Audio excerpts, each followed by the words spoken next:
Han Fei played with the fiery mountain token in his hand, squeezed it hard, and found that this object was as strong as black iron, and its hardness far exceeded that of ordinary weapons. Han Fei asked, "Teacher, is this a magic weapon?" Xiao Zhan replied, "No, but it can be used as a key. You can know the specifics when you go down. Remember, there are many opportunities in the fiery mountain. Don't try to obtain all opportunities, that would be impossible. Each time the fiery mountain opens, it remains open for 7 days. At most. Take advantage of the time. If you fail to come out after 7 days, you will have to wait for 3 years. Huh? Luo Xiaobai was surprised. The fiery mountain is a sealed secret realm? Xiao Zhan nodded. Yes. In history, no one has ever come out of the fiery mountain when it reopens. That suggests if you don't get out in the 7-day period, you will die once it closes. The 5 of them were shocked. 7 days, only 7 days? Lu Renquang asked, "Teacher, what if someone waits for us at the exit?" Don't worry. There are multiple exits for the fiery mountain, all suspended in the air. They can block 1 or 2, but they cannot block 5 or 6. Lu Renquang patted his chest quickly and let out a breath. Okay, I thought there was only 1 exit. At this time, Chu Mingxue, the president of the 3rd Academy, said, "We have no time to lose. It doesn't matter who is the team leader of the 4th Academy. Since we've all arrived, let's start." Wu Junwei nodded. Okay. Su. Tianji agreed, "Anytime." Xiao Zhan repeated, "Anytime." Then, Xiao Zhan said to the 5 of them, "This is the first time you have faced a life-risking task since you came to the academy. No one will escort you this time. Come out alive." They nodded. They still had a long way to go. If they couldn't even pass this test, how was it possible for them to sweep across the 36 towns in the future? At the next moment, the deans of the 3 academies and Xiao Zhan stepped on the sea surface almost simultaneously, each holding a red token. However, unlike the fiery mountain tokens, there was a flickering shadow on the token, which was a complicated magic circle. As 4 magic circles were superimposed, in an instant, the waves surged and a giant water gate 100 meters high rose from the water. In the middle of the gate, a vortex slowly condensed. All the students were watching this scene. However, Luo Xiaobai sent a message to the other 4. "Attention, let's take the lead to go in, ambush them and grab a batch of fiery mountain tokens immediately." Everyone? Everyone was stunned. This is Luo Xiaobai? When does this girl suddenly become so insidious? Does she have some sort of tactic? Luo Xiaobai seemed to know what they were thinking. Our purpose is not only to find opportunities. If we snatch a batch of fiery mountain tokens first, we'll have the most fiery mountain tokens, and then there will be many people trying to grab these tokens from us. Then a steady stream of fiery mountain tokens will come to us. And we don't have to look for them. Zhang Xuanyu grinned. I really sympathize with those people. They won't be able to escape our trap. Xiao Xiaochan echoed, I think Xiaobai's idea is very good. If there is an easier way, why not take it? Han Fei nodded. I have no problem with it. Lu Renquang agreed, me neither. Let's just do it. After a while, the vortex was formed, and a black vortex about 20 meters in radius appeared in a huge wave of 100 meters high. Luo Xiaobai shouted, let's go. Almost instantaneously, a vine wrapped around their waists and threw them directly at the vortex. The other students also moved very quickly.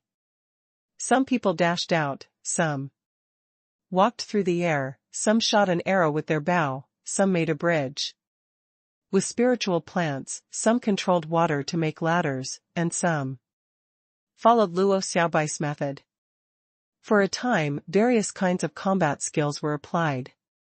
The vortex hung 40 or 50 meters high in the air. You couldn't even get in if you were not strong enough, let alone snatching opportunities in the secret realm. In mid-air, Han Fei and the other 4 had reached the edge of the vortex. There were at least nearly 20 people with them. Lu Renquang suddenly shouted loudly, "1,000 blade slash." In a flash, 1,000 blades flew around, causing a great deal of scolding from behind. "Asshole, these lunatics from the Thug Academy. It hasn't started yet. Fuck, let's beat the hell out of them after getting in." Someone shouted, after entering, "Gang up on the bastards from the Thug Academy." At the moment, Han Fei stepped on the vortex and felt a huge suction force. He quickly gathered spiritual energy on the other foot to free himself from the vortex, and at the same time, pulled Luo Xiaobai up with his hand. At that moment, at least 7 or 8 arrows shot at him from all directions. "Since your guys from the Thug Academy are in our way, don't blame us for being rude." To their surprise, however, dozens of long knives suddenly appeared in the air and swirled around Luo Xiaobai, shattering all the arrows. All this just happened in a flash. The 5 of them had stood together, and in the blink of an eye, Lu Renquang withdrew the knives, so did Han Fei. Letting the vortex swallow them, the 5 of them immediately disappeared. Damn it. Outside the door, there were still people cursing, but they didn't fight each other any longer because the 5 of them had gotten in ahead of them. Of course, their speed was only about 1 or 2 minutes slower than Han Fei and the other 4. Han Fei felt that his body was spinning uncontrollably as if entering a maelstrom. When his body no longer spun, Han Fei wanted to send a message to the others. But when he looked back, he saw no one. Fuck. Aren't we going to ambush the others? Where are the 4 of them? Han Fei realized that something was wrong. Luo Xiaobai thought too simply. She thought that after crossing the vortex, the 5 of them would still be together, but the result was obviously not like this. Their locations in the secret realm of the fiery mountain were random. The reason for this confirmation was that not only did Han Fei not see Luo Xiaobai and the others, but there was also no vortex behind him. The area where he was now was very quiet. Confirming that the ambush failed, Han Fei couldn't help but give a wry smile. Their plan was too naive. He looked around and found it was a mountainous area, and the mountain rocks and the ground were covered with old, dried coral. On the ground were pieces of shells. Fish schools swam past 100 meters above his head, tens of meters around there was seaweed floating, and there were a few iron-headed fish wandering around. It wasn't clear in the distance, but there seemed to be high mountains. To Han Fei's surprise, the water temperature here was 20 to 30 degrees Celsius. This made Han Fei somewhat confused. There is no sunshine here. Is it because of the underground volcano? No. Han Fei found that he could see everything in this space very clearly. How could he see them so clearly without a light source here? Suddenly, he saw 2 iron-headed fish ramming at him. Are you stupid? I've just gotten here and you are already attacking me? Shit. Little Black and Little White appeared. Little Black rushed out in the blink of an eye, and Han Fei also held two long knives in hand. At the moment when the iron-headed fish round over, he dodged and thrust a knife into the fish's head. With a slash, the fish was cut in half. After killing the two fish, Han Fei jumped onto the pile of rocks and saw that there were creatures moving under the soil. When the underwater creature broke through the soil, Han Fei widened his eyes as he saw its round head and scissor-like tail. A horseshoe crab? Han Fei was speechless. This thing was known in history for millions of years. And the horseshoe crab that he saw now was very large, about 2 or 3 meters long. If there were horseshoe crabs here, would there also be trilobites? Both of them were common ancient fossils. Of course, the data in front of Han Fei's eyes was different. It showed name Triops. Introduction: a creature that has survived the endless years with a hard carapace, strong vitality, and super adaptability. They like sand, will only prey when needed, and are very loyal to their spouses. Their third eyes can break through ordinary illusions. Level 30. Quality rare. Contained spiritual energy, 2,432 points. Edible effect, inedible. Collectible, white-eyed stone. Absorbable. Then, more and more sand moved and many horseshoe crabs popped out. Different from the first one, most of the horseshoe crabs that appeared later were large horseshoe crabs with a small one on their backs. As far as Han Fei knew, the big one was the male and the smaller one was female. This was why it was said that horseshoe crabs were very loyal to their spouses. Once the male and female horseshoe crabs formed a couple, they would be inseparable. However, Han Fei was a bit scared of this kind of creature because they looked a bit scary. Of course, they were actually edible, either braised or fried. But eating too much didn't seem to be good for the human body. After all, they were toxic. However, Han Fei looked at the horseshoe crab several meters long and had no appetite at all. Shit, they looked so scary. I certainly won't eat them. While Han Fei was observing these horseshoe crabs, the sea suddenly fluctuated. 100 meters away, and a buoy suddenly appeared in the air. At this time, a mass of bubbles suddenly appeared next to Han Fei. Han Fei was stunned. Huh? I didn't make these bubbles. The boy who had just landed on the seabed was taken back by the bubbles. But when he looked at this side, another mass of bubbles appeared on the other side. Huh? Han Fei was also surprised. Did these bubbles come from the sand? When Han Fei looked back, he saw a disc-like plant behind him, covered with dense small bubbles. Name: bubble algae. Introduction: the unique algae in the fiery mountain can filter the air from the seawater. Level 7. Quality regular. Contained spiritual energy, 82 points. Edible effect, none. Collectible, air. Absorbable. Han Fei blinked his eyes. So the algae here could provide oxygen. No wonder no one was worried about breathing when they came in. It was because there were a sufficient supply of bubble algae here. Rie. While Han Fei was thinking, a bubble algae in the open space not far away spat out a mass of air. The boy who was 100 meters away was also relieved. But when he saw the horseshoe crabs on the ground gnawing the iron-headed fish, he suddenly looked tense. Without thinking, he abruptly pulled out the sword behind him.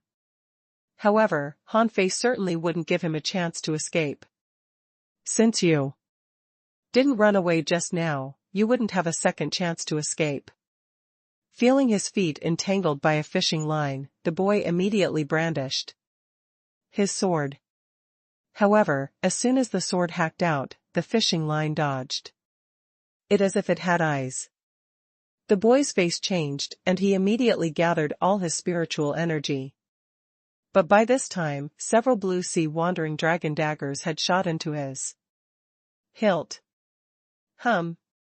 The boy immediately fused with his spiritual beast, which was a green snake. Han Fei felt that the fishing line suddenly became loose and the boy broke free from it. Seeing someone swimming at him, he understood what happened and his giant tail swept over. Han Fei narrowed his eyes slightly. Green snake eel? Sure enough, none of the top 100 students were simple. This boy managed to break away from his fishing line just in a few minutes. Bam! Dozens of blue sea wandering dragon daggers instantly shot out, and the green snake tail was shredded. The boy frowned. At the moment the snake tail was shattered, he wrapped the long sword in his hand with a huge amount of spiritual energy and pounced at Han Fei. Hey! Clang! The boy vomited a mouthful of blood. When fighting head-on, even Zhang Xuanyu and Lu Runquang were no match for Han Fei, not to mention him. Hand over your fiery mountain token and I'll spare your life. Han Fei stood quietly in front of the boy and reached out a hand. Are you Han Fei from the 4th Academy? There were too few people in the 4th Academy, so Han Fei was easily recognized. The boy smiled sullenly, throwing out his fiery mountain token and swam away quickly. Han Fei curled his lips. I'm not going to kill you. Why did you run away so fast? Han Fei threw the fiery mountain token into his Forge the Universe and swam to the hazy mountain without haste. He was thinking, since this mountain was so conspicuous, there must be some chances there. He had only been swimming for less than 10,000 meters when he suddenly dodged in a strange posture. What swam past his body was a silvery light. Huh? Not a person? Han Fei's face changes slightly. A stealth fish?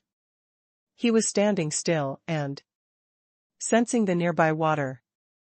Immediately, he found two ambiguous shadows swimming around him. Little Black instantly shot out. Stealth might work for others, but not for Little Black. He bit something accurately, and a cloud of blood mist suddenly burst out in the water. When one of them swam to Han Fei waved the knife in his hand and cut through the stealth fish. However, the fish was still running. You want to run away? No way. He took out his fishing rod, and the fishing hook shot out like a stream of water and tied up the stealth fish in a blink of an eye. Han Fei inserted a knife into the head of the stealth fish, and then the fish showed its true body. It was a fish with jelly-like flesh and white-colored scales. Name: Phantom Fish. Introduction: it can turn its scales into water armor and sneak on its prey. At the moment of attack, its scale armor spreads out and turns into a sharp blade, which can shred weapons below the mystic level. This fish brain contains a phantom bead, which can strengthen the soul when swallowed. Level 27. Quality Rare. Contains spiritual energy, 633 points. Edible effect: none. Collectible: Phantom Bead. Absorbable. Han Fei cut open the fish head and a nail-sized transparent bead appeared, which he swallowed without hesitation. The bead tasted refreshing and turned into a cool air in his stomach, which went straight to the top of his head. Not bad. In the distance, Little Black had killed two more phantom fish. Han Fei casually absorbed the spiritual energy of the phantom fish and ate the phantom beads. After eating 5 phantom beads in a row, Han Fei suddenly found that his spiritual perception range seemed to increase by about half a meter. At that moment, Han Fei was shocked. He locked himself up in the treehouse for a month to meditate on the God-scaring painting and only got a 50-meter increase in the range of spiritual perception. However, these few phantom fish alone could provide such a large increase in his spiritual perception range. It meant that with only 1,000 phantom fish, his spiritual perception range could increase by 100 meters. Great, this place is amazing. War. Han Fei slowly swam along the way, hunting phantom fish, by the way. Just less than 30 minutes later, his spiritual perception range had increased by 10 meters. He was overjoyed at this result. Perhaps because he hunted too many phantom fish. Half an hour later, Han Fei felt the water in front of him was shaking and he saw the sea surging. What the f***ck? Han Fei felt a large swarm of phantom fish. Their speed was not slow. Before Han Fei realized what happened, these fishes were already less than 100 meters away from him. Attach. This was Nine Tails' first fight since he got his full 9 tails. The 9 chains swung at the fishes with a swoosh. Around Han Fei, 20 blue sea wandering dragon daggers were spinning like a drill. Bam! Bam! Bam! However, only 1 minute later, Han Fei's million knife art was crushed. 2 minutes later, the 9-star chains tied the huge school of fish up, but it became more and more difficult for it to swing. 3 minutes later, Han Fei's spiritual energy protective cover was shattered. At this moment, Han Fei felt like he was back at one of the gates of the hexagon starfish where he was impacted by countless bonefish. Clang! Clang! Clang! Han Fei was sent flying. There were too many phantom fish, and in the blink of an eye, dozens of knives hacked at his body. After a while, Han Fei was covered by countless blade slashes. Fuck. Han Fei struggled hard out of the school of fish, his clothes were ragged and his body was covered with scratches. Before he ran away, he caught dozens of phantom fish with the 9 chains and stuffed them into Forge the Universe. Han Fei initiated the Wandering Dragon art and began to run at full speed. Damn, he couldn't be killed here. Just now, he was slashed at least 1,000 times. Even the million knife art and 9-star chain couldn't block these fish. Han Fei was just a piece of cake to the dense school of phantom fish unless he did have 10,000 knives. At the moment, there were dozens of bleeding holes on Han Fei's body. Although they didn't bleed much, his defense had been shattered. This was very dangerous. 10 wounds might be nothing, but what about 100 or 1,000? As he ran, he waved the 9-star chain, which was like a long sword and could pierce 5 or 6 phantom fish in one go. But Han Fei also discovered that the phantom fish were chasing behind him closely. Was it because the phantom fish were too fast or was he too slow? Huh? Did the Wandering Dragon art fail? Han Fei found that the Wandering Dragon art was not fast enough now. In fact, it was not the first time that Han Fei discovered that the Wandering Dragon art was not fast enough. When he was exploring the ordinary fishery and the level 1 fishery, this speed was fast, but now it was not enough. Han Fei had felt it when he was catching exotic creatures with the other 4 at the level 2 fishery. None of them were slower than him, even if he had used the Wandering Dragon art. But that was reasonable. The Wandering Dragon art was just a mortal level divine quality combat skill that only cost 1,000 points of spiritual energy. But now he was already an advanced great fishing master, so this art was not good enough for him now. However, now being chased by the phantom fish, Han Fei discovered that no matter how hard he tried, he just could not get rid of these phantom fish. Shall I use little gold? Han Fei frowned. He didn't want to expose little gold now.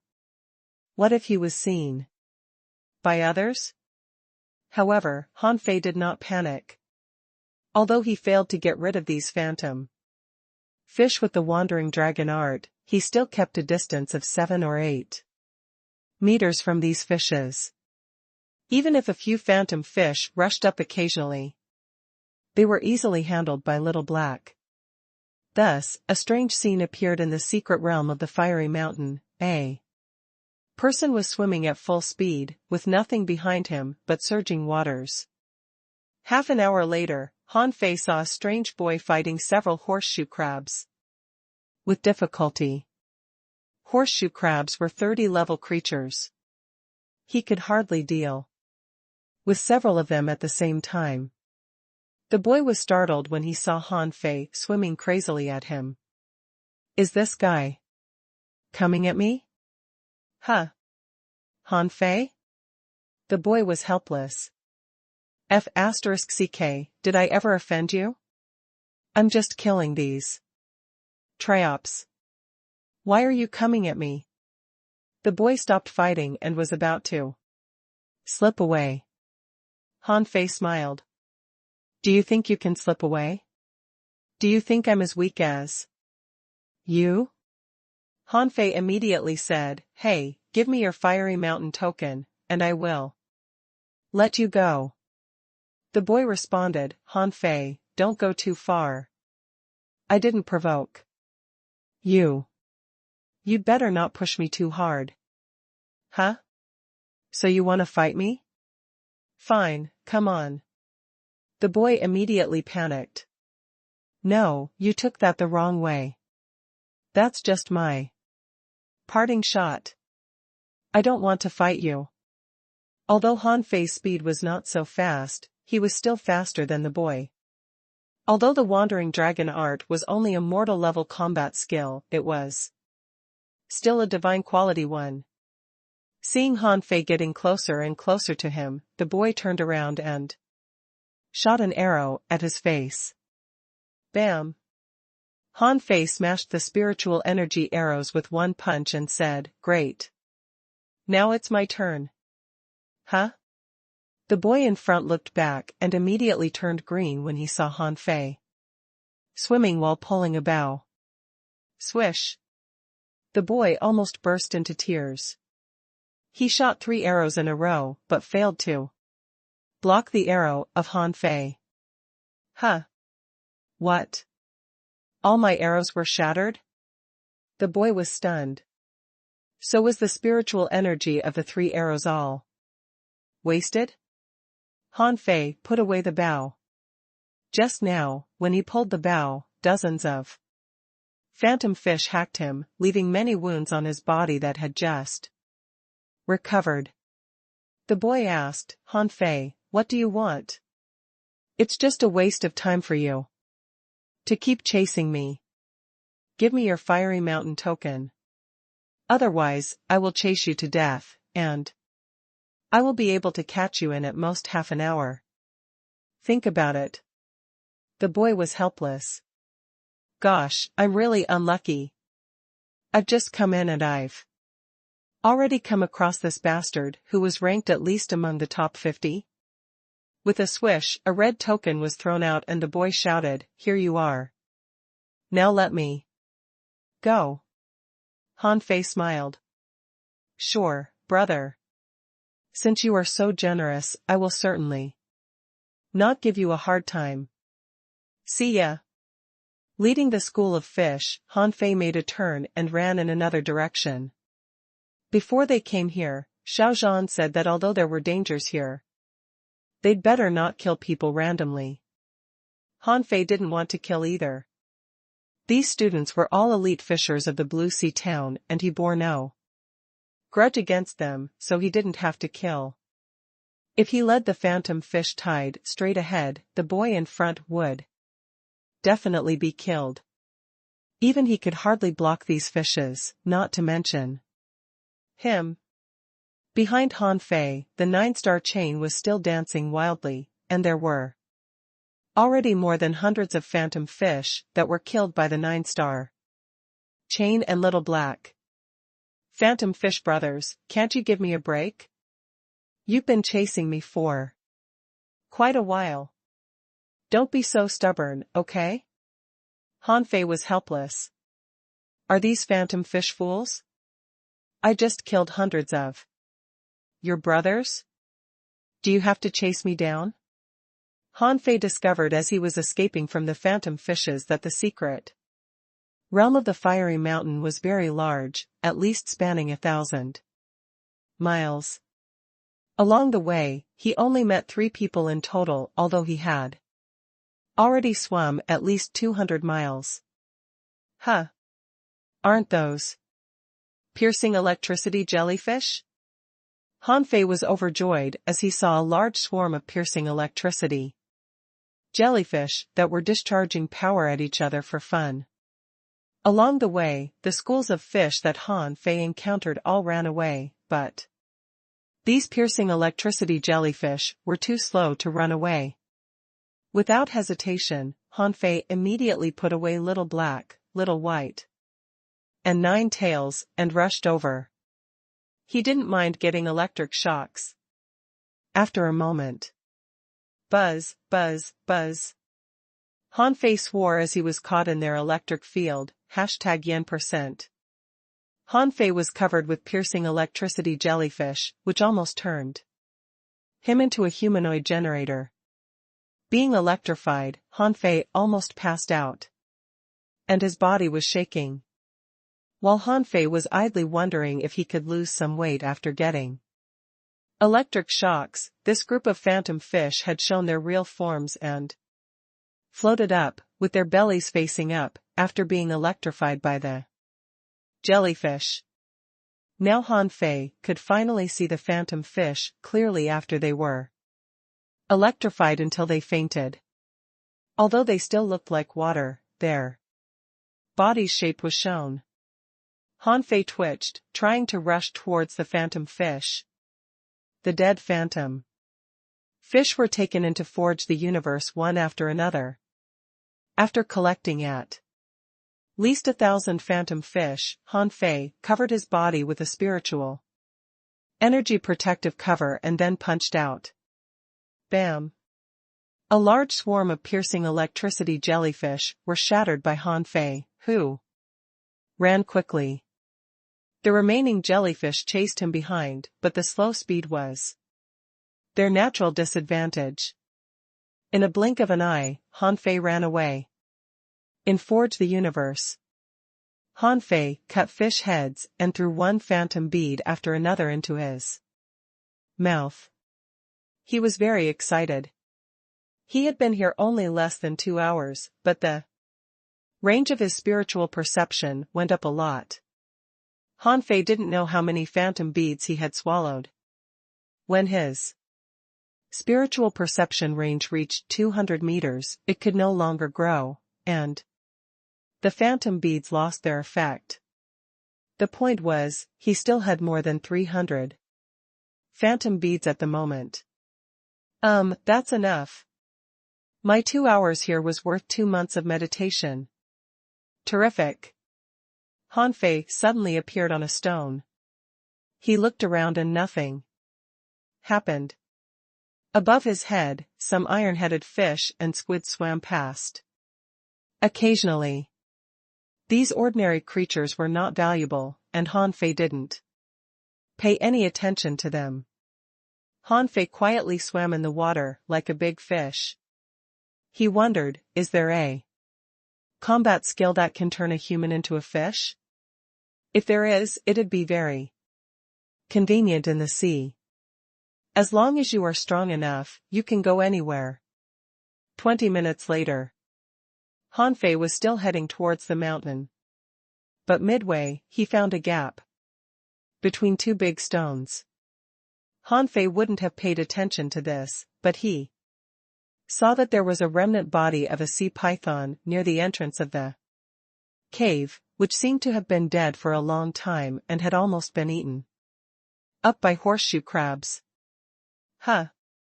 Is there someone in the cave? Han Fei immediately took out a piece of black fish skin and covered his face. Then he put away the knives, took out a stick, and slipped in silently. Walking less than 100 meters, Han Fei saw a large number of rare sapphire crab bodies. These sapphire crabs were quite big, some were smashed, some were pierced by swords, and some were pierced by arrows. Han Fei immediately frowned. There must be more than one person here. Sweeping past the piles of crab shells and swimming less than 1,000 meters, Han Fei heard the sound of fighting. Han Fei's eyes lit up, and he continued to swim forward. After a while, he saw a large lava cave, in which quartz crystals covered the rock walls. Han Fei hid on the side and peeped in, only to see two girls and a boy were rounding up a big lobster. To his surprise, the two large pincers of this lobster were separate from the red lobster's body and suspended on both sides of its body.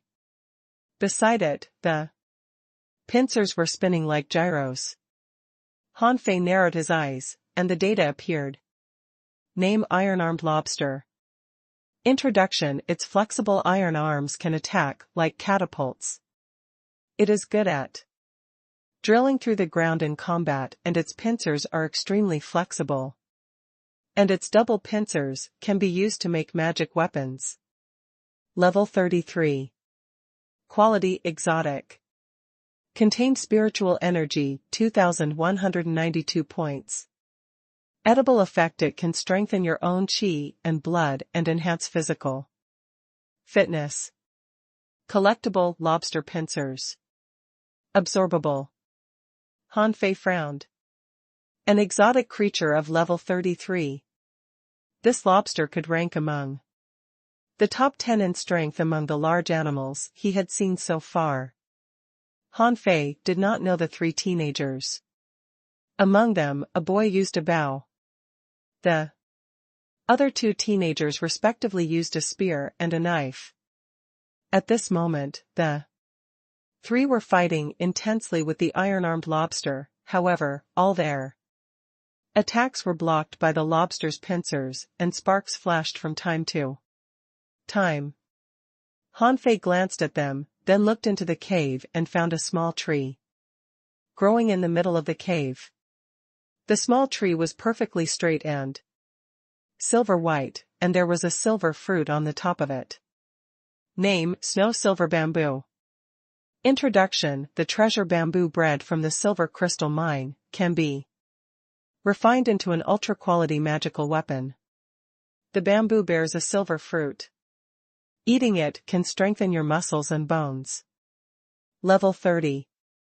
Quality: ultra-quality treasure bamboo. Contains spiritual energy, 36,589. Collectible: snow silver fruit. Absorbable. Seeing this snow silver bamboo, Han Fei almost drooled. It was not difficult to meet bamboo trees in the sea. For example, there were many in the deep sea jungle. However, it was very difficult to find a good quality bamboo tree. Especially this kind of bamboo that could bear fruit. For example, the purple bamboo tree he met before. It was very rare in the ordinary fishery. Han Fei glanced at the snow silver bamboo and then at the iron-armed lobster. I want both of them. No, not just the two of them, I also want the fiery mountain tokens of these three people. Han Fei was not in a hurry, so he hid on the side and thought, keep fighting. When you're done, it'll be time for me to show up. Haha. Half an hour later, Han Fei saw the bow-bearing girl roar, spitting a mouthful of blood on the spiritual energy arrow as she shot out the arrow. The arrow made a sharp turn in the air, shooting at the lobster from below. Hiss. The iron-armed lobster was furious and threw out a large pincer at the girl as if trying to smash her. However, the spear-bearing boy suddenly attacked the lobster almost with all his strength. Bam! The pincer flew out and broke many quartz crystal columns. The boy, using a knife, took the opportunity to drill into the abdomen of the iron-armed lobster, wrapped his knife with thick spiritual energy as he inserted it into the lobster's body with a jerk, leaving a long cut several meters long. Hanfei was a bit surprised. The three teenagers, cooperating well, had almost killed this lobster. Although it took a bit too long, he had to say their performance was not bad. No wonder they could enter the top 100 list. But would Hanfei sit by and watch this lobster die? Certainly not. It would only end up in the demon purification pot. Swish. When the three teenagers were going to kill this lobster, a spiritual energy arrow suddenly appeared, taking them back. Be careful. Someone is here. The three warned each other. At the moment Hanfei shot the spiritual energy arrow, the three of them quickly stood together. Although they had consumed more than half of their spiritual energy, they were not panicked. Bam! Crack! The iron-armed lobster was shot in the forehead, and its carapace cracked. Hearing the cracking sound, the three teenagers were shocked. They had been fighting this lobster for so long, but it wasn't injured at all. However, this person cracked its carapace with a single arrow, which meant that this guy was very strong. Hanfei leisurely showed up, and seeing another pincer fly at him, he immediately brandished the water-stirring seal, directly hitting the pincer. Flying. Hanfei ran to the lobster and kept hitting its head until the lobster's head was full of cracks and it fainted. Then Hanfei looked at these three teenagers with a smile. Fortunately, they had almost exhausted this big lobster. Otherwise, it would take him a lot of effort to collect it. However, the girl transmitted a message to him: "You're shameless. This lobster is our prey." Hanfei simply said, "I don't care. Anyway, it is mine now. Hand over your fiery mountain tokens, and then you can go." However, he got no response. Hanfei walked to them step by step. "We're classmates. I don't want to be rude to you."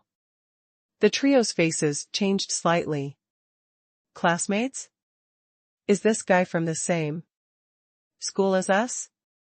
However, when Hanfei was about to ask them for fiery mountain tokens, the three of them suddenly attacked him. The spear-bearing boy thrust his spear at him, and a big blue fish suddenly appeared and rammed straight at Hanfei's face. Bam! Thud! Hanfei raised his hand and sent both the big fish and the spear flying. Then three arrows swished at him and exploded in front of him, setting off huge waves. Even if Hanfei had been prepared, he was jolted back a few steps. A cold glint flashed in the water and two knives appeared in Hanfei's hands. Clang, clang, clang.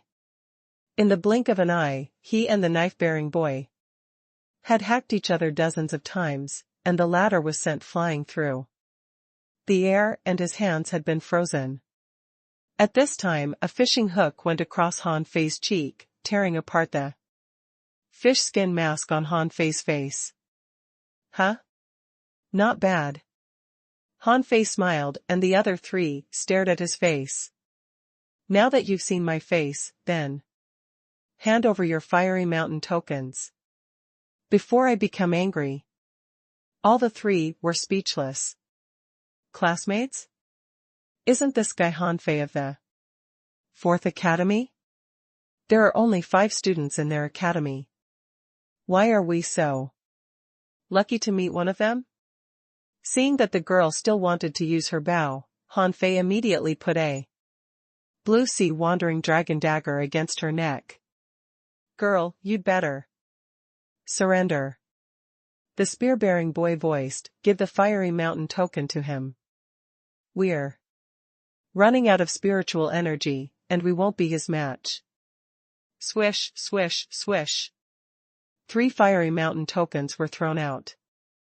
Han Fei happily caught them and threw them into Forge the Universe. Now he already had 7 fiery mountain tokens. Good. Now you can go. The 3 of them didn't dare say anything. If Han Fei was pissed and attacked them, they would be in danger. So they just gnashed their teeth and left. Han Fei smiled and the demon purification pot flashed. Collect the demon. After collecting the iron-armed lobster, Han Fei walked to the snow-silver bamboo, picked the snow-silver fruit, and pulled out the bamboo.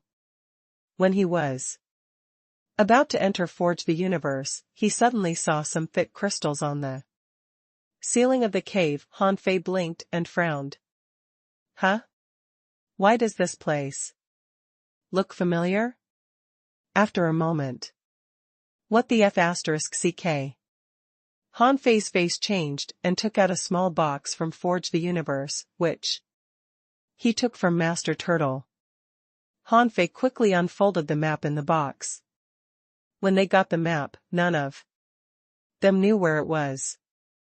Now unfolding it, Han Fei found a large stone pillar in the southeast corner of this fishskin map. Damn!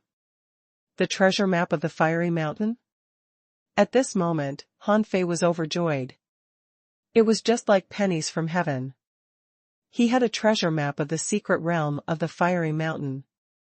This was just wonderful. In Forge the Universe. Haha. I've got the treasure map.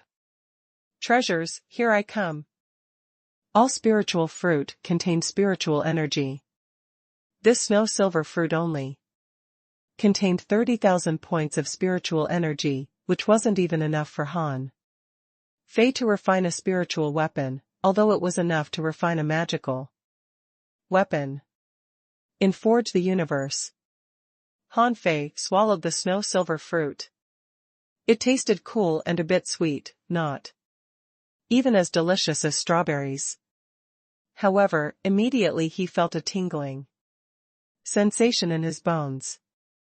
Looking inside, he found his bones flickered with dots of silver light.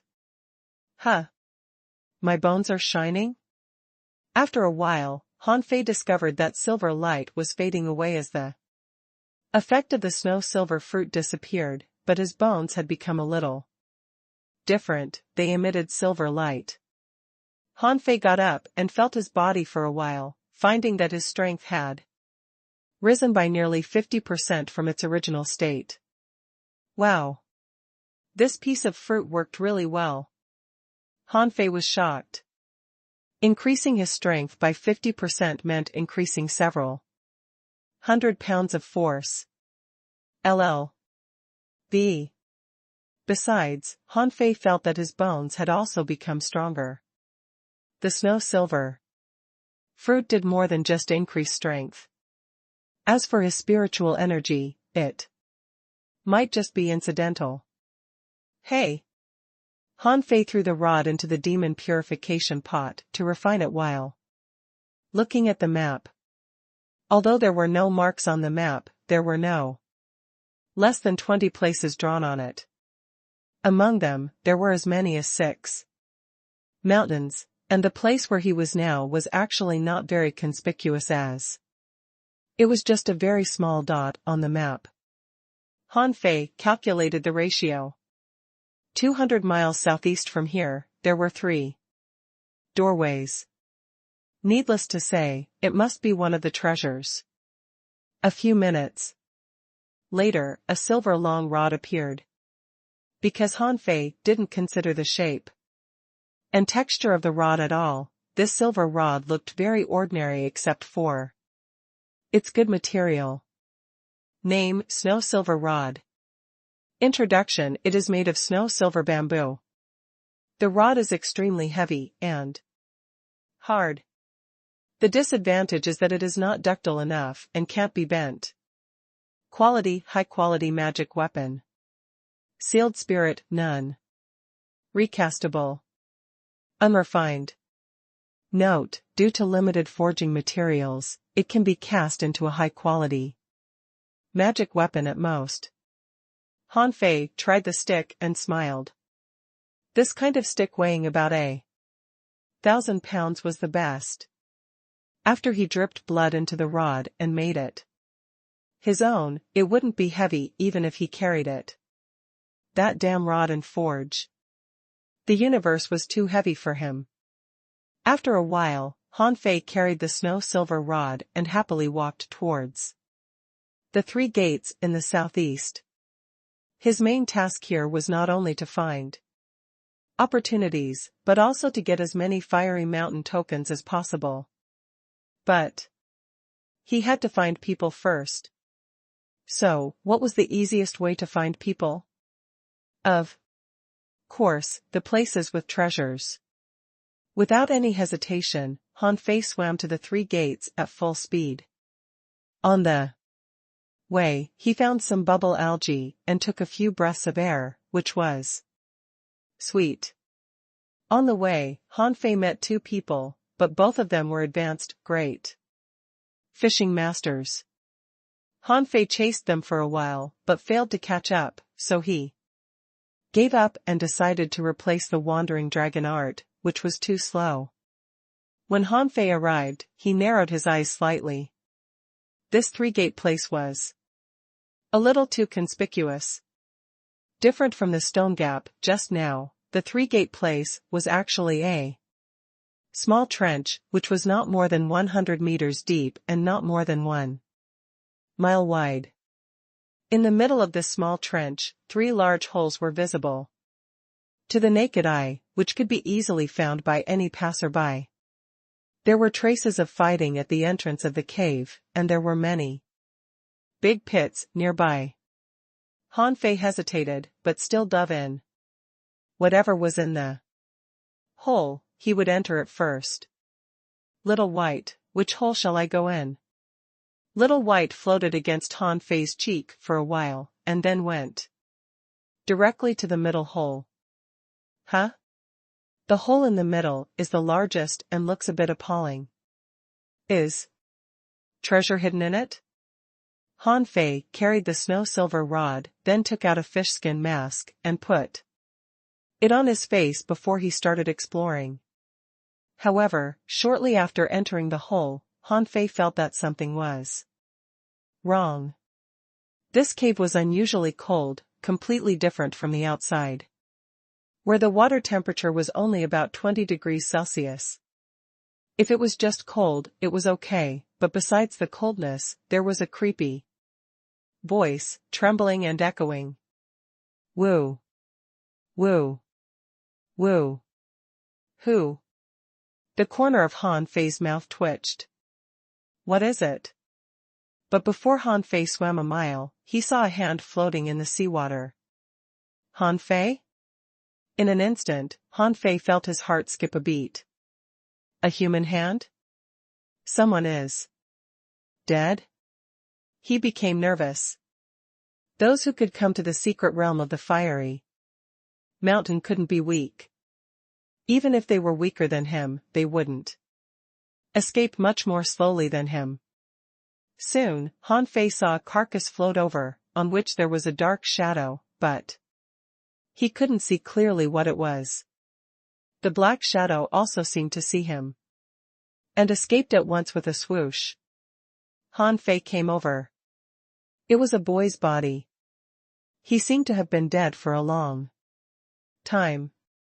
His chest was drilled through, and there was a blur of flesh and blood in the middle. Han Fei frowned. That damn thing was eating the corpse just now. Although, in theory, all the others who participated in this trial were his enemies, it didn't mean he wanted to see any of them die in such a miserable way. Han Fei knocked the rock wall beside him and covered the body with gravel. Of course, Han Fei also rummaged through the sky for his fiery mountain token, but he didn't find it. It must have been taken by someone else. Brother, that's all I can do for you. Remember, in your next life, don't bite off more than you can chew. Han Fei continued to swim forward. When he swam only another 500 meters, he suddenly dodged and brandished his rod. A black shadow swished out from behind him. Data flashed in front of Han Fei's eyes and disappeared before he had time to read it. Han Fei did not chase after it. This thing was too fast, and even Little Black failed to bite it. Han Fei grabbed Little Black's tail. No hurry. It will come back again. Han Fei continued to swim in and saw blood occasionally in the water. There must be someone else injured. After a while, Han Fei stopped. He saw dozens of split cave entrances that led to all directions. In most of the caves, he saw red blood spreading out. Huh? Did many people come into this cave? Little White. Where should I be going? As a professional guide, Little White hesitated over the dozens of caves. He swam to the left and then to the right, hesitating. Seeing this, Han Fei frowned. Did Little White fail this time? Finally, Little White chose a cave on the side. Han Fei swam in without any doubt. But soon after he went in, he saw many caves again. F***ck, what the hell is this? Why are there so many caves? After Little White chose a cave, Han Fei continued to swim into it. But this time, Han Fei was shocked. Halfway through, the seawater turned completely blood red. Everything he saw was covered with blood. Shit. How many people were killed? And at this time, squeaking sounds were suddenly heard in the seawater. Han Fei immediately covered his body with a spiritual energy protective cover, and at the same time, had 9 tails attached to him. Sure enough, in the next moment, a large number of black figures appeared and pressed on towards him like a huge dark shadow. In terms of speed alone, they were much faster than Han Fei. Squeak. When Han Fei saw the black shadow clearly, he was startled. They were all black rats. A string of data flashed in front of his eyes. Named Dark Water Rat. Introduction: lives in seabed caves all year round, likes rotten things. Extremely fast and has an amazing bite force. Its teeth are hard and can be used to make arrows. Level 27. Quality rare, contains spiritual energy, 596 points. Edible effect: it can strengthen your own chi and blood and enhance physical fitness. Collectible: rat teeth. Absorbable. Hew. Hew. Hew. The 9-star chain moved instantly, and the blue sea wandering dragon daggers, like a winch, circled around Han Fei. And Little Black had already rushed out. Han Fei saw Little Black open his mouth wide and bit a dark water rat in half. However, Han Fei was a bit scared. Just now, when the massive dark water rat pressed on towards him, he saw an eerie face, which was spooky. Almost in the blink of an eye, the water around Han Fei became very muddy, and there were dark water rat meat chunks everywhere. Han Fei discovered that although the dark water rats were fast and had a horrible bite force, their defense was not even as good as a level 20 rare fish. Do you want to win against me by sheer force of numbers? Han Fei was almost covered with the rats. However, so far, none could bite through his skin, although it hurt a little bit. Bam! A burst of spiritual energy suddenly broke from within his body, and dozens of water rats were shattered in an instant. Now Han Fei knew where the blood water came from. It turned out that there were a lot of water rats in almost every cave. Was it dangerous? Of course. If it were someone else, even if he had a strong attack power, he would have been seriously injured by these rats. When thousands of water rats were crushed, these nasty animals hurriedly retreated. They seemed to find that Han Fei was not so easy to deal with. Han Fei bit the bullet and walked forward, and in the bloody seawater, Han Fei felt that something was watching him. He immediately activated his spiritual perception and scanned his surroundings. Inch by inch. There must be something here.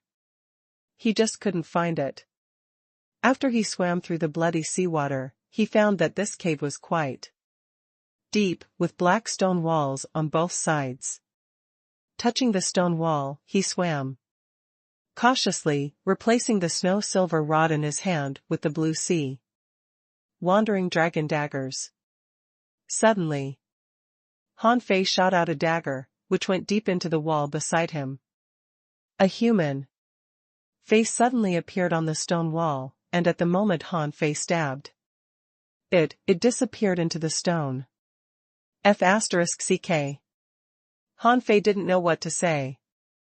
That was not human at all. It could even escape his spiritual perception. Fortunately, he had the demon purification pot. Otherwise, he wouldn't be able to discover this damn thing. Devil fish? Just now, a string of information flashed in front of his eyes. Name: mutant devil fish.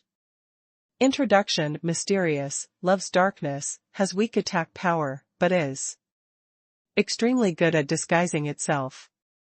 It can change faces and create fear. Level 30. Quality: mysterious. Contained spiritual energy 1672 points. Effect: inedible. Collectible: none. Absorbable. Han Fei swallowed. When he first saw the message, he was a little stunned. This was the third time he had seen a mysterious creature. A fish without attack power, had strange abilities, and could even create fear. Now Han Fei understood why he, a daredevil, would be scared by this fish. Shit, next time I see you, you'll be dead meat. Han Fei was now extremely suspicious if there was any treasure in this place. How could there be any treasure in such a creepy place? Huh? Han Fei blinked. He saw a person running at him head-on. That was really strange. In this huge place extending 1,000 miles, two people met in such a dark cave. Wasn't it strange?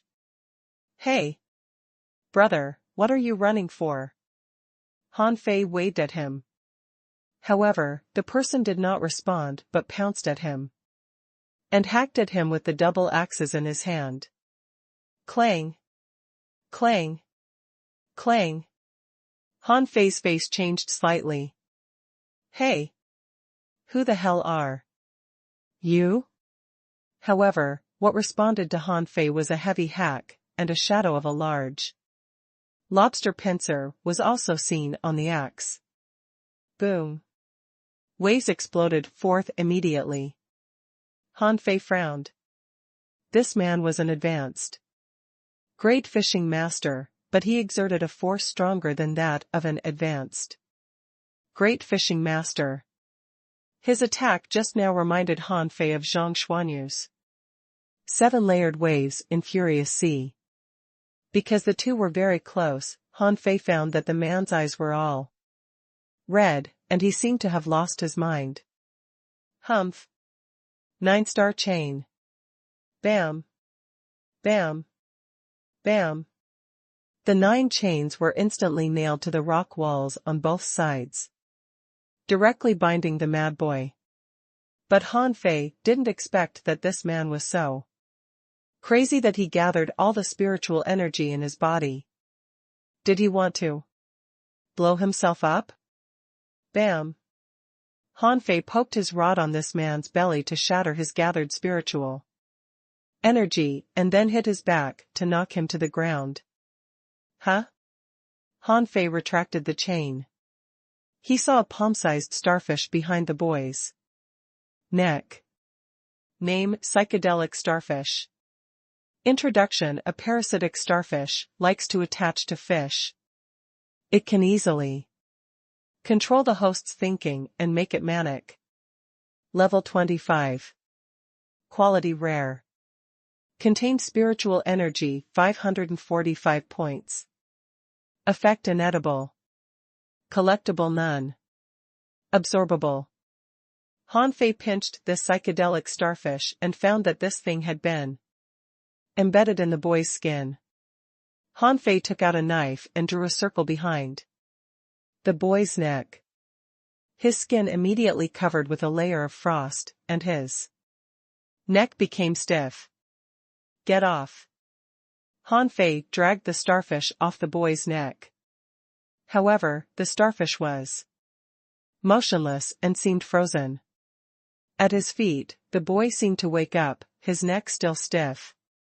When he woke up, the first thing he did was take a fish-skin sack from his waist and he took a breath into it. And then, he sank down to the ground, covering his neck with a hand. Han Fei asked, "You awake?" The boy immediately jumped up. Perhaps he was too excited or hit too hard by Han Fei. Blood oozed from his eyes, nose, and mouth.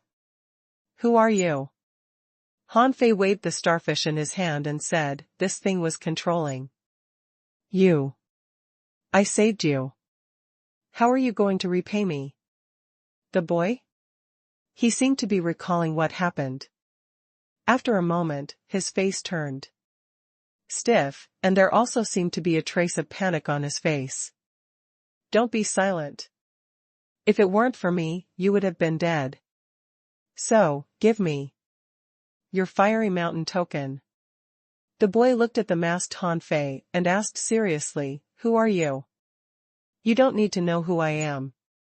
The boy? The boy still covered his neck with his hand. "Anyway, you saved me.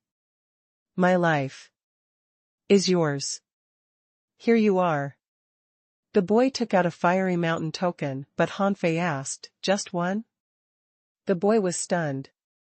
"There's only one fiery mountain token for everyone. Isn't there?" Han Fei doubted him. "You have no companions dead?" "Don't pretend. I have buried one just now." The guy's fiery mountain token was already taken away. "Huh?" The boy shook his head. "I don't know.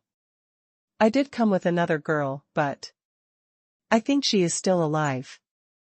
We encountered a ghost-faced fish. I got caught. And she ran away." "A girl?" Han Fei frowned. "Was there another group of people here?" Han Fei put away the fiery mountain token and waved. "Get out. The dark water. Rats in the caves have been cleared out by me." The boy bowed to him and said, "I'm Gu Tao of the Third Academy. Thank you for saving me." Han Fei waved his hand without looking back.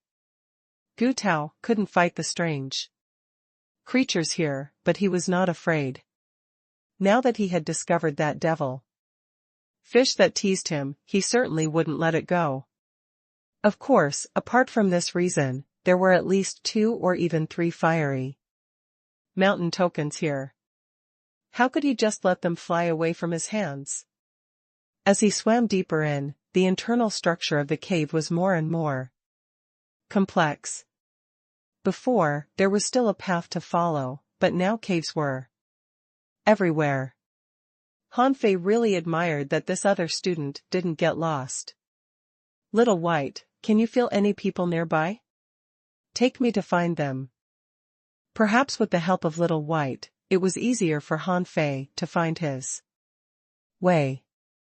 But this also led to other consequences. In just half an hour, Han Fei was attacked twice.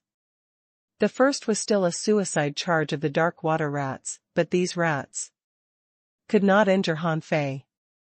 And the second time, Han Fei was attacked by the devilfish itself. It popped up from behind him, bit him hard, shattered his spiritual energy protective cover, and bit off a piece of his flesh. This was the difference between mysterious and exotic creatures. Han Fei was sure that if this devilfish was an exotic species, it wouldn't have been able to bite through his skin. Han Fei grunted and rushed forward with his rod sullenly. Buzz! When the palm-sized psychedelic starfishes shot at him like darts one after another, Han Fei's face turned green. Shit, devilfish, right? You'd better not be caught by me. Otherwise, I'll skin you alive. Han Fei was quite certain that from the very beginning, all these troubles he had were caused by the devilfish. Is this fish really a devil? Why can it control these rare creatures? Pondering, he had 20 blue sea wandering dragon daggers forming around shield in front of him, rotating and guarding him. Watching the starfishes being shredded one after another, Han Fei sneered. Devilfish, is this all you've got? It suddenly occurred to Han Fei that he may have been attacked because this devilfish didn't want him to go forward. The more he thought about it, the more curious he was. What secrets were there deep in the cave? His spiritual energy was constantly being consumed, but Han Fei didn't mind. Compared to spiritual energy, neither the dark water rat nor the psychedelic starfishes were unlimited in number. After figuring it out, Han Fei swam faster. The cave was getting more and more creepy. In the end, whimpers came from the seawater, as if a woman was crying. Humph! Stupid! As Han Fei stretched out his hand, the blue sea wandering dragon bow appeared in his hand, and he pulled the bow as round as a full moon. Hew! Hew! Hew! Several spiritual energy arrows shot forward and blew up. For a time, the cave was full of scattered spiritual energy and flying rocks. Among the rocks, a human face smiled grimly at Han Fei. Swish! The human-faced stone was blasted to pieces. Han Fei smiled. Dare you show up again? But then, Han Fei lost trace of the devilfish, which seemed to vanish into thin air. As led by Little White, Han Fei finally came to the depths of the cave, only to see a layer of bones on the floor. And in the middle of the white bones, a light cyan grass swayed. Han Fei narrowed his eyes. A grass? Mist-hidden grass? Data showed in front of his eyes. Name: Mist-hidden grass. Introduction: a decoy spiritual plant. It can attract sea creatures to come, and is usually used to cultivate exotic creatures. Level 34. Quality: spiritual plant. Contained spiritual energy, 12,666 points. Edible effect: one will have stealth ability after consuming it. Absorbable. Han Fei's face changed. It was just as he expected. He had read about this kind of spiritual grass in the Encyclopedia of Spiritual Plants.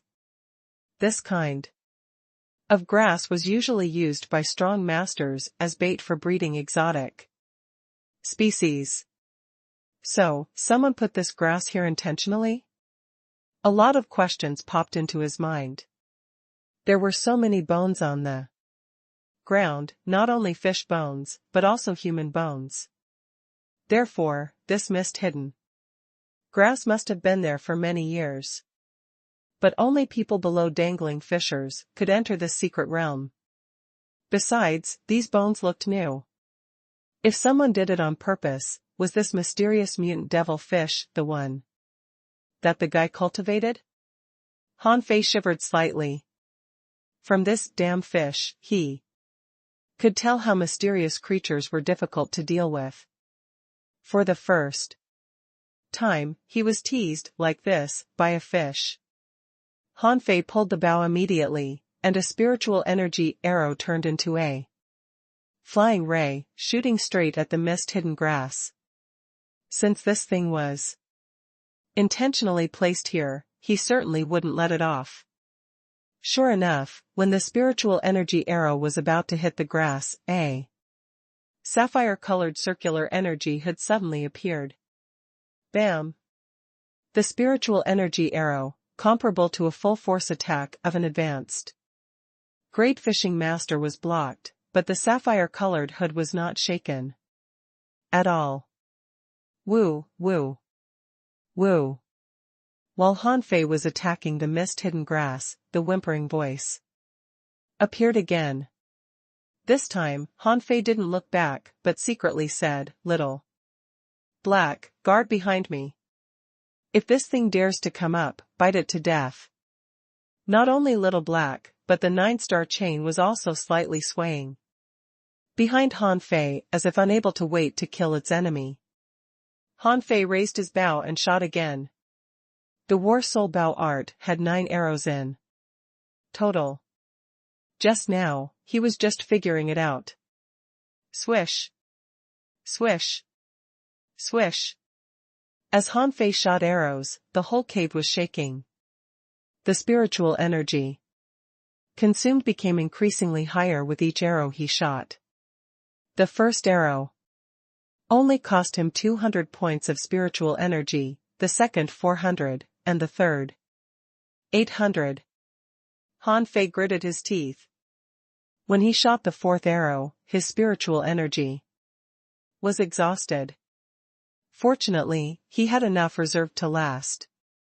When he was about to shoot the 5th arrow, all the blue veins stood out on his arm. This arrow almost exceeded his ability.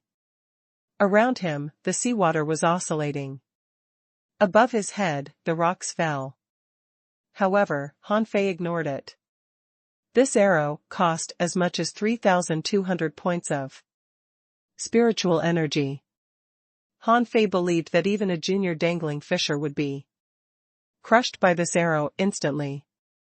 Because most dangling fishers didn't have their upper limits of spiritual energy exceed 3,200. Just when he was about to shoot this arrow, he suddenly felt a chill down his spine. At this moment, he smiled, leaned forward, and quickly turned around in midair. Swish! A dazzling white light burst out and the whole cave was illuminated. Han Fei even saw a lot of psychedelic starfishes entrenched on the top rock wall, but he didn't care. "Hey! I told you if you dare show up again, I'll skin you alive." A large amount of rubble fell over from above his head, but Han Fei did not even take a look. The 9-star chain smashed the rubble to one side. And 20 blue sea wandering dragon daggers instantly shot out. This time, the rock wall collapsed in a wide area after being shot by this arrow, and the mutant devil fish was inlaid on the rock wall like a piece of skin. This time, it failed to vanish into the rock. Han Fei sneered, "Run. Keep running. Your soul has been crushed by me. Can you still escape?" In fact, the target of Han Fei's 5th arrow was not the mist-hidden grass, but this fish, because he knew it would take the chance to sneak attack him. However, after this arrow, Han Fei's arm was sore that he couldn't even lift it. "No, it seems that I need to practice archery more." Little Black rushed up and bit the devilfish hard. Then, he was stunned. "This fish is meatless." Han Fei was also speechless. Does this fish only have skin? It doesn't even have a bone? If it weren't for the data in front of his eyes, Han Fei would think this thing was a fake fish or a piece of fish skin. At this moment, the devil fish had only half of his skin left and was dying. Han Fei flicked the fish skin with his fingers. Should I kill you? Gee. With that, Han Fei grabbed a blue sea wandering dragon dagger and cut across the skin of the devil fish. Wherever the knife cut through, it froze finally. Han Fei saw horror in the eyes of the fish skin. Just as he expected, it was still alive. How could a mysterious creature so easily die? Slash. Han Fei cut a gash in the fish skin. It seems that you can't speak. Yeah, so far, I have only met 2 fish that can speak. It seems that not all mysterious creatures can speak. Han Fei stared at it for a long while, but got no response. That's it. Collect. However, it wasn't collected into the demon purification pot. This damn fish was still resisting? Slash. Slash. Han Fei raised his dagger and left dozens of gashes on the body of this mutant devil fish, almost shredding the fish skin. Han Fei said angrily, "Do you think you can say no? Surrender or die?" Just when this mutant devil fish was almost cut into pieces by Han Fei, it finally accepted its fate. If it still didn't surrender, it would only die. Han Fei smiled. Just now, he almost wanted to give up catching this damn fish. What if he got a creature similar to this creepy fish after he refined it with the demon purification pot? Collecting the mutant devil fish, Han Fei looked at the mist-hidden grass. Han Fei put away the blue sea wandering dragon bow and held the water stirring seal in his hand. After 4 consecutive combos, this shield had become weaker. Maybe the person who arranged this shield was not as powerful as he thought. At least, after being hit by his 4th arrow, the shield shook and flickered several times. Clang! Clang! Clang! Han Fei kept hitting the shield violently. Each time he hit it, the surrounding water rippled. Soon, the seawater in the cave was all shaken out. Crack! After Han Fei hit dozens of times, the first crack appeared. But at this moment, Han Fei suddenly turned around, only to see 2 boys running in. One of them was dripping with blood and covered with wounds, and his face was disfigured. The other person didn't seem to be injured though. Han Fei could feel that this boy was not weak and probably a peak-level great fishing master. Seeing Han Fei, he was quite calm. The 2 looked at Han Fei and the mist-hidden grass protected by the shield, then turned their eyes to the rock wall that Han Fei had smashed a big hole in, and frowned. Han Fei waved at them. "Hello there." Before the 2 answered, a girl rushed in from the other side, carrying 2 daggers. The girl was surprised when she saw Han Fei and the other 2. Han Fei grinned. It seemed that the situation was better than he expected. If he guessed right, there were at least 3 fiery mountain tokens on the 2 boys, and 1 on the girl, which meant that he was about to get 4 fiery mountain tokens soon. That was great. While Han Fei was still thinking of how to trick these 3 people, the girl suddenly approached him. "I don't know who you are, but the guy opposite you is Kong Yunfei of the First Academy, the 6th in the top 100 list. We need to cooperate. Otherwise, neither of us can run away." Han Fei blinked. "Okay. Over there," Kong Yunfei frowned slightly. "Give me the spiritual grass and hand over your fiery mountain token. Then you can go." Han Fei said, "Humph, don't be arrogant. I, Gu Tao, rank 80th in the top 100 list. Kong Yunfei, if you dare to rob me, I won't let you off. If Gu Tao were here, he would be stunned. Shit, even if you wanted to pretend to be me, you should learn something about me, okay? I rank 96th, not 80th. Kong Yunfei sneered. Is this guy out of his mind? What makes him think he, the 8th in the top 100, can beat me, the 6th? Kong Yunfei had never paid attention to students below the top 10, so he didn't know Han Fei was lying. But the girl suddenly sent him a message, you are not Gu Tao. Have you met him? How is he? Han Fei froze. Damn, Gu Tao said he had a companion. Is it this girl? Han Fei responded, don't tell them. We are allies. On the other side, Kong Yunfei gestured with a glance, and the boy beside him immediately rushed to another hole and held his armor box in his hand, ready to fight at any time. Han Fei looked at the girl next to him. What is Kong Yunfei's profession? The girl was stunned. You don't know that? Come on, he is the 6th in the top 100. But she still answered, he is a soul warrior. His spiritual beast, Phantom Eel, is extremely fast and his electric light slash is very powerful. What about the other person? The girl shook her head.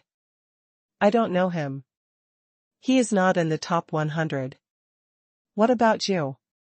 Han Fei asked. The girl said, I'm the 100th in the top 100, Yuan Jia. Who are you? Is Gu Tao still alive? Yes. I am a lonely walker in the ocean. Don't ask me where I come from or where I am going. I'm not going to tell you. Yuan Jia?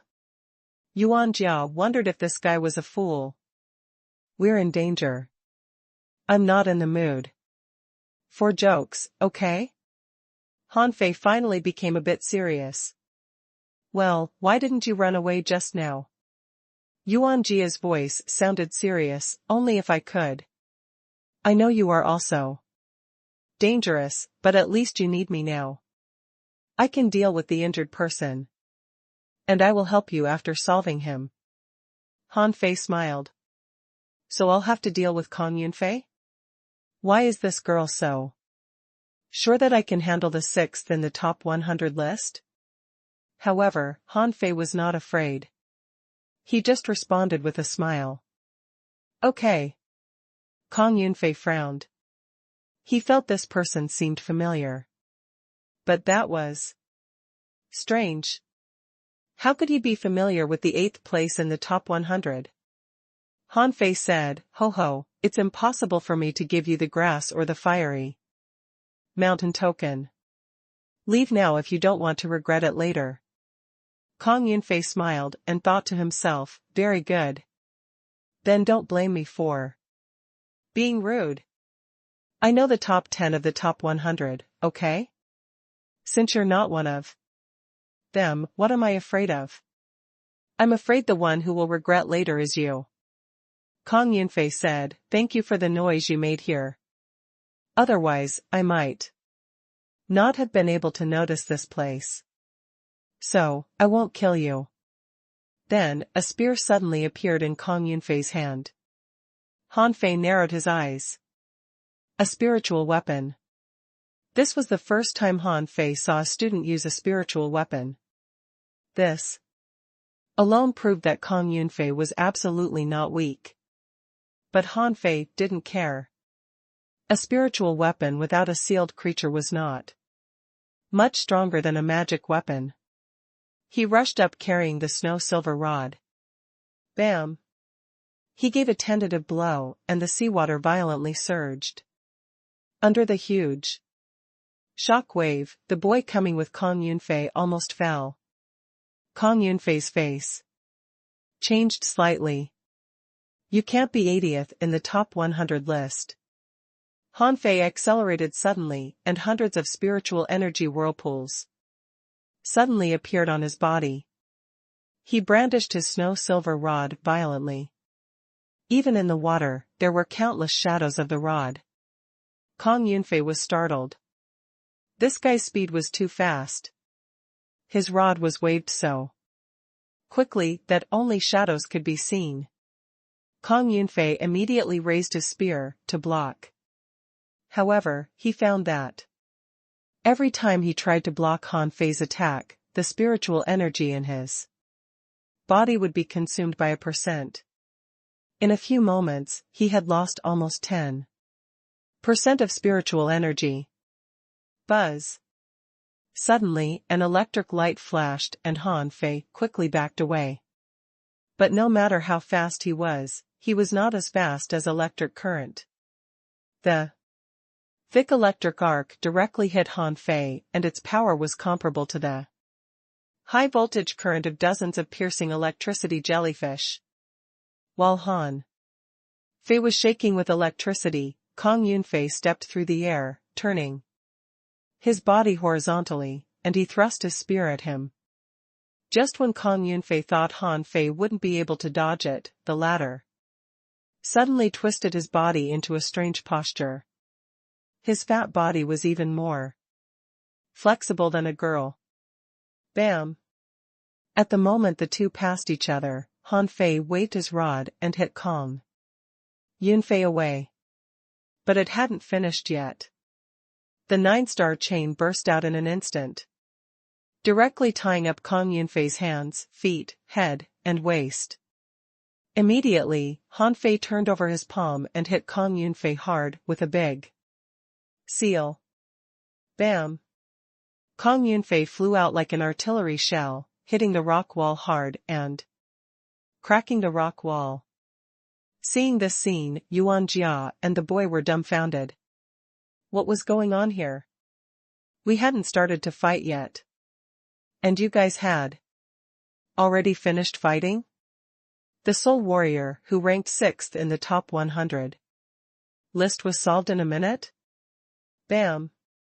On the rock wall, Kong Yunfei suddenly vomited a mouthful of blood and his eyes turned bloodshot. As he broke free from the rock wall with a loud thud, a shadow of a huge eel appeared. At the same time, a horned shark appeared in the water. Kong Yunfei muttered, "I'm gonna kill you." Han Fei froze for a moment. A shark? Besides Zhang Xuanyu's bloodthirsty shark, this was the second shark he had ever seen, and this one even had a horn on his head. The one-horned shark instantly turned into a water blade. Suddenly, a huge blade of tens of meters in length hacked straight at Han Fei. Water-stirring seal technique. Han Fei turned serious. The shadow of the huge seal, tens of meters high, floated into the air and hit the water blade hard. Clang! The deafening noise shook Yuan Jia and the other boy so hard that they spat blood out. The next moment, the big shark was hit flying to the rock wall, and Han Fei also flew upside down and hit the rock wall. Han Fei shook his head, broke free from the rock wall, and even scratched his head. Kong Yunfei was dumbfounded. Who the F***ck are you? The other two shouted at the same time, Han Fei? Han Fei twisted his body and stretched his limbs. The 6th place in the top 100 list did have some strength. Just now, the shark even sent the water stirring seal flying with its horn. At this moment, the fish skin on Han Fei's face was shattered and the three of them saw Han Fei's face. Kong Yunfei didn't know Han Fei at all, and he never went to the Blue Sea arena to watch the games, so he wasn't surprised. But Yuan Jia and the girl immediately took 2 steps back. Gosh, this guy is Han Fei.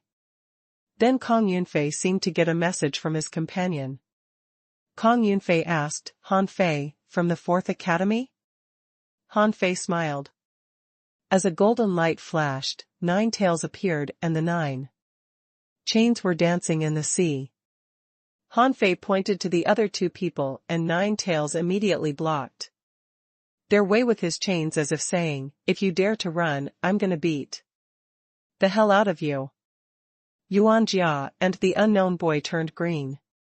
That's funny.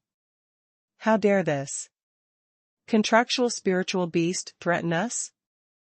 The two reached an agreement almost instantaneously, and at the same time, they attacked Nine Tails, respectively having an iron hook squid and a machete crab attached to them. But the 9-star chain, like a sharp arrow, came in an instant.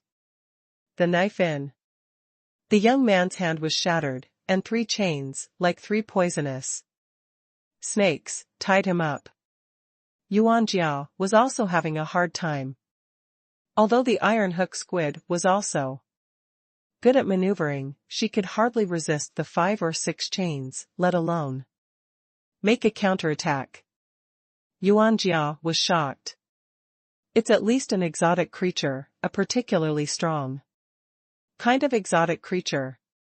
Han Fei didn't pay much attention to those two people, whom Nine Tails alone could handle. He looked at Kong Yunfei and said, gee, my pet is exposed. Okay. Now hand over your fiery mountain tokens. Or, if you still have any other means, show me. Kong Yunfei frowned.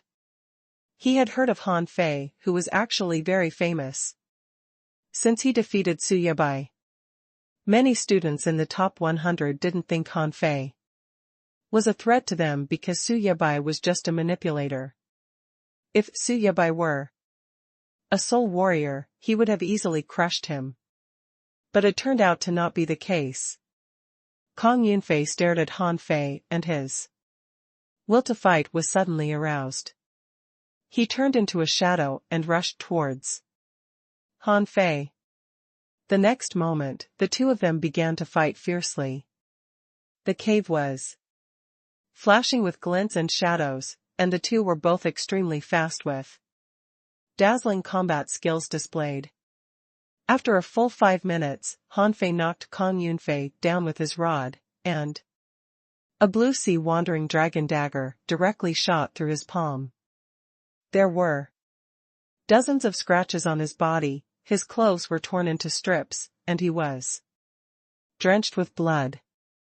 Han Fei mocked him, not bad, but not strong enough. How did you get to be 6th place? Kong Yunfei almost vomited blood. Am I not strong enough? I have hit you dozens of F** king times, okay? What the F*** is with this body? I just can't cut through his skin. Han Fei looked at Kong Yunfei lying on the ground with a smile. This guy is almost as strong as Zhang Xuanyu. I have to tell Zhang Xuanyu that he is going to be overtaken by someone. Han Fei stretched out his hand. Fiery mountain token. Otherwise, die. Kong Yunfei's mouth was bleeding, and he asked with a pale face, you won't kill me? That depends on you. This is just a trial, and you can be considered a seed student in the Blue Sea town. Perhaps we'll need you to help us deal with the people in the 36 towns in the future. Do you think I'm stupid? If I kill you, I'll have to kill the other two. Even if I kill them all, there is still Gu Tao who has run out. Then everyone will know I killed you. Besides, Kong Yunfei will definitely snatch more fiery mountain tokens when he gets out, and then I might be able to rob him again. Isn't that great? Kong Yunfei took out 2 fiery mountain tokens and threw them to Han Fei. I will catch up with you. Han Fei was surprised. Why did you give me 2? Kong Yunfei snorted. If I lose, I lose. I won't hide anything. Otherwise, it'll look as if I can't afford to lose. Han Fei took a look at Kong Yunfei. Although this guy looked like an arrogant idiot at the beginning, he became quite normal after losing to him. To put it plainly, he just needed to be taught a lesson. Han Fei didn't want to kill Kong Yunfei. He turned his eyes to the other two. Where are your fiery mountain tokens? The two almost cried. They admitted that they were no match for Han Fei. After all, he was from the 4th Academy. But why couldn't they even beat a damn contractual spiritual beast? What a disgrace. Nine Tails put away its 9-star chain. Without using his pincers, he could easily tackle the enemies with its tail alone. Then he rushed up to Han Fei and hugged his leg. Han Fei's face changed drastically, and he immediately collected 9 tails to prevent this idiot from doing something embarrassing. Yuan Jia and the boy reluctantly threw their fiery mountain tokens out. At the same time, the two also deeply recognized their ranks. Their current goals should be to stay in the top 100, and it was impossible for them to compete with people like Han Fei or Kong Feiyun for now. Han Fei got 4 fiery mountain tokens at once. In addition to the previous ones, he had 12 ones in total. That's too easy. After only half a day, I've got 12 of them. There are only 305 people participating in the trial. It should be no problem for me to get 50 fiery mountain tokens in 7 days. Since they had given him their fiery mountain tokens, they were no longer enemies.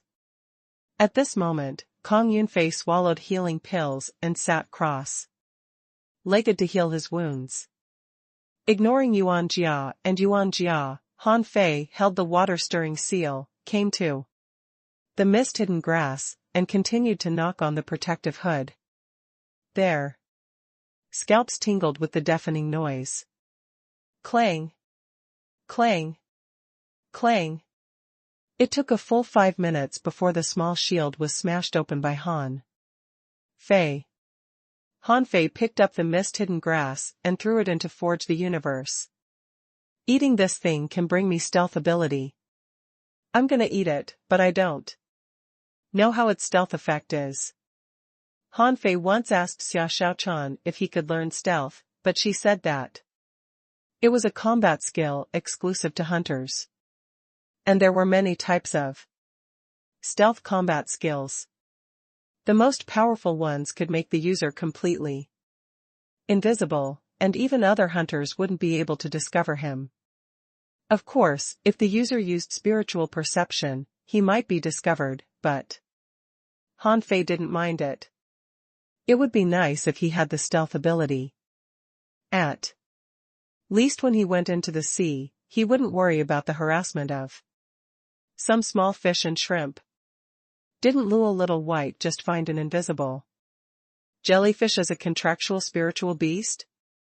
Kong Yunfei was helpless. Can't you see I'm healing my fucking wounds? Why are you making such noise? Kong Yunfei looked pale and stood up. Shall we go? Han Fei asked, do I know you? If you want me to lead you out, each of you owes me a fiery mountain token. Yuan Jia was shocked. What? A fiery mountain token? Han Fei blinked and said, why don't you try going out by yourself? This place is full of tunnels and caves. Although you can definitely go out, I wonder if you can find a place to breathe. Anyway, I don't mind if you stay here longer. Then I'll have fewer competitors.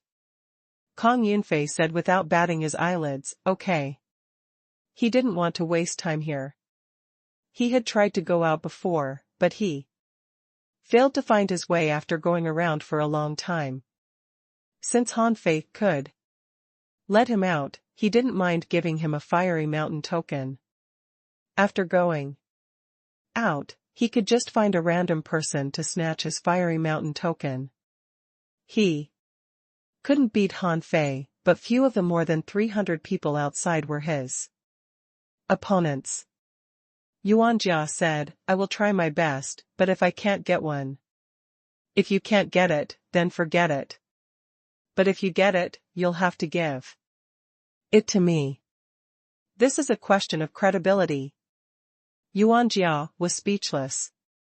Credibility? Aren't you looting us? Han Fei counted his tokens again. Now I've got 15 Fiery Mountain tokens. Not bad.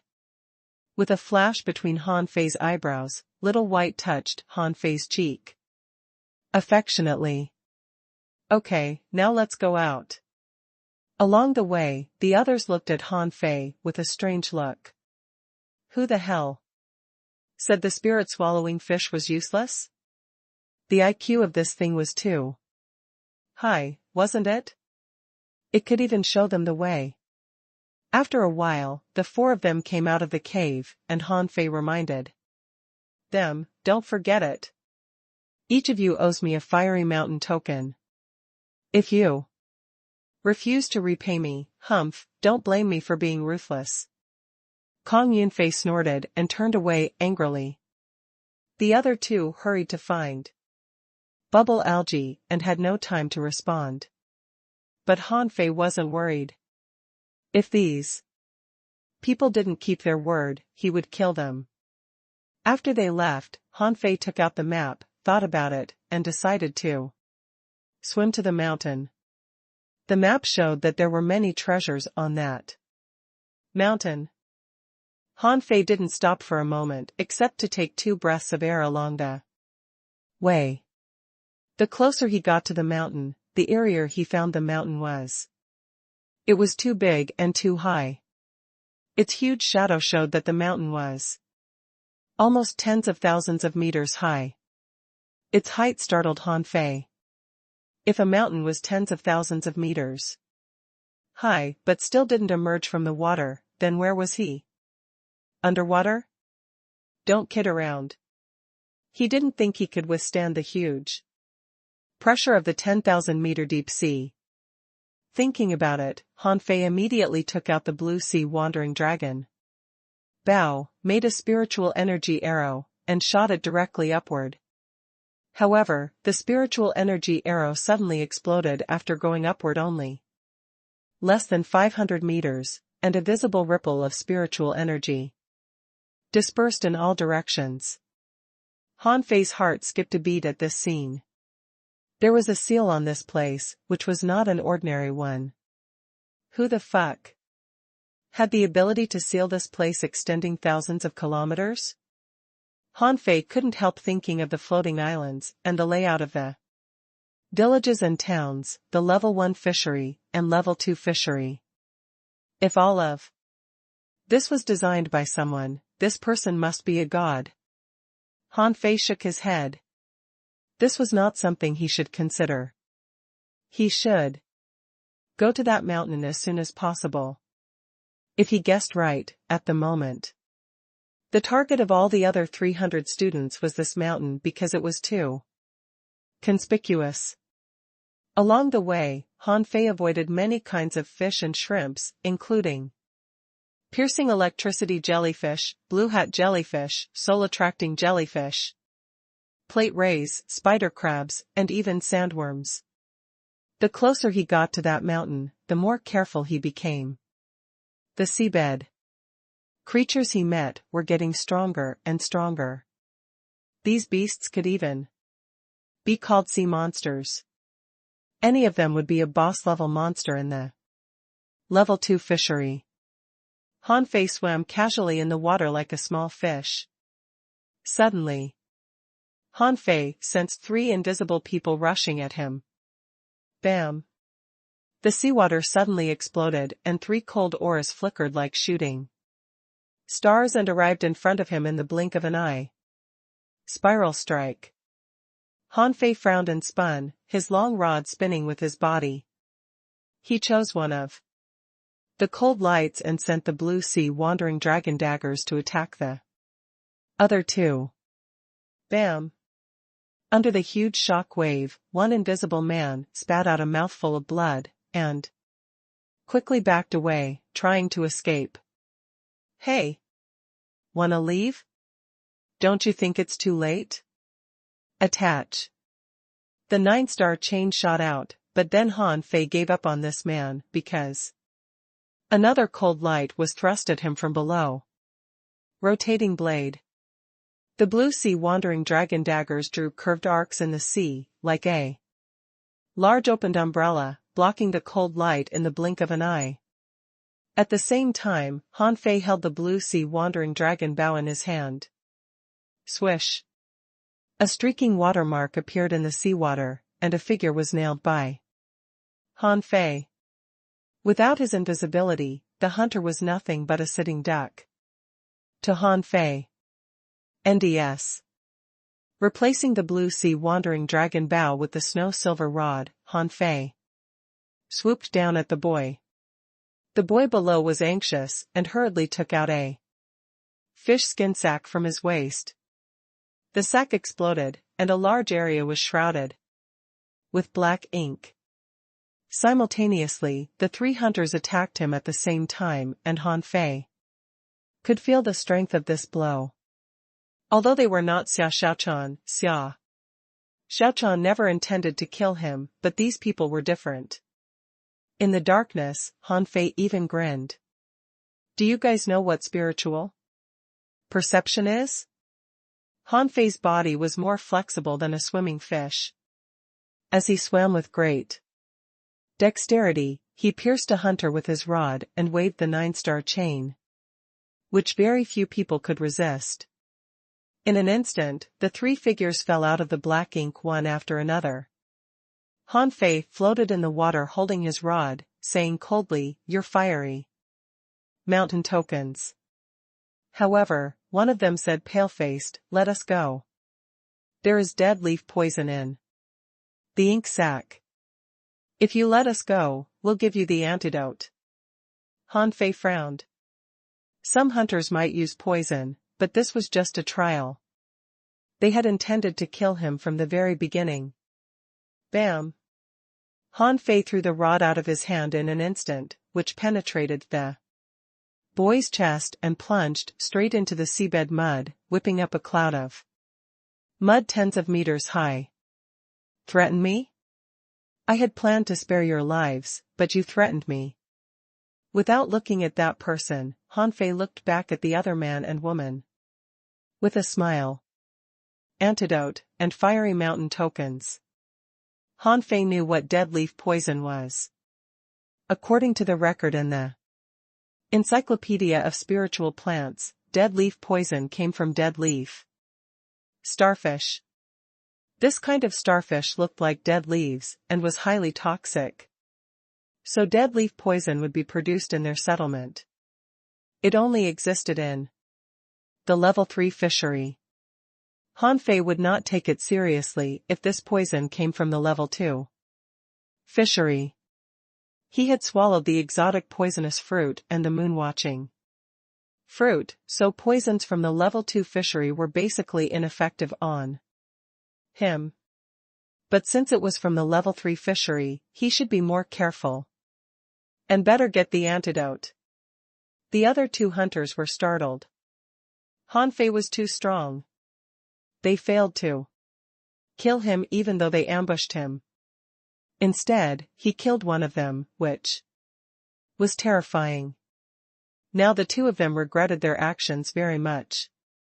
They should have recognized this was Han Fei from the very beginning. They were all advanced, great fishing masters, but still failed to beat Han Fei. How can we believe you? Another boy looked at his comrade in arms who had been killed by Han Fei.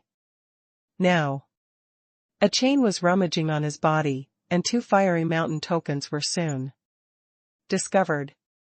Han Fei threw them into Forge the Universe without even looking at it and smiled at the 2 of them. Not bad. I guess you 2 also have more than 2 fiery mountain tokens. I'll give you 5 minutes to consider your options.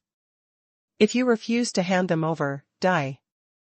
The girl suddenly said, "We can give you the antidote and our fiery mountain tokens, but you have to swear to the sea god not to kill us." Sea god? What the hell is that? You have no choice but to believe me. The two were shocked. How dare this guy to be so rude to the sea god? Was he out of his mind? The girl still wanted to say something but was stopped by the boy. The boy shook his head and then threw a small bottle to Han Fei. However, Han Fei didn't even take it. With a touch of his finger, a wave of water pushed the bottle towards the boy and he said, "You take a sip first." The boy turned pale, and at the moment his face changed, Han Fei suddenly turned cold. The next second, the blue sea wandering dragon bow appeared in his hand and he shot an arrow at the boy. At the same time, dozens of the blue sea wandering dragon daggers followed. Bam! The boy hurried to resist, but he simply had no power to fight back. In the end, a chain pierced the boy's chest. Han Fei's face was cold and grim. Humph! What made him think he could fool me with such a lame trick? Is he a moron? Han Fei rummaged on his body and frowned. Why is there only one fiery mountain token? The girl was pale with fright and hurriedly responded, "We had planned to go to the mountain after. Each of us snatched one fiery mountain token and only he hadn't got one, so." "Oh, yes. These are mine." The girl was terrified and threw the two fiery mountain tokens to Han Fei. Otherwise, Han Fei would still get them after killing her. Han Fei took the fiery mountain token. Smart choice. And the antidote. The girl hurriedly took out the antidote, took a sip by herself, and then threw it to Han Fei, saying timidly, "Don't kill me." Han Fei shook his head slightly. Why is this girl so timid? How did she become an advanced great fishing master in the first place? Even He Xiaoyu was more courageous than her. Han Fei drank the antidote and felt the tingling feeling in his body gradually disappear, and then he waved. "You can go now, but you owe me a fiery mountain token. If you meet me next time, remember to give it to me. Otherwise, ho ho, you'll accompany them in hell." As soon as he said so, the girl swished away in stealth and didn't dare to stay any longer. Han Fei picked up the daggers from the two boys, which were both low-quality magic weapons. He slightly curled his lips and threw them in to forge the universe. Maybe they would be of some use someday. Hardly had Han Fei drawn the snow-silver rod when an intense light burst out on the enormous mountain, as if something had been triggered. So quickly? Han Fei's face slightly changed. He had been here for only one day, but the reactions on the mountain suggested that someone was already there. Haha. That's my fortune. Han Fei swooshed from the ground and swam to the mountain. This was different from the regular fisheries. It was up to luck whether or not one could acquire treasures in the regular fisheries, but in this trial, you would have to fight for everything. Not just Han Fei. When the intense light burst out, hundreds of people from all directions took action simultaneously. After half a day of exploration, almost everybody had found that the waters here were founded around the mountain. Now that something was going on near the mountain, how could they not be anxious? Earlier, 300 people were scattered within a range of 1,000 square kilometers, but now, all of them had been gathered at the center. Almost no one was at the edge anymore. Han Fei avoided the fish and approached the mountain. He saw tremendous silver glitters that looked like a galaxy ahead of him. As Han Fei approached, the silver glitters approached him as if they were conscious. When they were only several hundred meters from each other, Han Fei complained, as it did not seem right. Were these actually tremendous exotic fish? Why were they here? A new fish type popped up in his eyes. It was almost transparent but emitted silver light. It was only the size of a hand but had pure white eyes. It did not look like a decent fish at all. Name: explosive silver fish. Introduction: this kind of silver fish contains tremendous spiritual energy and often lives near the silver mines of spiritual energy. Due to the chaotic spiritual energy they absorb, they're highly unsteady and have to reduce the chaotic spiritual energy in them with reproduction. When they're engaged with an enemy, they're likely to detonate themselves. Level 24. Quality rare. Spiritual energy 561 points. Effect: it can quickly refill spiritual energy when eaten. Collectible: none. Absorbable. The shoal of silver fish charged at Han Fei, consciously like the phantom fish he met before. The phantom fish chased him because he killed their companions. But why were the silver fish doing so? Han Fei turned around and ran away. In the meantime, he stuffed the mist hidden grass into his mouth. He didn't use it before as he intended to refine it into pills after he came back. However, that did not seem necessary now. Faced with the overwhelming explosive silver fish, Han Fei confirmed that they were probably similar to the piercing electricity jellyfish. But the only difference was that the piercing electricity jellyfish would only charge electricity without detonating themselves. If anything tried to break through the explosive silver fish, they would probably be half blown up. A level 24 fish was equal to an intermediate great fishing master. It was hard to tell how powerful their self-detonation could be. The nine-tailed mantis shrimp slapped out its chains and raised dozens of explosions. Han Fei discovered, to his surprise, that every explosion caused a round water ball. Damn it. Is it really so difficult to approach that mountain? When Han Fei was dozens of kilometers away, he found that the explosive silver fish stopped chasing him. Relieved, he sat down in the water. I've finally escaped. Huh? Hardly had Han Fei relaxed when he sensed ripples spreading out in the water. He also saw bursting spots of light far away. Huh? Someone else is trying to pass the explosive silver fish? Han Fei immediately had a plan. It was only a matter of time before he digested the mist-hidden grass, but until then, the fiery mountain token was very important to him too. Couldn't he go for the fiery mountain token if he couldn't find other treasures? Su Tsung from the Second Academy was swimming through the explosive silver fish with his sturdiness as an armorist. But his head was dizzy after he just broke through. His force shields could not stop the crazily exploding fish anymore. He could tell that their explosion equaled a fully blown attack of a beginner great fishing master. After only 5 seconds, while the force shields were still intact, blood was flowing out of his nose and his mouth because of the blast. Looking at the dense silver fish ahead of him, Su Tsung dare not charge anymore. He retreated quickly. When he was out, 2 of his force shields had been blown up, and his back was almost fully embedded with the scales of the silver fish. Su Tsung vomited blood. He unleashed his spiritual energy to shake the scales of the silver fish off. But then blood gushed out.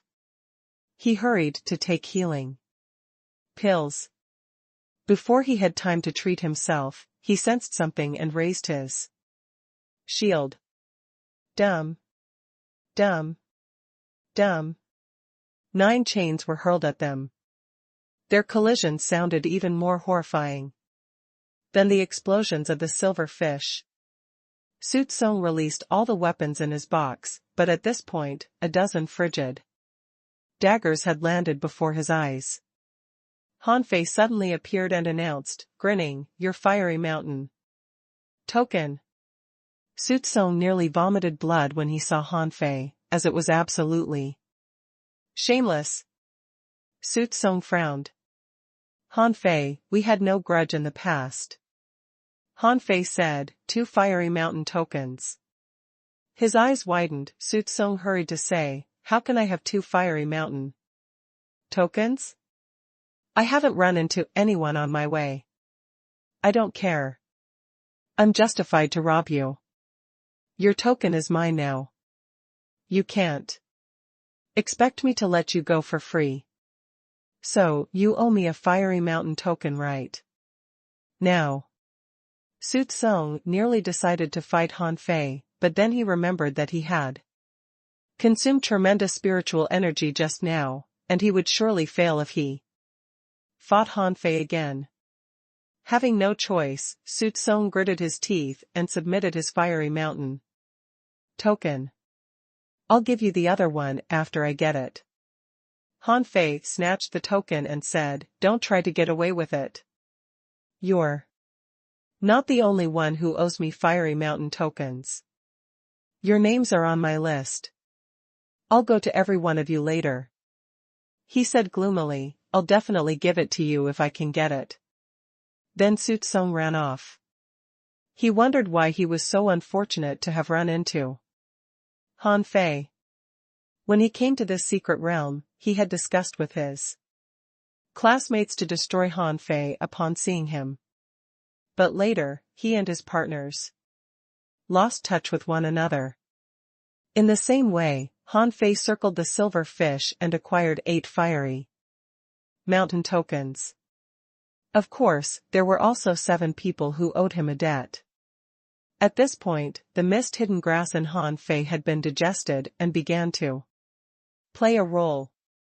Hanfei tried to hide himself, but then he realized that the stealth function of the mist-hidden grass was not as effective as he thought. He seemed invisible on the surface, but he maintained the contour of a human on a closer look. It might fool the creatures in the ocean, but it was useless against a human being.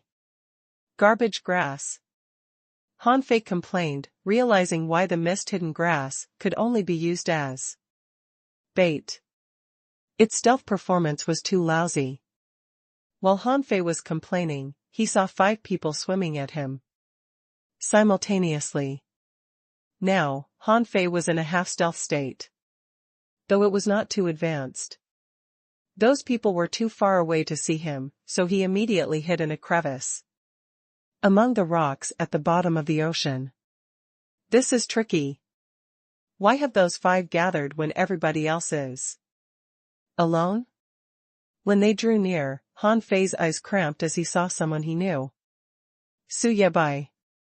He didn't know the rest of them, but if someone else were here, they would have exclaimed in shock as 5 of the top 10 experts of the 3 academies were here. Suddenly, one of them looked down, and Hanfei held his breath, wondering if he had been exposed. Su Yabai asked, "What's up?" A guy with a cold face frowned. "Somebody seems to be staring at us." The eyes of another guy who looked similar to Zhang Xuanyu were filled with whites. Hanfei could easily tell that he was suspected, as the guy was a spirit gatherer and he was investigating the spiritual waves nearby. Hanfei immediately held himself back. Thankfully, he could seal his spiritual energy with the 108 spirit-absorbing war bodies, or he might have been discovered. Hanfei calmed himself down.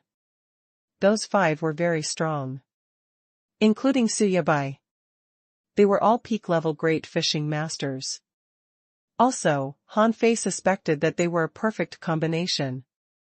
He knew that Su Yabai was a manipulator. The guy in the lead was carrying a weapon box, and there was that handsome spirit gatherer. So, did it mean that the other 2 people were a soul warrior and a hunter?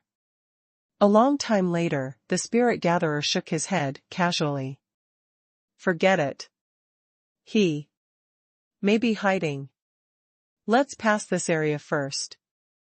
Hanfei was slightly anxious. Those 5 people were very strong, and since they had a hunter, it would have been easy for him to locate him. But after a few seconds, they were all gone, as if they did not consider it a big deal. Hanfei considered if he could take care of a perfect combination of 5 peak-level great fishing masters. Though Hanfei was confident, he knew his limitations. If he were to fight them with all his strength, he probably could only kill 3 of them at most. Therefore, he simply stalked them from their behind. Since those guys did not care, he decided to let the silver fish teach them a lesson first. But a moment later, Hanfei's eyes bulged. The armorist took action first. Different from Lu Renkuang's box that was filled with rods and blades, this guy's box released pieces of a turtle shell that quickly combined into an enormous ball, which enshrouded the 5 of them. Hanfei had never seen such an awesome armorist before. At the very least, Lu Renkuang had never demonstrated such a cool technique. But that was not the end of it. He saw that glittering ice grew out of the ball of the turtle shell, turning it into a ball of ice. It was still not over. Hundreds of spider threads darted out of the ball to the rocks at the bottom of the ocean. Then, to Hanfei's shock, the ball disappeared into the silver fish as if it were a projectile thrown out by a slingshot. Bam! Bam! Bam! Wherever the ball traveled, the silver fish exploded. However, Hanfei saw that the ball passed through them without being stopped at all. Damn it! They're quite strong. Hanfei was quite grim. They were by far the strongest combination that Hanfei had ever run into. If the armorist in the 100th game in the Blue Sea arena were the one here, the battle could have ended differently. Hanfei frowned at the mountain ahead and the dense gathering of fish. Though he was proud of his sturdiness, it wouldn't be easy for him to weather through their continuous explosions. Hanfei appeared and summoned the 9-tailed mantis shrimp. Before it leaned close to him, Hanfei had kicked it in the head. Dig a tunnel through this place.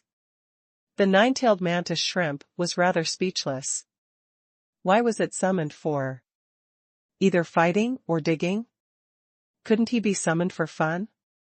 The 9-tailed mantis shrimp dug quickly through the ground, and a tunnel had been created. Several seconds later, he had to admit that the mantis shrimp was really a quick digger. The soil was loosened easily by the creature's forearms. Very soon, Hanfei felt that he was already halfway through. Hee. Not bad. I'm going to give you a female mantis shrimp later. The 9-tailed mantis shrimp worked even harder while hoping that Hanfei would not go back on his word. While Hanfei was pressing forward quickly, his eyes cramped as the shrimp seemed to have dug into something. When Hanfei perceived it, he couldn't have looked more awful, as he had entered a lair of insects. To be more precise, it was a lair of sandworms. Countless enormous sandworms entangled each other in their nest. More importantly, the lair was so huge that he could not sense the end of it. Damn. Attach. In the blink of an eye, the place where Hanfei was at was occupied by an enormous head. Bam. In the middle of the silver fish that looked like a curtain, Hanfei broke out of the soil, and behind him, enormous heads craned out of the soil. A gargantuan sandworm dozens of meters long wriggled among the silver fish. Bam. Bam. Bam. Hanfei couldn't have looked more awful. Who created such a huge nest for sandworms? It was too horrifying. In the blink of an eye, Han Fei's head became dizzy from all the explosions. Little gold, fuse. Immediately, wings grew on Han Fei's back, and an enormous shadow popped up above his head. It looked like a bird, but it had gills and 9 chains on its tail. If Han Fei were flying in the sky, someone might have mistaken him for a phoenix, as he had every feature of a phoenix. Hew! Instantly, Han Fei's speed was much higher than before. He had made the best use of the feather god ray. He was so fast that the gold-red wings seemed to have turned into sharp blades, raising surging waves wherever he went. What Han Fei didn't know was that 5 young people, 4 guys and 1 girl, were staring at the silver fish from the other side. Was someone really staring at us? The spirit gatherer nodded. Yes. Although I didn't see him just now, I sensed a different spirit energy. The young armorist said he couldn't be weak if he could hide himself from you. He must have more than 1 fiery mountain token. Let's take him down. The girl, on the other hand, took out 2 enormous hammers. It was quite weird that she was holding such big hammers when she was so petite. The girl said, I hope that he can take 1 attack from me. As they chit-chatted, they saw a gold streak of light penetrating through the glittering silver fish. The man was so fast that although he was also creating a path of waves, it was not as noisy as when they passed through the silver fish just now. The girl said solemnly, he's fast. Suyabai frowned, and spider illusions appeared behind him, releasing tremendous threads. Spider web. Suyabai took action. The threads tied together and soon combined into a huge web. The young spirit gatherer, on the other hand, raised his hands and squeezed the water, establishing a water wall. The young armorist simply laid his weapon box down next to his feet. Bam! Han Fei was lost for words. If he had known that he had to pass the silver fish straightforwardly, he would have done that instead of attempting to dig a tunnel. At this point, his head was dizzy, his face was bleeding, and his internal systems were a mess. He couldn't be more uncomfortable. Huh? The moment Han Fei broke through the silver fish, he saw an overwhelming web blocking his way. F***CK. Immediately, he unleashed the blue sea wandering dragon daggers, and the highly tensile web was cut apart as if it was made of paper. The 5 people behind were greatly shocked at Han Fei's responsiveness. But behind the spider web was a water wall. Han Fei had no time to decelerate at all. He immediately felt like cursing the 5 bastards who were ambushing him. He had always been the guy who ambushed others, but he was ambushed this time. If he couldn't decelerate, he might as well not. Little Gold had a tough head. And he was not scared of any water wall. Bam! Instantly, the water wall exploded as if a bullet had passed through it.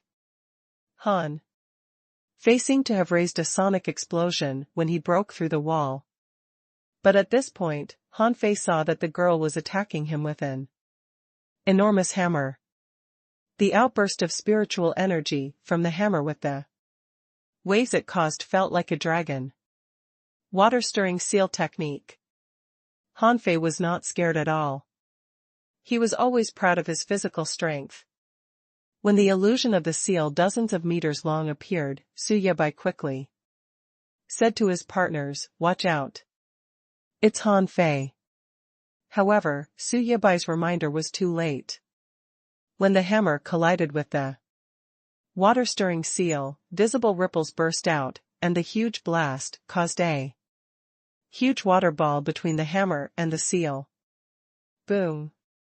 With a thunder-like rumble, the girl vomited blood and was smashed into the soil like a cannonball. Han Fei was flung back and hit into the water wall, by the hammer too. He was appalled by her strength. The young armorist grew cold. He's Han Fei? Then, he patted the weapon box, and a dragon swam out. Han Fei was shocked too. See that? Even Lu Renquang had never displayed such a technique before. That jerk must have been too lazy to learn such an awesome technique. Han Fei decided to beat him up next time he saw him. Han Fei suddenly lifted himself and drew out the blue sea wandering dragon. Bow, before he pulled the bow. Hew! Hew! The dragon illusion and the arrows of spiritual energy collided, and the first two arrows of the war soul art were rendered useless. Han Fei had no time to shoot a third arrow, but thankfully, the dragon was gone, and the real appearance of the weapon was revealed. It was a long spear, enveloped in illusions of a dragon.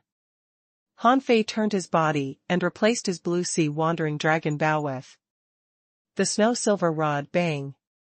The long spear was smashed back, and Han Fei rose again by the counterforce. At this point, the girl who was smashed to the soil by Han Fei jumped out and crossed her hammers. Let me. But Han Fei was not paying attention to her, but the missing person of the crew. In the next moment, he saw a red spot flashing back. He immediately protected himself with the 9 chains behind him. The hunter did not expect Han Fei to react so quickly. He retreated after his first attack failed. There's indeed a hunter. Han Fei smiled. I'll remember what you did today and return it to you by double later. Under the 5 people's eyes, Han Fei turned into a gold shadow and disappeared in the blink of an eye. Han Fei ran crazily, though he knew that those people probably couldn't catch up to him. He would rather keep a distance from them for now. From the brief engagement just now, Han Fei could tell that they were indeed very strong. Although the girl was knocked out by his seal at the beginning, she got back to her feet very soon and did not seem injured at all, but Su Yebai was almost killed when he was hit in the same way earlier. Hee. Every one of them seems no weaker than Kong Yunfei. Han Fei guessed that he had run into the toughest combination of the 3 academies. For that reason, Han Fei felt that it was going to be fun if his team had a fight with them. Han Fei cancelled his state of attachment. Reading the map, he took a turn and swam to the bottom of the mountain. An hour later, Han Fei finally found a place of treasures between 2 lifted rocks after circling around the mountain. But the moment he landed, 3 people ran out of the place of the treasure. They all came to a stop and stared at each other in surprise. Han Fei said, "Hello. What a coincidence. You've just finished your search? It's time to submit your treasures." However, they simply yelled, "It's Han Fei. He's from the 4th Academy too. Go." Han Fei? Han Fei was stunned as it did not seem right. Why did they say that he was from the 4th Academy too? What was wrong with the 4th Academy? Han Fei said, "Hey. Let's talk nicely. Isn't it inappropriate to fight the moment we meet?" One of the girls said curiously, "Inappropriate? Xiao Xiaochan stole the treasures that we found after arduous efforts. She stole them, you know?" Han Fei was lost for words. What Xiao Xiaochan did was indeed indecent. If his treasure that he acquired through hard work was stolen, he probably would be pissed too. Han Fei dodged the girl's attack and replied, "That does not sound right." "How? Do you know that it was Xiao Xiaochan who stole them? What if it was someone else? You're slandering the 4th Academy." A young man unleashed tremendous spirit entangling grasses at him and shouted. She stole them right in front of our face. Han Fei cut the spirit entangling grasses into pieces with his blue sea. Wandering dragon daggers. What? Stealing right in front of your face? That's robbing, all right? You're robbed only because you're too weak. Do you not feel ashamed? Hurry up. Submit all your Fiery Mountain tokens. Fiery Mountain tokens? You want to steal our Fiery Mountain tokens? The armorist of the team, who had been silent, seemed to be enraged. He patted his armor box and threw out 100 weapons at Han Fei. Han Fei was amused. Had Xia Xiaochan stolen their Fiery Mountain tokens too? In that case, he might as well let them go. They were pitiful enough, and besides, he could earn nothing except a victory in battle. It would only be a waste of his time. After a while, when all the three of them were exhausted from fighting, Han Fei left. Han Fei checked the map. The place he visited just now had a fairly large mark on the map, but since Xia Xiaochan had robbed the explorers, there was no need for him to go into it again. On the map, there were another couple of treasure troves that he could go to. Except for the seemingly dangerous place on the top. Another half an hour passed. Han Fei came to an underground cave that was filled with bodies of horseshoe crabs. Han Fei's eyes cramped as he was disgusted by the horseshoe crabs. Should he explore it? Eventually, Han Fei chose to wait at the entrance of the cave, making up his mind to rob whoever found the treasures like Xia Xiaochan did. But nobody came out after he waited for an hour. Then, to his surprise, 2 girls came. Because Han Fei was hiding in his half-stealth state with the mist hidden grass, they did not notice him. At this point, the girls seemed to be talking to each other in front of the cave. Xiao He, do we go down? Those worms are disgusting, let's go. There are treasures down there. But there must be more worms. Why don't we wait here? The people inside will come out anyway. Considering the number of the worm bodies here, they must have been in there for a long time, no? Suddenly, one of the girls looked back, only to see Han Fei leaning against a rock. He said, "Hi. What a coincidence. Are you not going down?" The 2 girls were greatly alarmed. One of the girls asked, Han Fei? Han Fei chuckled. Why do I feel that you all know me? The girls were lost for words. There were only 5 people from the 4th Academy, and everybody had known them after the gate competition even though they didn't know the 5 people before. The 2 girls whispered to each other and suddenly leaped back, ready to flee. They knew a thing or two about Han Fei's strength. To be more accurate, everybody from the 4th Academy had been studied countless times. So, after comparing their own strength with Han Fei's, the girls chose to flee. However, before they could run 10 meters, dozens of chains broke out of the soil below their feet, tying one of them up and disrupting the other's escape. Hew! Hew! Hew! The blue sea wandering dragon daggers were darted out, and the snow-silver rod was smashed at them. This was not an occasion for gentleness. By common sense, there were always victims in the trial on the Fiery Mountain. He had been gentle enough to have only killed 2 so far. Water escape. However, before Han Fei reached them, the girl who was tied up somehow broke free from the chains and even vanished. Huh?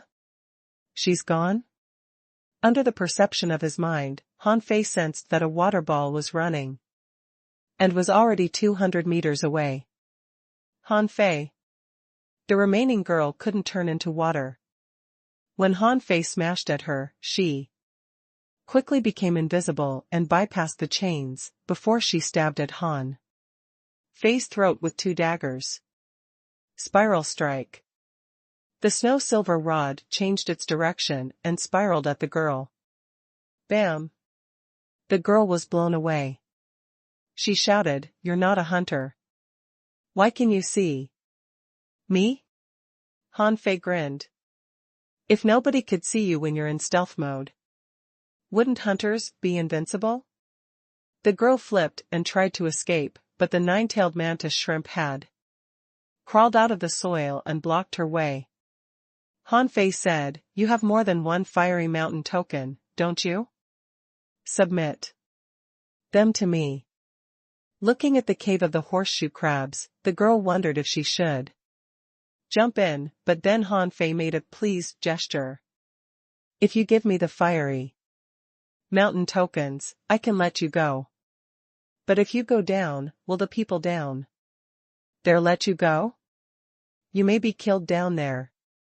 The girl's face changed quickly. Eventually, she gritted her teeth and threw 2 fiery mountain tokens at him, before she leaped away. Han Fei did not stop her. Why should he fight if he had already won? With these 2, he had acquired 27 fiery mountain tokens, which was almost 1/10 of the total. He didn't think that anybody could have more fiery mountain tokens than he did. A wave. Hardly had he stored the fiery mountain tokens when a wave suddenly spread out of the cave, and Han Fei immediately attacked the target. Another hunter? However, Han Fei missed the target this time. The water surged, and the stranger disappeared. The next thing Han Fei knew, a dagger was stuck to his back. "Asshole! You hit me? Did you just hit me? Xia Xiaochan?" Xia Xiaochan revealed herself and glared at Han Fei. "Great! You're waiting for prey while I'm busy robbing people. Why didn't you go down?" Han Fei raised his eyebrow. "I didn't know you were down there." Then, Han Fei slapped his thigh, as it was understandable that Xia Xiaochan came here after she robbed the 3 people earlier. Han Fei looked at the cave. "The people down there," Xia Xiaochan said, "let's go. I've gathered all their fiery mountain tokens. As for the treasure, they've already eaten it and can't submit it now." Han Fei was speechless. "You're quite fast. Xia Xiaochan, how many fiery mountain tokens have you found?" Xia Xiaochan said without looking back, 37. "What about you, Han Fei?" Han Fei was so stunned that he couldn't think, as if an iron-headed fish had just bumped into his head. "How many?" Xia Xiaochan said, 37. "Is it a big deal? Don't be so surprised." Han Fei was quite amazed by Xia Xiaochan's speed. How fast must she have been to loot 37 fiery mountain tokens in only 1 day? That seemed a bit too outrageous. Han Fei unwillingly responded, 27. "It's too few. No, I think we can postpone our treasure hunting. Why don't we rob someone first?" Han Fei had some guesses. How many tokens had other people acquired if Xia Xiaochan had had 37? For example, how many had Luo Xiaobai got? The girl was not talkative, but she was always ruthless and enthusiastic when she had a mission and a target. How many had Lu Renquan got? That fatty was a foodie, but nobody could deny that. He was a fierce fighter. As for Zhang Xuanyu, Han Fei didn't think that he could obtain too many. The man would have to fight someone in a head-on battle for each of the fiery mountain tokens he got, so he undoubtedly would have the fewest. Han Fei took out the map and said, "Xia Xiaochan, do you remember the map from the box in Mr. Turtle?" Xia Xiaochan exclaimed and asked, is it a map of the fiery mountain? Han Fei said, you bet. Come and take a look. How many places have you pillaged? Xia Xiaochan looked at the map and said, I've been here, and here. Xia Xiaochan pointed at 8 places in total, which dumbfounded Han Fei. Han Fei was lost for words. Is there any place you haven't been to? Xia Xiaochan tilted her head and looked at the top of the mountain. I haven't been there yet. Gloomily, Han Fei said, let's go there then. He couldn't count on the regular secret treasure troves now, as all the places marked on his treasure map had been raided on the very first day. That was too outrageous. He had thought that plenty of treasures were still awaiting him. He couldn't be more wrong. It eluded Han Fei that Mr. Turtle's childhood was hundreds of years earlier. At that time, treasures were indeed everywhere on the fiery mountain, but they had been mostly found in the countless explorations since then. The top of the mountain was actually only the middle part of it, because the higher altitudes had been forbidden. More importantly, this place was not exactly a secret land. Since this was a magnificent mountain, those who were capable of passing through the silver fish certainly wouldn't hesitate to explore it. Xia Xiaochan said, I didn't go there because I felt that the top of the mountain was dangerous. But I can see that a lot of people are climbing it. Should we wait for Xiao Bai and the rest of them? Han Fei asked, what if they're already up there? Xia Xiaochan thought for a moment and realized that it did make sense. Considering Luo Xiaobai's personality, she probably would have climbed it without thinking. Then, Han Fei said, we need to be careful. On my way here, I ran into 5 of the top 10 experts of the 3 academies. They're a perfect combination and they're very strong. Xia Xiaochan looked at Han Fei in surprise. How strong? Han Fei said, as strong as us. Xia Xiaochan was briefly stunned, because it meant that they were indeed strong. On the mountain, thanks to his map, Han Fei soon found a place that had 3 protruding stones. It was unattractive and there was not an entrance, but when Han Fei and Xia Xiaochan were here, they found that the spiritual energy nearby was kind of messy. Xia Xiaochan asked, is this really the place? Where's the entrance? Han Fei said, don't panic. We can certainly go inside. Besides, I have the 9-tailed mantis shrimp that can dig tunnels. The 9-tailed mantis shrimp must have been traumatized to have been with such a master. Han Fei wandered among the 3 stones and touched them. Before he did anything, a dark entrance suddenly appeared and absorbed him and Xia Xiaochan. Han Fei felt surging hot waves coming at his face. It was similar to his experience when he ran into the body in the fire cloud cave. Huh? No water here? Hardly had Han Fei landed when he sensed dozens of people in the same place. When he and Xia Xiaochan balanced themselves, they saw an enormous gate 100 meters tall, with fiery mountain carved above as well as pick the sky fire and fish the seasons on its 2 sides. After a quick glimpse at the gate, Han Fei was in awe of the words written around it. In front of the gate were 72 tables. At this point, Han Fei saw that most of the tables had been occupied, and many people looked at Han Fei and Xia Xiaochan. Xia Xiaochan said in surprise, Xiao Bai is here. Han Fei saw that Luo Xiaobai was seated at the table in the front. Luo Xiaobai said to them in private, this is a weird place. Don't do anything. Just sit at any table. Han Fei frowned. Xiaobai, what's going on? Luo Xiaobai replied, every table is a barrier. You can't go down after you've climbed up on it. We may have to wait until all the stone tables are occupied. If you attack, you'll be blown out of here. Han Fei and Xia Xiaochuan looked at each other, surprised at the rule that forbade fighting. But it was in their favor. After all, it was impossible for them to defeat 67 enemies at the same time.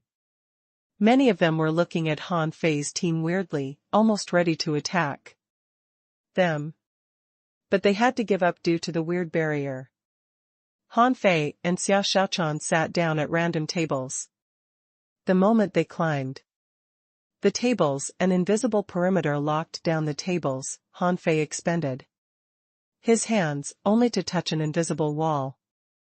His fingers even left ripples on the wall when he touched it. Having nothing to do, Han Fei focused on reading the calligraphy on the gate. Actually, everybody had been watching those words, but some failed to continue. After a quick glance, those words seemed to contain weird magic that prevented them from staring. The words seemed to have been carved by swords and spears, which filled the words with ruthlessness. After reading for 5 minutes, Han Fei couldn't take it anymore and closed his eyes. However, data popped up in the demon purification pot. Sword manipulation art, heaven level, high quality. Note, this is an extraordinary sword art for war. When you perceive the vibe of this sword art, you'll be picking it up. When you're fluent with it, you will be melted with your sword. Perception, 2 out of 100. Deduced art, not applicable. Deduction cost, 0/10, 000,000. Han Fei was astonished. Was it true? He had acquired a heaven-level technique. After only appreciating calligraphy for 5 minutes? However, what surprised Han Fei was not the cost of 10 million points of spiritual energy, but the perception level being 2 out of 100. What did it mean? He had perceived some of the art already? That can't be right. I haven't perceived anything yet, alright? Han Fei hurried to open his eyes and look at those words again. This time, he observed them word by word and stroke by stroke carefully. Another 5 minutes later, when Han Fei's eyes were sore and he was almost shedding tears, he finally closed his eyes. The information on the demon purification pot had truly changed. Sword manipulation art, heaven level, high quality. Note, this is an extraordinary sword art for war. When you perceive the vibe of this sword art, you'll be picking it up. When you're fluent with it, you will be melted with your sword. Perception, 5 out of 100. Deduced art, not applicable. Deduction cost, 0/8, 000,000. Hiss. Han Fei gasped hard. After only a few minutes, the deduction cost had been reduced by 2 million points? Han Fei couldn't be more excited. He didn't need to look for treasures anymore, as the heaven-level technique was itself the best treasure. No. He had to watch it more carefully before more people arrived. Xia Xiaochuan was sitting right next to Han Fei. Seeing that he was excited, she couldn't help but ask, Han Fei, what's wrong? Han Fei said in private, I'm fine. There's the spirit of a sword in those words. It might be an opportunity. Take a closer look at it. Another hour passed, and 60 of the 72 places had been taken, but Zhang Xuanyu and Lu Renquang were still not here. Slightly anxious, Luo Xiaobai asked Han Fei in private, and Han Fei replied, Don't panic. They might have been delayed. They would definitely come. Just focus on the mysterious words. During the past hour, Han Fei had studied every word carefully. He even simulated the calligraphy in his head. At first, he was only studying how to write those words. Later, he began to consider if he could write with a sword. The more he studied, the more shocked Han Fei became, and the strokes of the words were full of changes as if they were moves. At this point, Han Fei's perception had reached 50%, and the deduction cost had been reduced to 3 million points.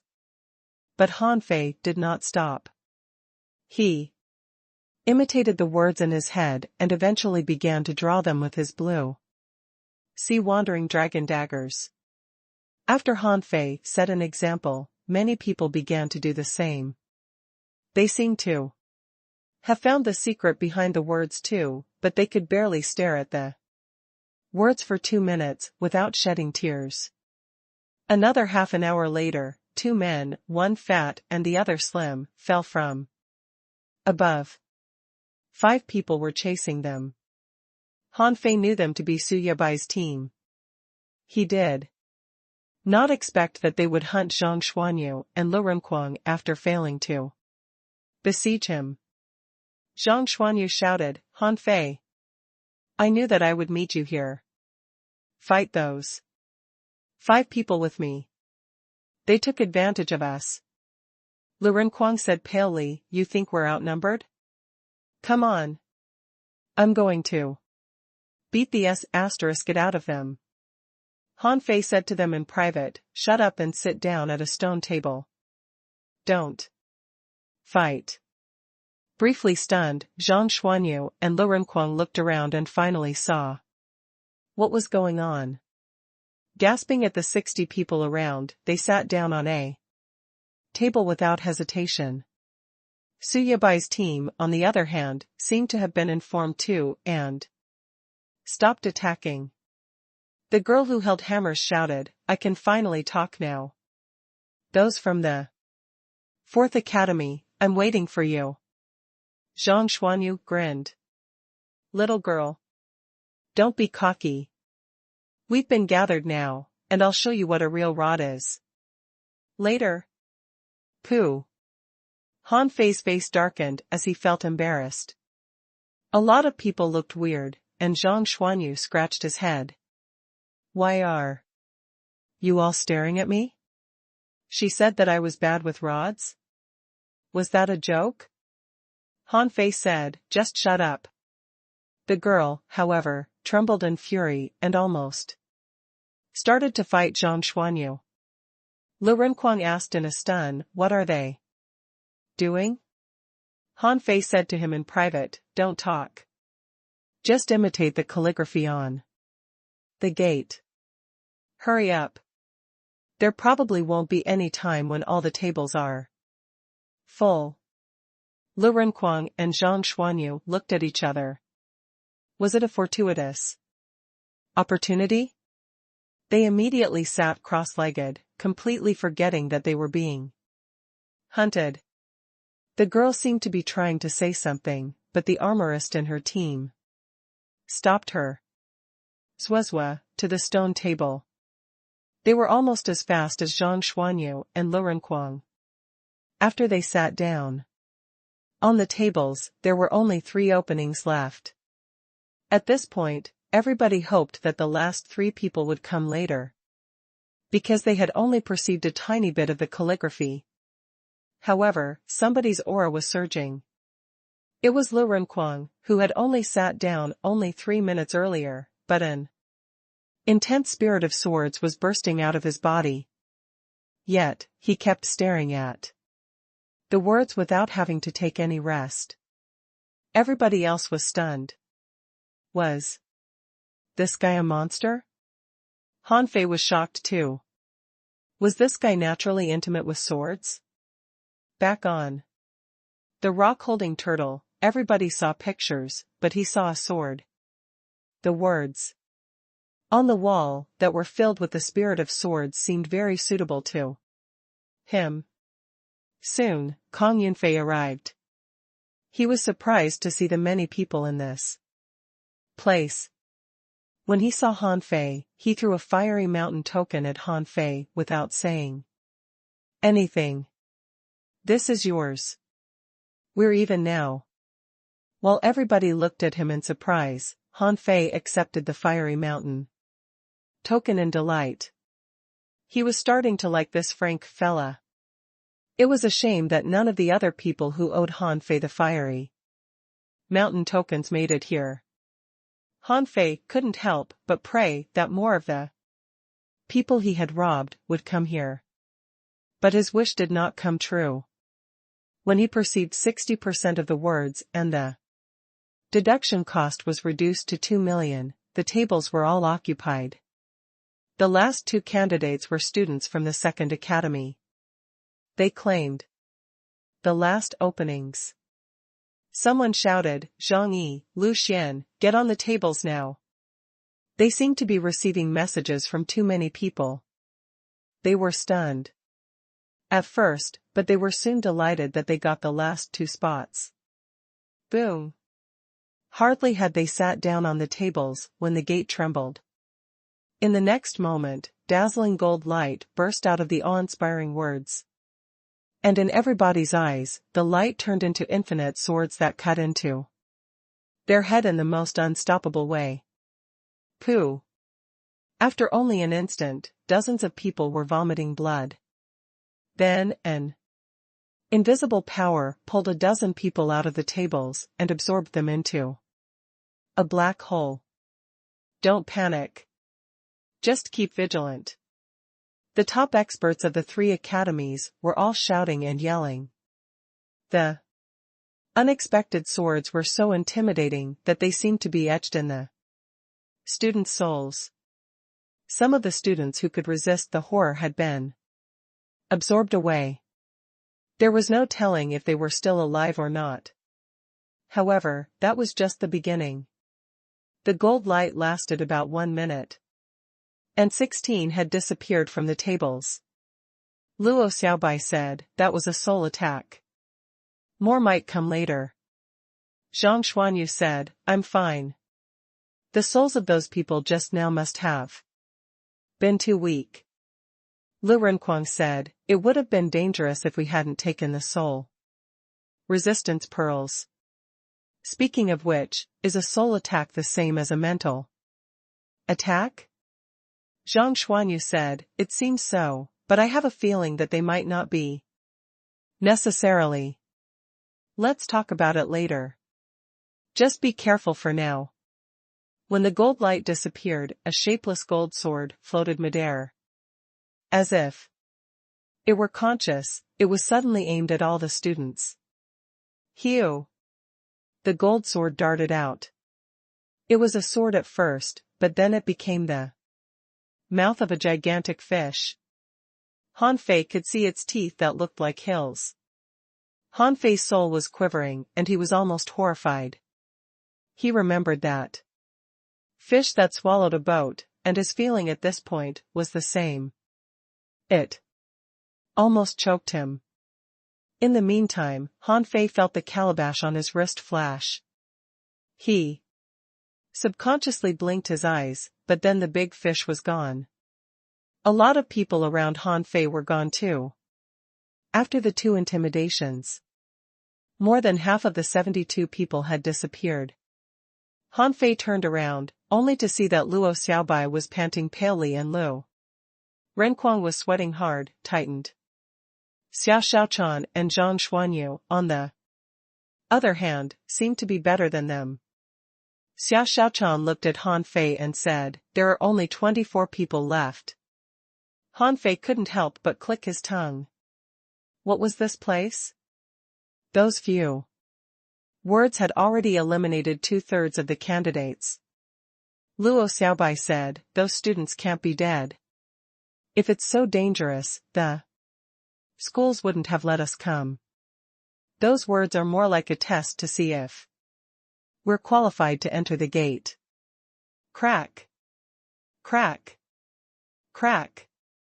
Hardly had Luo Xiaobai finished that when the barrier around everybody was gone, and the gate 100 meters tall was cracking heavily as if it were from thousands of hundreds of years ago. The remaining 24 students quickly formed into groups, and Luo Xiaobai and Lu Renquang came to Han Fei. Han Fei waved his hand and cast the divine healing technique, and Lu Renquang moaned comfortably, phew. It was quite a horror just now. Luo Xiaobai took a long breath and said, thank God that we made it. On the other side, Su Yabai's team had been gathered too and were looking at Han Fei. Their spirit gatherer was also healing his teammates. Huh? Han Fei, why is his healing technique different from yours? Zhang Xuanyu was quite curious. They had been used to Han Fei's divine healing technique, so they had no idea how it was different from other people's healing techniques. Han Fei pretended to think for a moment before he said. He might probably be too poor at the skill. To Han Fei's amusement, his teammates all nodded as if they agreed with him. Luo Xiaobai said, be careful. We're still in a disadvantageous situation. We need to stop the 3 academies from joining hands. As Luo Xiaobai said, there were 24 students in total, and all the 19 students apart from her team were their enemies. Among the 19 students, 2 groups had been robbed by Xia Xiaochan earlier. They were staring at Han Fei at this point. Xia Xiaochan said, it's difficult to defeat 4 people at the same time. Especially those in that group. If they attack, we have to escape into the gate first. Xia Xiaochan was no longer a blind worshipper of violence now, because the opponents were indeed too strong. At this point, the remaining 24 candidates were all top tier, screened from the 4 academies of the whole Blue Sea town. Apart from Han Fei's group and Su Yabai's group, Kong Yunfei allied with a man wearing a mask, and the other 12 students simply gathered together. Han Fei's team had obvious disadvantages. Everybody knew that the 5 students from the 4th academy were strong, but could they defeat twice as many people as themselves? At this point, the girl who held her hammers pointed the hammers at Zhang Xuanyu and shouted, rapist, keep running. Zhang Xuanyu rolled his eyes. What's your problem? I did nothing more than hit you in your bud. Have you fallen for me? Let me tell you. Nothing is going to happen between us. Han Fei was lost for words. Zhang Xuanyu, how stupid are you to tease her? Right now? The armorist in the lead looked at Han Fei and said, I'm Li Hani from the 1st Academy. If you each give us 5 fiery mountain tokens, we will not attack you. F***ck. Zhang Xuanyu nearly cursed. You're robbing us? The big team of 12 students, on the other hand, never considered the option of peaceful coexistence. Half of them had been robbed by Xia Xiaochan. And it was not something that could be forgotten with a few fiery mountain tokens. Looking at the gate that was slowly opening, Han Fei asked casually, are you sure you can finish us before the gate opens? Have you considered the consequences if you can't? Someone yelled, hee hee. There are only 5 of you. What can you possibly do? Han Fei scoffed. The 4th Academy never killed anyone voluntarily on our way here, but your choice at this moment will decide whether or not we will kill you later. Han Fei pointed at Li Hani and said, it may be tricky to beat those 5. But if we attack you, how many of you do you think can survive? Han Fei was talking to the 12 students, but in the meantime, he secretly sent a message to his teammates, attack Li Hani with your best. Don't hesitate. Luo Xiaobai and the rest of them were all slightly shocked. Attacking first on such an occasion? The 12 students didn't reply. Actually, Han Fei knew that they were not the real problem. Those students were a temporary combination who weren't familiar with each other and didn't have a leader. How could they possibly win a fight? Li Hani, on the other hand, had been observing him and might attack whenever the man wanted to. Han Fei disliked the feeling when he was meat on a chopping block. Attach. Han Fei was still faced with the 12 students, but the nine-tailed mantis shrimp was already attached to him. The chains and 20 blue sea wandering dragon daggers were unleashed simultaneously. Lu Renquan opened his weapon box. Bloodthirsty broadsword. Armor art. Vine explosion. Giant arowana. Chi and blood burn, mystic fatal rod. In the blink of an eye, the 5 of them attacked Li Hani at the same time. Holding the blue sea wandering dragon bow, Han Fei yelled, "Armorist? What level do you think you're on? You dare to threaten us?" Hew. Immediately, an arrow of spiritual energy was shot at him. Li Hani's face changed greatly. Noon had foreseen that Han Fei's team would attack Li Hani's team. Were they crazy? Did they not see that the 12 students were going to attack them? But Li Hani had no time to think. He released his weapon box and protected himself with 4 shields. Zhuozhua jumped with her hammers, and a pair of gigantic pincers appeared before Li Hani. In the meantime, she covered herself with spiritual crystals, which seemed to be the ability of her spiritual beast. As for the rest of their team, the spirit gatherer had no time to create a water wall. Han Fei's team attacked too fiercely for him to react. Su Yabai's ever-night black spiders were summoned, but they couldn't do anything except to spew threads at everybody. As for the hunter who vanished at first, he encountered Xia Xiaochan in the sky and was quite shocked when Xia Xiaochan flashed past him. Bam! Bam! Bam! Clang! Clang! Clang! Boom! The crazy attacks destroyed 2 of Li Hani's 4 shields even though he had been proud of his sturdiness. The rest of the shields were spiritual weapons. But so were the blue sea wandering dragon daggers, which were cutting the shields vehemently. Pooh! Li Hani vomited blood, not because he was stabbed, but because he was hurt by the brunt force. Han Fei had released his second arrow. In the meantime, he shouted back at the 12 people group. Whoever joins this battle will be killed. The 12 students were already stunned. Waging a war without any consideration? Why were those 5 so violent? Kong Yunfei's eyes were cramping. Wasn't that jerk too ruthless? He caught Li Hani's team unprepared with a distraction. As for the guy who was wearing a mask, it was hard to tell his expression, but his eyes were full of surprise too.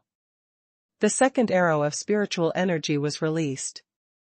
The outburst of 400 points of spiritual energy was not to be underestimated, but it did not work on Li Hani, as the spirit gatherer had established a water wall and he filled Li Hani with tremendous spiritual energy. Zhang Xuanyu's mystic fatal rod collided with Zhuozhua's hammers. The enormous blast left ripples in the air. Han Fei's third arrow had already been placed in the bow, but Su Yabai reacted fast enough to pull Li Hani away. In the next moment, one of the shields was broken by the blue sea wandering dragon daggers, and the other was knocked away by the arrow. Zhuozhua, who was flung back together with Zhang Xuanyu, jerked, because a furious blade was slashing Su Yabai, and if nobody stopped it, Su Yabai wouldn't be able to resist it as a manipulator. Su Yabai said, "Be careful. You can't dodge this sword." Zhuozhua roared, 9 forged godly hammers. Bam! Bam! Bam! Bam! Bam! Bam! With spiritual energy surging out of her arms, Zhuozhua smashed 9 times and finally knocked the bloodthirsty broadsword away. Lu Renquang immediately vomited blood palely. Of course, Zhuozhuo was more miserable than him. Blood was flowing out all the way from her fingers to her shoulders. But at this point, Han Fei had shot his fourth arrow. Kong Yunfei narrowed his eyes as he remembered the horrifying arrow that equaled a full-blown attack from an intermediate, great fishing master. Li Hani waved his hand and summoned the last shield of spiritual energy to him. Bam! Both Li Hani and his shield were blown away. Blood dripped from his lips, and his arms were shaking. Han Fei roared, fury. Take my fifth arrow. Li Hani almost went crazy. Were these people lunatics? They started a battle without any warning and resorted to all kinds of fatal moves. Up above, a dragon roar echoed throughout the cave, and a man was smashed to the ground after a heavy sound. Xia Xiaochan showed up and snorted, humph. Su Yebai shouted, Han Fei, stop. Let's negotiate. Han Fei cursed, negotiate my ass. The fifth arrow burst out. The attack of 3,200 points of spiritual energy was already beyond Han Fei's limits. When the arrow was shot, it was like a dragon of spiritual energy flying out of his body. Li Hani took a deep breath and chanted, the toughest mountain is on my back. An enormous spike-shaped shell appeared out of nowhere and took Han Fei's arrow. Boom! The intense explosive blew away the people in the battle.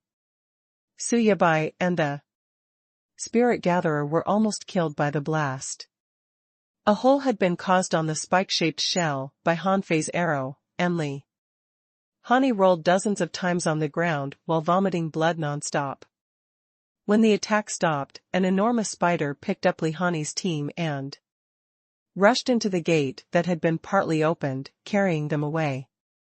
Han Fei cursed, you think any garbage can threaten the Fourth Academy? If I'm pissed, I'll kill you even if I can't have the treasures. The 12 students were all stunned after they watched this. Should they still fight? The students from the Fourth Academy were clearly lunatics. The brutal attack of Han Fei's team intimated the rest of the students. The 12-people group did not intend to attack them now at all. Considering the capabilities that Han Fei's team just showed, half of the members in their group would be half dead even if they could win. They knew better than picking up a fight now. Han Fei looked back at them and said, why? Do you still want to try? Humph. Let's go in. Nobody replied to Han Fei. It was definitely stupid to fight Han Fei's team when the treasures hadn't been found yet. Kong Yunfei stared at Han Fei thoughtfully and walked into the gate. The man wearing the mask, however, didn't leave and said to Han Fei, do you know who the people you just beat were? Han Fei was in a foul mood. I don't care who they are. Why are you wearing a pretentious mask? The masked man was not bothered at all. Instead, he said calmly, that armorist is named Li Hani, the second place ranked in the 3 academies. The girl is Xiong Zhuozhuo, with a giant pincer shark crystals crab as a spiritual beast. She's ranked 3rd. The spirit gatherer is Lin Xingmu, ranked 7th. The hunter is Zhongyu, ranked 4th. As for Su Yabai, you must know him. He's the 8th on the rank with his Evernight Black Spider. Han Fei and his teammates were briefly stunned that all of them were top 10. Luo Xiaobai said coldly, why are you telling us that? The masked man replied casually, nothing. I'm just amazed by your capabilities. However, you should not underestimate them. They were completely unprepared just now, but things might be different next time. Then, the man turned around and entered the gate. Zhang Xuanyu snorted. I don't think he's a good guy. He's acting mysterious. With that mask. Luo Xiaobai said, he can't be weak. Also, he's right that those 5 weren't prepared. If we run into them again, it will be hard to say. Lu Renquang was rather surprised. Who's ranked at the top? He must be very strong. Why is he not here? Xia Xiaochan said, he might be hiding in the crowd. There could be experts among the 12 students just now. Luo Xiaobai nodded. That's right. The 12 students were from 3 academies. Also, it said that the top-ranked student is the first academy. But from the 3rd academy. He's kind of mysterious. Han Fei asked in confusion, could he be the masked man just now? I think he was trying to instigate us to fight other students. Luo Xiaobai nodded and said, in any case, let's go in first. If the gate of this place is already such a treasure, there must be more treasures inside. Everybody agreed, particularly Han Fei. He would probably find the most treasures here, or maybe Lu Renquang, who had perceived a lot of things the moment he sat down. They all walked into the gate. Faced with overwhelming hot tides, they were all shocked by the bright view before them.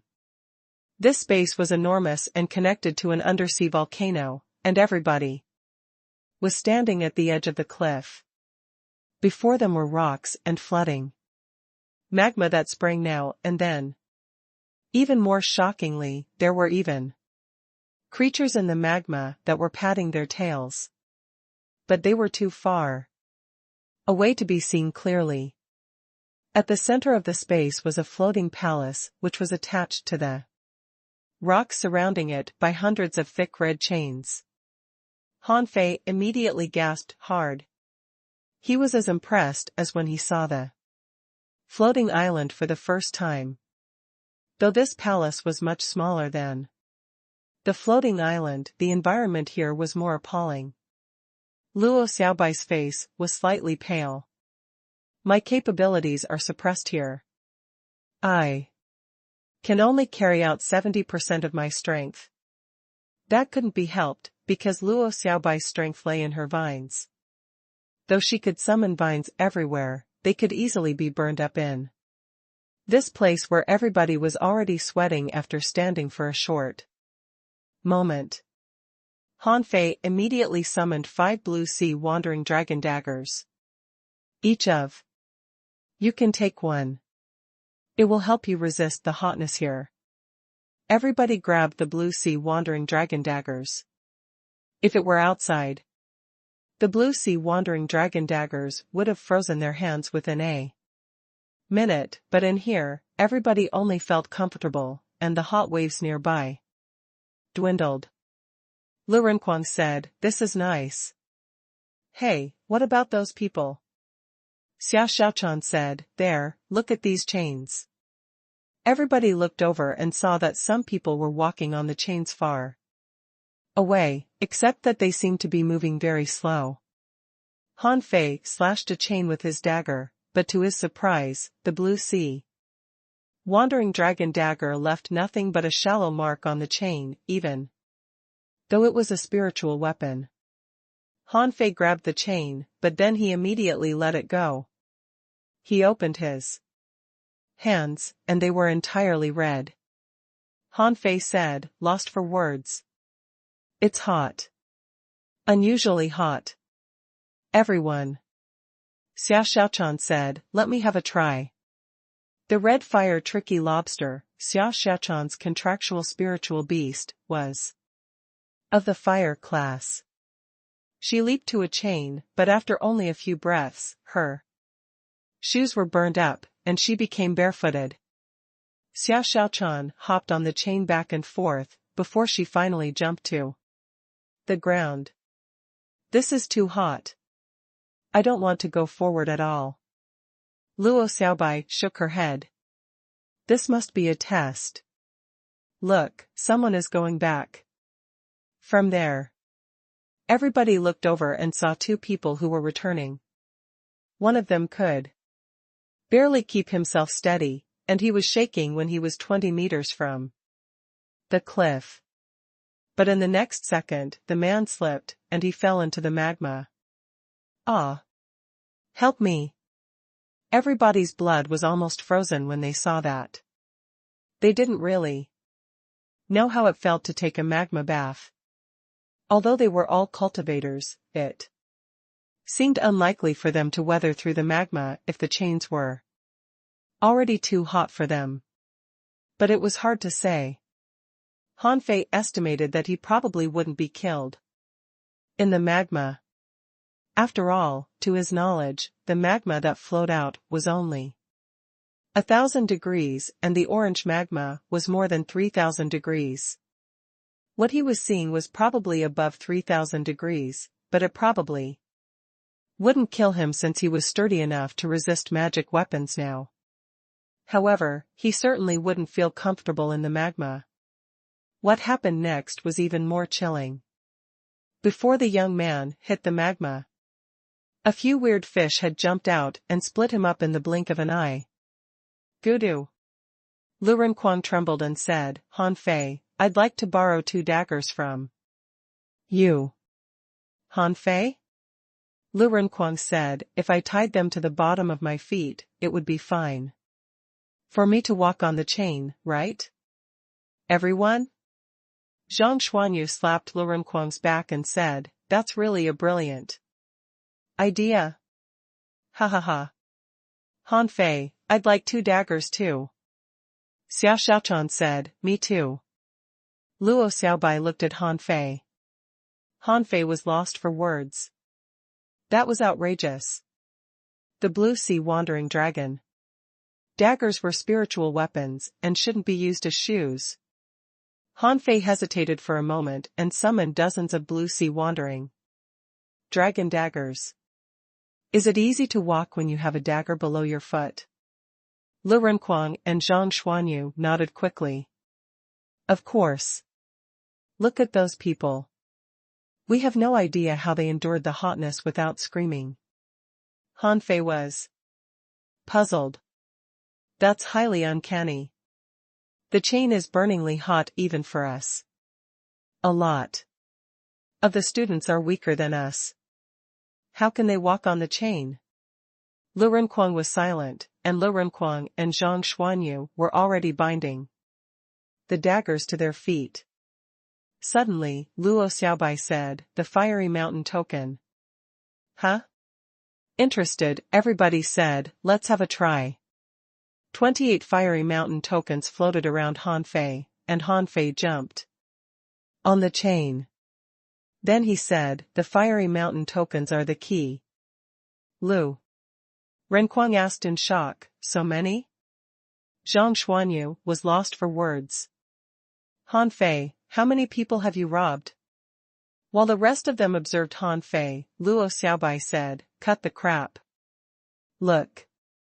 Some sort of energy on the chain is being absorbed by the fiery mountain token.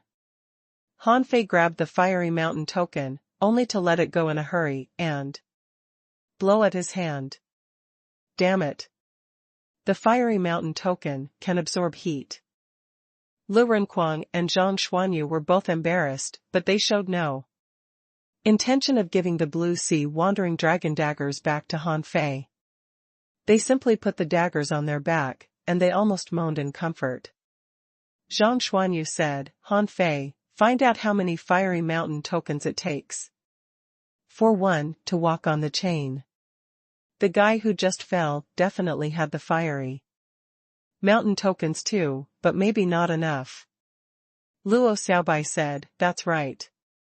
You can test it out.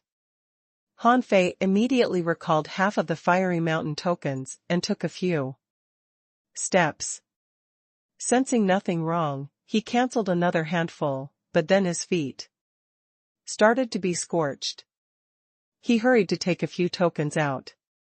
When the number of the fiery mountain tokens was kept at 10, he felt that it was perfect.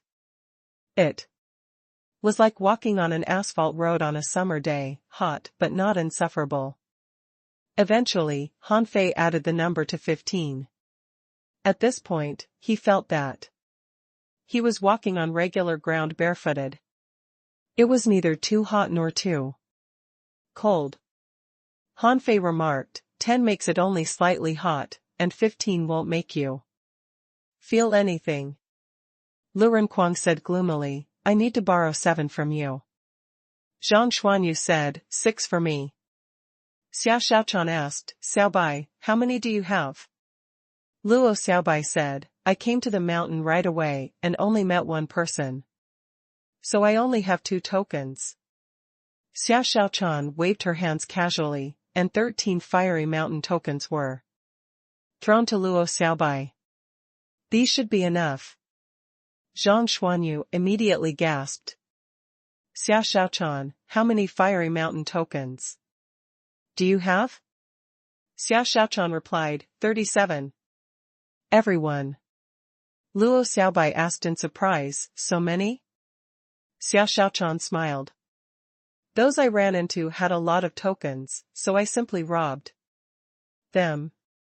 Han Fei was rather delighted. That's great. The 5 of us have 84 fiery mountain tokens in total, which is almost 1/3 of the total. It means that the other 19 people have only 11 on average, but that's unlikely. Because Lihani's team must have plenty of fiery mountain tokens too. Xia Xiaochan said unconcernedly, that's not our problem. I'm going to rob them one way or another.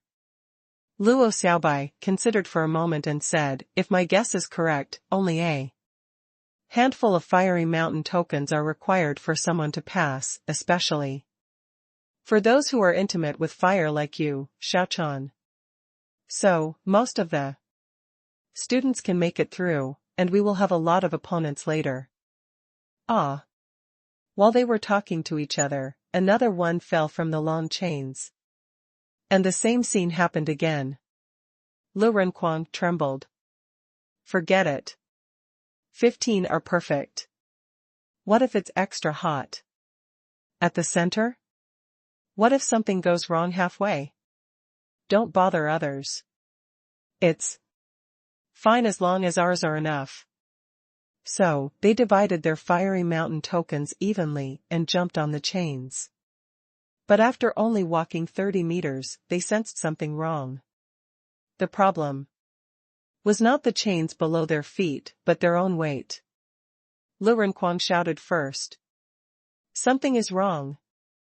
I'm feeling more and more pressure. My body is getting heavier.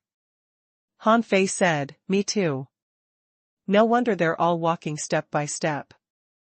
This is meant to prevent us from playing any tricks. Luo Xiaobai said, be careful. Something else might happen when we reach the palace. I don't think the chains will be the only test.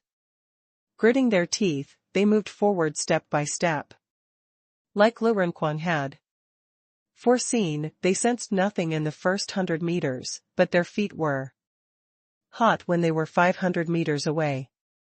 After they walked 1,000 meters, their feet were slightly burnt, even though all of them had more than 15 fiery mountain tokens. Ah! Another exclamation burst out. Someone fell with fire all over his body. Unwilling to give up, he cast his fishing pole at the chain, hoping to land on it again. However, his fishing line caught fire and was burnt apart 1 second later. Lu Renkuang swallowed hard. Han Fei, do you have extra fiery mountain tokens? Can I borrow 2? Han Fei rolled his eyes. Ask Xia Xiaochan.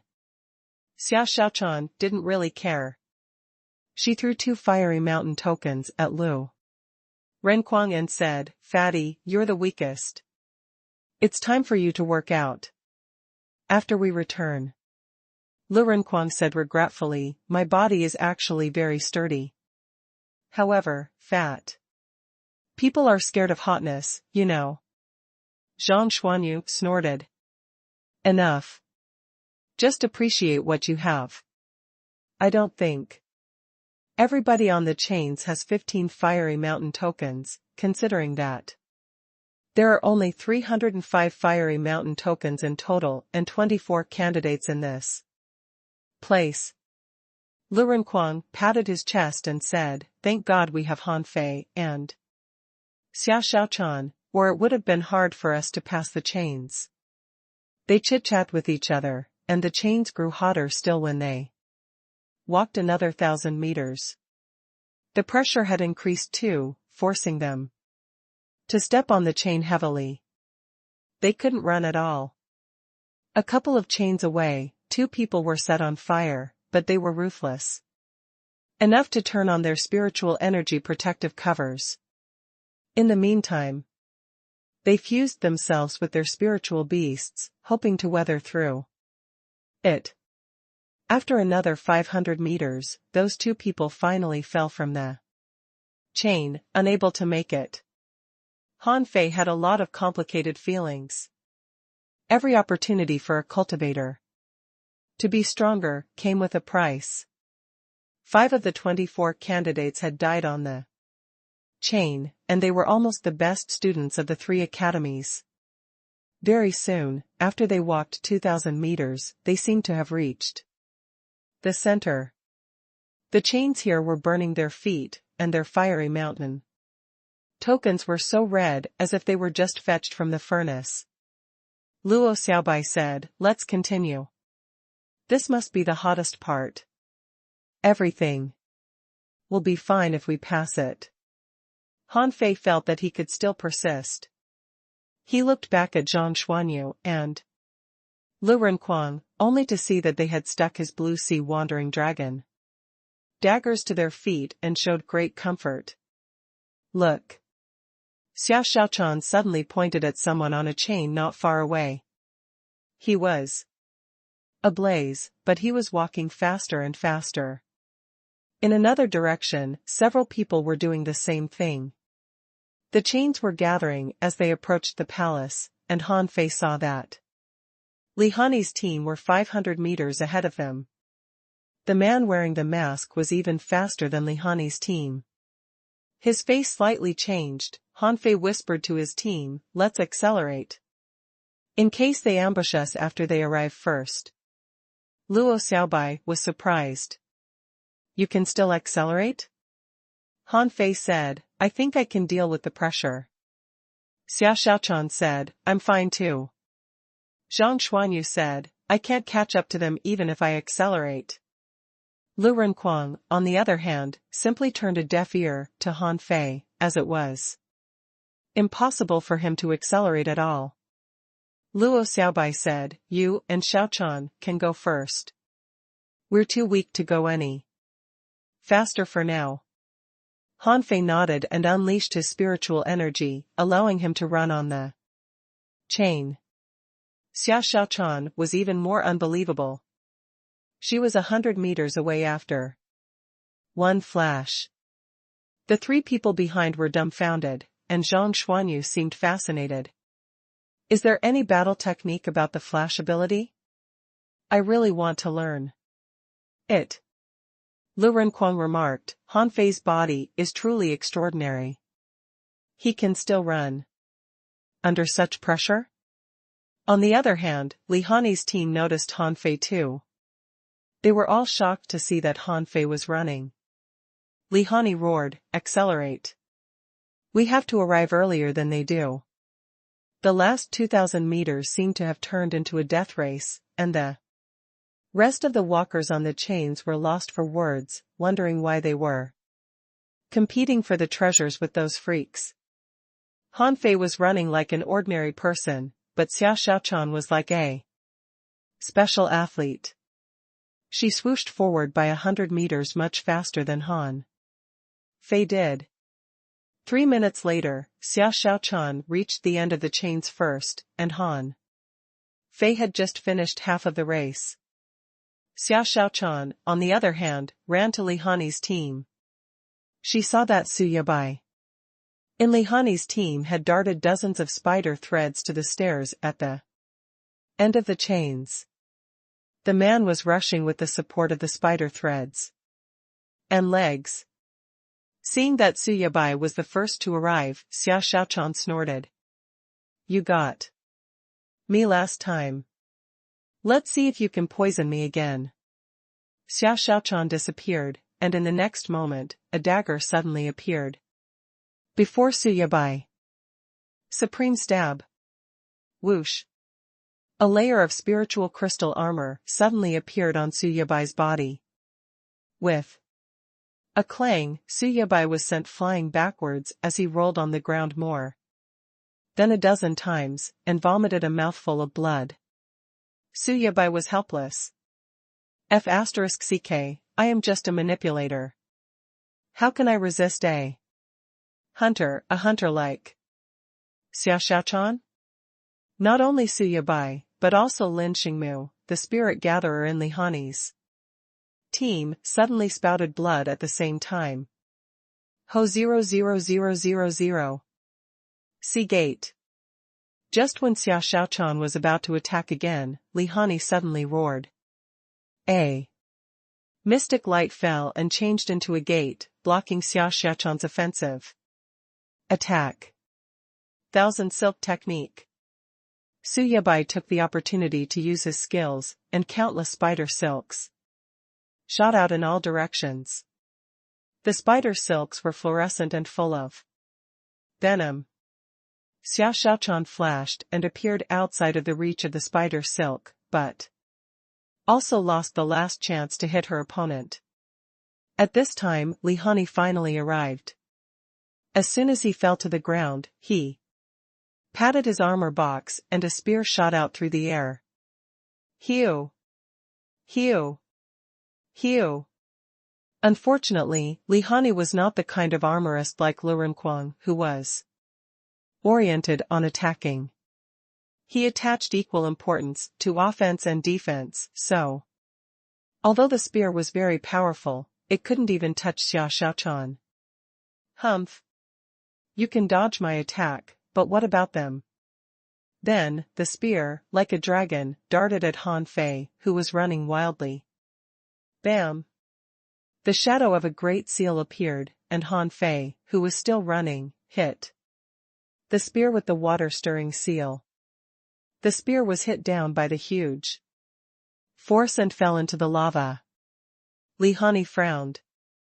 Han Fei was really strong. Less than 100 meters away, Han Fei suddenly accelerated.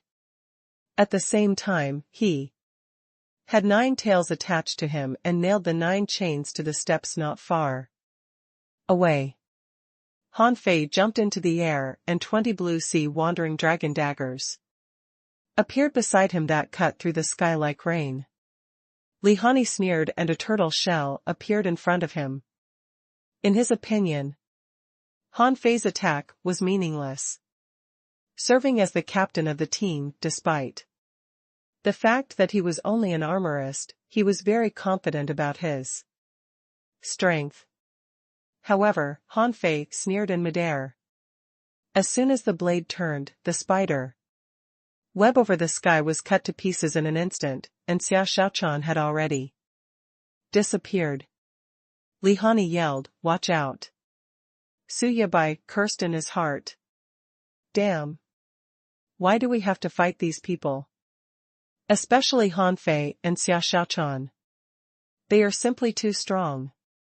3 turtle shells suddenly appeared in front of Suyabai with a thud. At the same time, spiritual energy flashed and spiritual energy armor appeared on Suyabai. However, these turtle shells certainly couldn't protect Suyabai.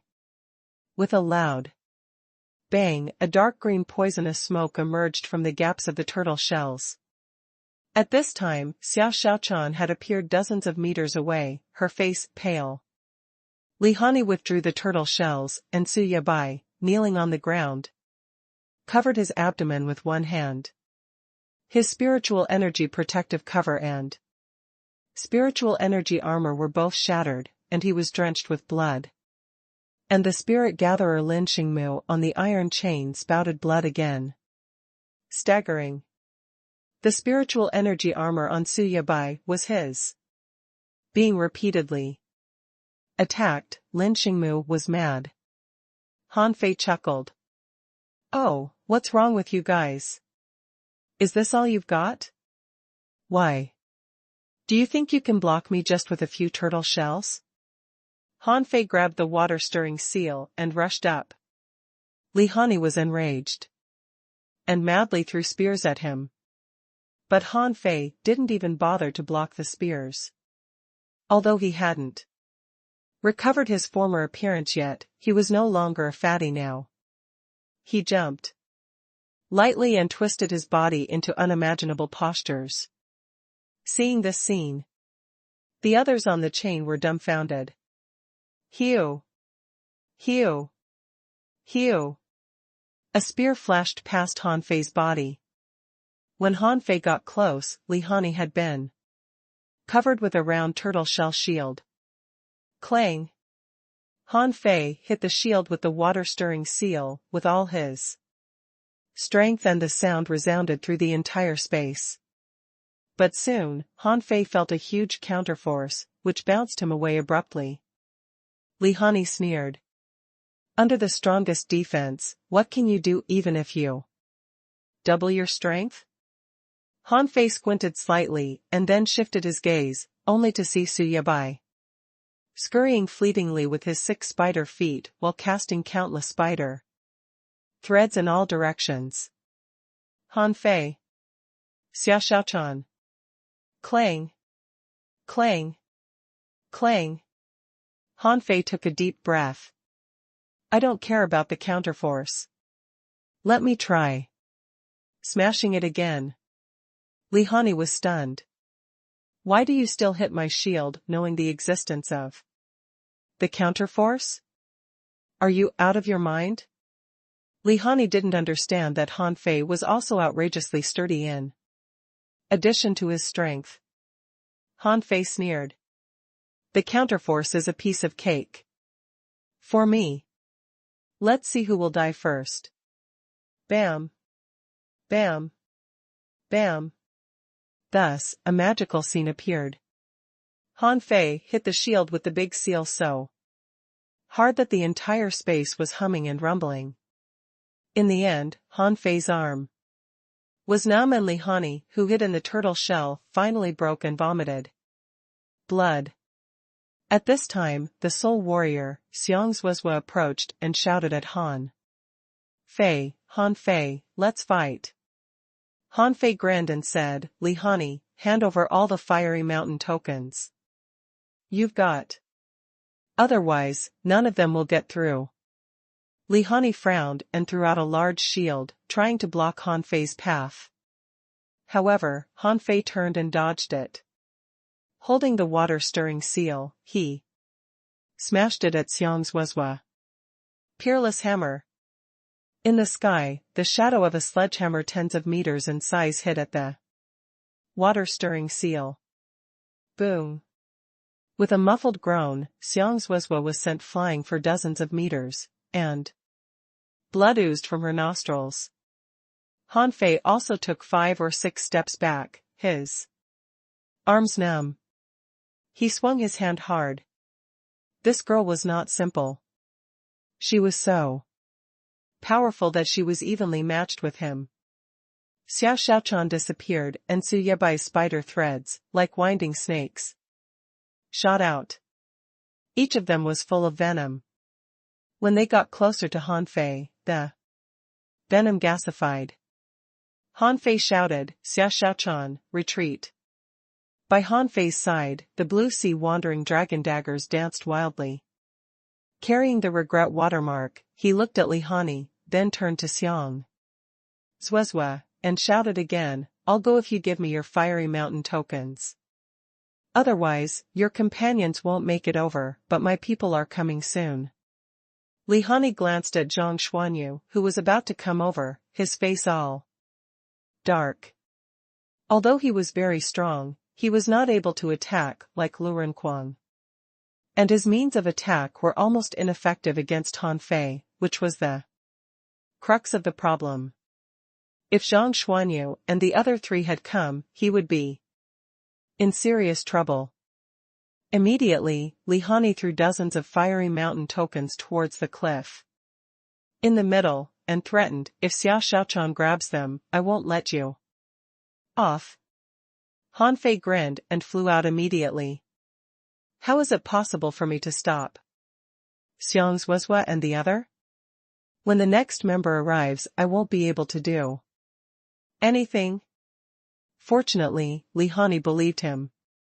Han Fei reached out and took all the 13 fiery mountain tokens. His team now had 97 fiery mountain tokens.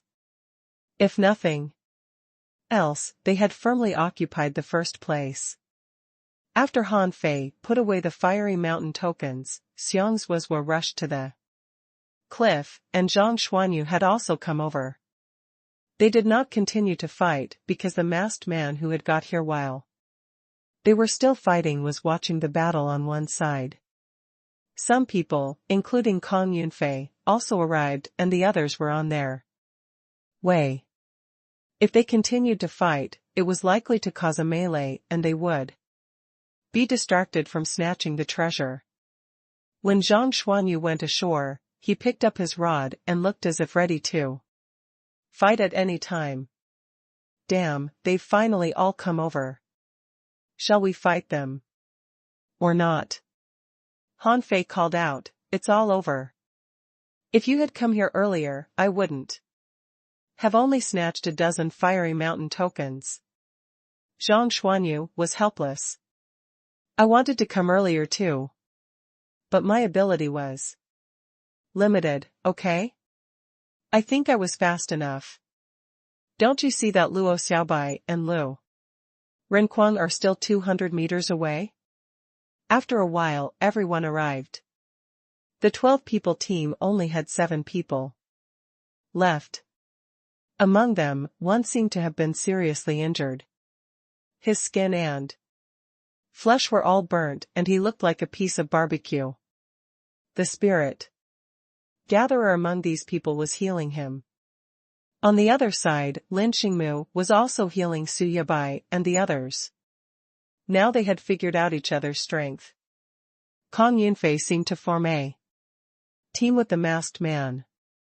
Anyway, the situation was deadlocked and no one moved. Therefore, everyone turned their eyes to the front of the palace. At the entrance to the palace, a red and gold inlaid plaque had 3 words. Starfire Pavilion. At this moment, Luo Xiaobai suggested, now, our strength should be pretty much the same. Such being the case, why don't we enter the palace first? Let's solve any dispute when we get out of here. What do you think? Among the 7-people team, someone nodded immediately, okay.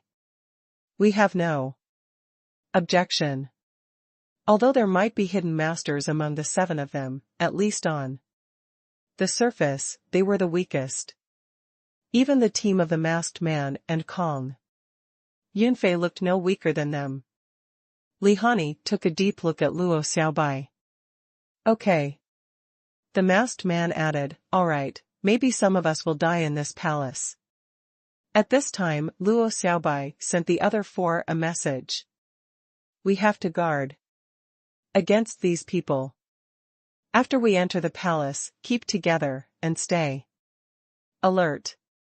With that, Luo Xiaobai pushed the door open with a vine creak. Han Fei thought the door wouldn't be pushed open so easily. However, with a creak, the door slowly opened. When they saw the scene behind the door, everyone couldn't help but frown. They had thought they would see a magnificent palace, but what they saw was all steels. Some steels were even broken and only halves were left. There were many steels, with a total of no less than 10,000 pieces, stretching for a distance of 3,000 meters. On the other side of the steels was another palace. Everyone was surprised that the inside of this beautiful palace seemed to lie waste for many years. What secret was hidden here? They walked in one after another. Then everyone was relieved. These were not tombstones. Each stele was blank, without a word on it, not even a scratch. Lu Renquang suddenly hacked at one of the stones. To everyone's surprise, however, the stele was not damaged at all. Not even a scratch was left. Zhang Xuanyu exclaimed, "That's not right. There are many broken stone steles here. Weren't they destroyed by others?" Among the team of 7, someone took the lead to walk into the forest of steles. However, just in a few seconds, the ground was shaking slightly. Among the countless stone steles, dozens of them began to shake. This scene aroused everyone's curiosity. The boy walked to the stele closest to him, frozen there. At this time, others were surprised to find that this stele became blurred. Xia Xiaochan said, "There must be something on the stele, but we can't see it."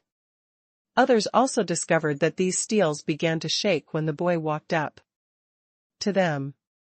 But then, the boy quickly walked to another stele, stopped for a moment, and then moved to the next stele. When he walked to the 8th stele, about 5 minutes later, with a crack, the stele suddenly broke. Then the ground stopped trembling and all the shaking stones became silent. The boy still wanted to go forward, but after only 2 steps, he looked back at the remaining 6 people in his team and seemed to be communicating with them. These people's faces changed slightly and they suddenly walked into the forest of steles. Buzz. Then thousands of steles began to shake, and the 6 people scattered, each stopping in front of a stone. Han Fei and the other 4 exchanged a glance. What is attracting them to the stele? Cultivation methods? Combat skills? Or what? Luo Xiaobai shrugged. Let's go in and see. Almost at the same time, Li Hani's team also all entered the forest of steles. Countless steles began to shake simultaneously. Wherever they were people, the steles were shaking. This scene scared the boy who was about to leave, and he immediately sprinted towards the opposite palace. As Kong Yunfei and the masked man entered, all steles began to shake. The scene was spectacular and breathtaking. After entering the forest of steles, Han Fei suddenly felt as if countless steles were calling him. It felt as if 2 people on either side of him were trying to drag him to their sides at the same time. In the beginning, Han Fei didn't feel anything special. Han Fei walked to a random stele that was calling him and looked at it, only to find a line of words on it. Dragon subduing fist. A spirit-level low-quality combat skill. With this fist technique, one can attack enemies in all directions and launch explosive punches. Han Fei blinked. That's it? Huh? Han Fei felt a slight fluctuation, which seemed to be the connection between this stele and him, and it seemed that as long as he followed this fluctuation, he could obtain this combat skill. Han Fei looked around at the others. Some people were switching steles, and some were standing in front of the steles pondering. Han Fei smiled. This place was just like the library of the 4th Academy. However, unlike the library where you chose combat skills, here it is the combat skills that chose you. Interesting. Han Fei ignored this stele. I might as well find combat skills in the library of the 4th Academy. A random one would be better than this one that was only a spirit-level low-quality combat skill. Then why should I come here at such a big risk? Along the way, Han Fei was feeling the calling intensity of different stones. Halfway through, he found that their calling intensity had become almost the same. So Han Fei looked at one of the steels. Water escape art. A demon-level mid-quality combat skill.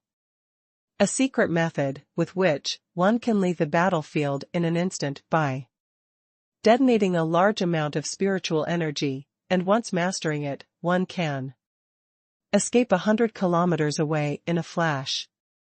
Escape 100 kilometers away in a flash? It sounded great. However, remembering how wondering you could fish up to 1,000 kilometers away, Han Fei shook his head. If it was 1,000 kilometers, I may consider it. 100 kilometers is too short. Han Fei checked the steels one by one and found that almost all of them were demon-level mid-quality combat skills. When there was finally a demon-level high-level combat skill, he was disappointed to find that it was a knife. Technique. Han Fei was helpless. My million knife art is a demon-level high-quality technique, and the sword manipulation art that I just learned at the door is even a heaven-level high-quality one. Why do I need so many knife techniques? Crack. At this time, another person chose a combat skill. As soon as he got it, he immediately ran to the opposite palace.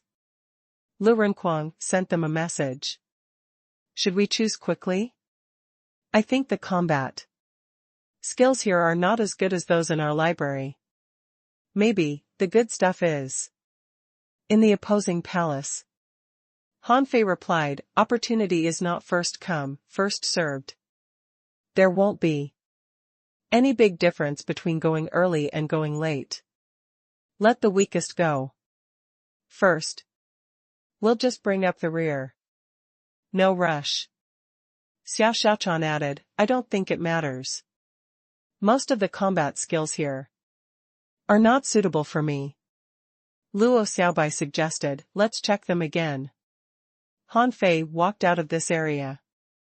He was too lazy to check the steels one by one, so he just walked to the one with the strongest summoning power. See Quelling Hand. A heaven-level mid-quality combat skill. Use your hands as your weapons. Once mastering it, one can tear the ocean apart.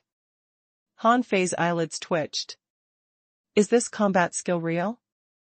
Tear the ocean? Wow.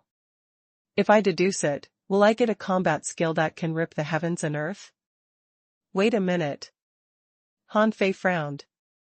The sword manipulation art at the gate was also a heaven-level combat skill, but why wasn't its introduction so thrilling?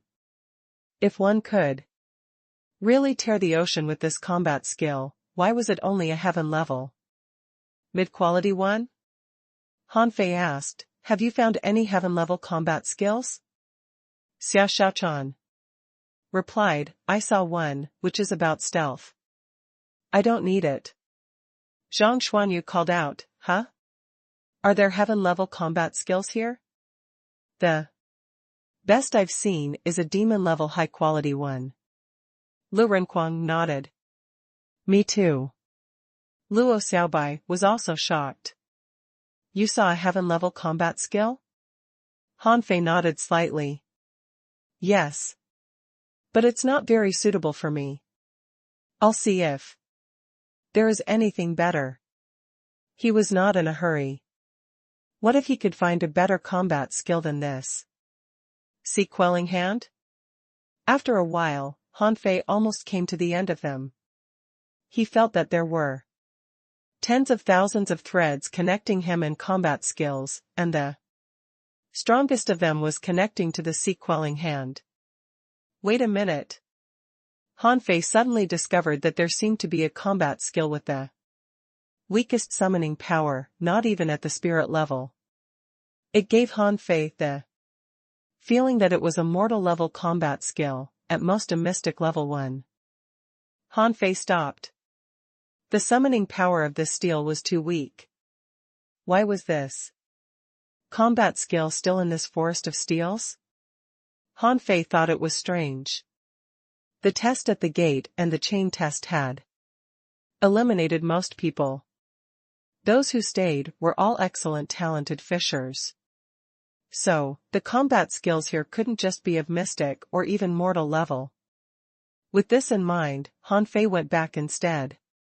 He Xiaoyu wondered, what are you going to do? I'm going to look back again. Li Hani and the others also noticed Han Fei's actions. When Han Fei stood in front of a stone tablet, everyone was stunned. Huh? Isn't it the one with the weakest summoning force? Not only Han Fei, but almost everyone had also been called by the steel. Unfortunately, they didn't pay any attention to it because its summoning power was too weak, which couldn't be a good thing. Xiang Zuozhuo looked puzzled. Huh? Is there something wrong with that steel? Li Hani shrugged. I don't know. It's possible. Luo Xiaobai asked, Han Fei, why did you go back to that steel? Han Fei responded, I'm just checking it out. Then, when Han Fei saw the characters on the steel, his scalp was numb. Fish avatar technique, incomplete. Mortal level low quality. The technique is not completed, which can be realized in theory. It is hoped that you can deduce it after obtaining this technique, and perhaps you will be able to successfully transform into a fish. Han Fei was dumbfounded. Transform into a fish? What occurred to him first was how he felt when he possessed Little Black in the Soul Sea. That kind of visual sensation and that kind of physical manipulation were completely different from being a human. Fish were completely different race. Wow. Han Fei gasped. Who the hell created this combat skill? Did he want to change the characteristics of the human race? But then, Han Fei became excited. This is just a mortal level low quality combat skill. The spiritual energy consumed to deduce it should be extremely low. What if I can successfully deduce this combat skill? If I can become a fish at any time, what would it be like? In the vast sea, who could find me? Then? This was what really could be considered a trump card combat skill. So Han Fei answered to this summoning power. Crack!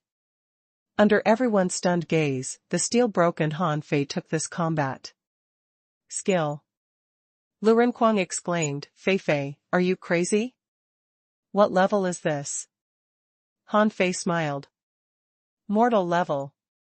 Zhang Xuanyu was helpless. Gosh. Fei, are you out of your mind? Why do you need a damn mortal level combat skill? Luo Xiaobai believed that there must be a reason for Han Fei to choose this combat skill, so she simply asked, Han Fei, is there anything special about this steel? Han Fei seemed to be deep in thought. I'm not sure yet. Xia Xiaochan curiously asked, what combat skill is it? You didn't even choose the heaven level combat skill just now. Why did you choose this mortal level? 1. Han Fei said, let's talk about it when we go out.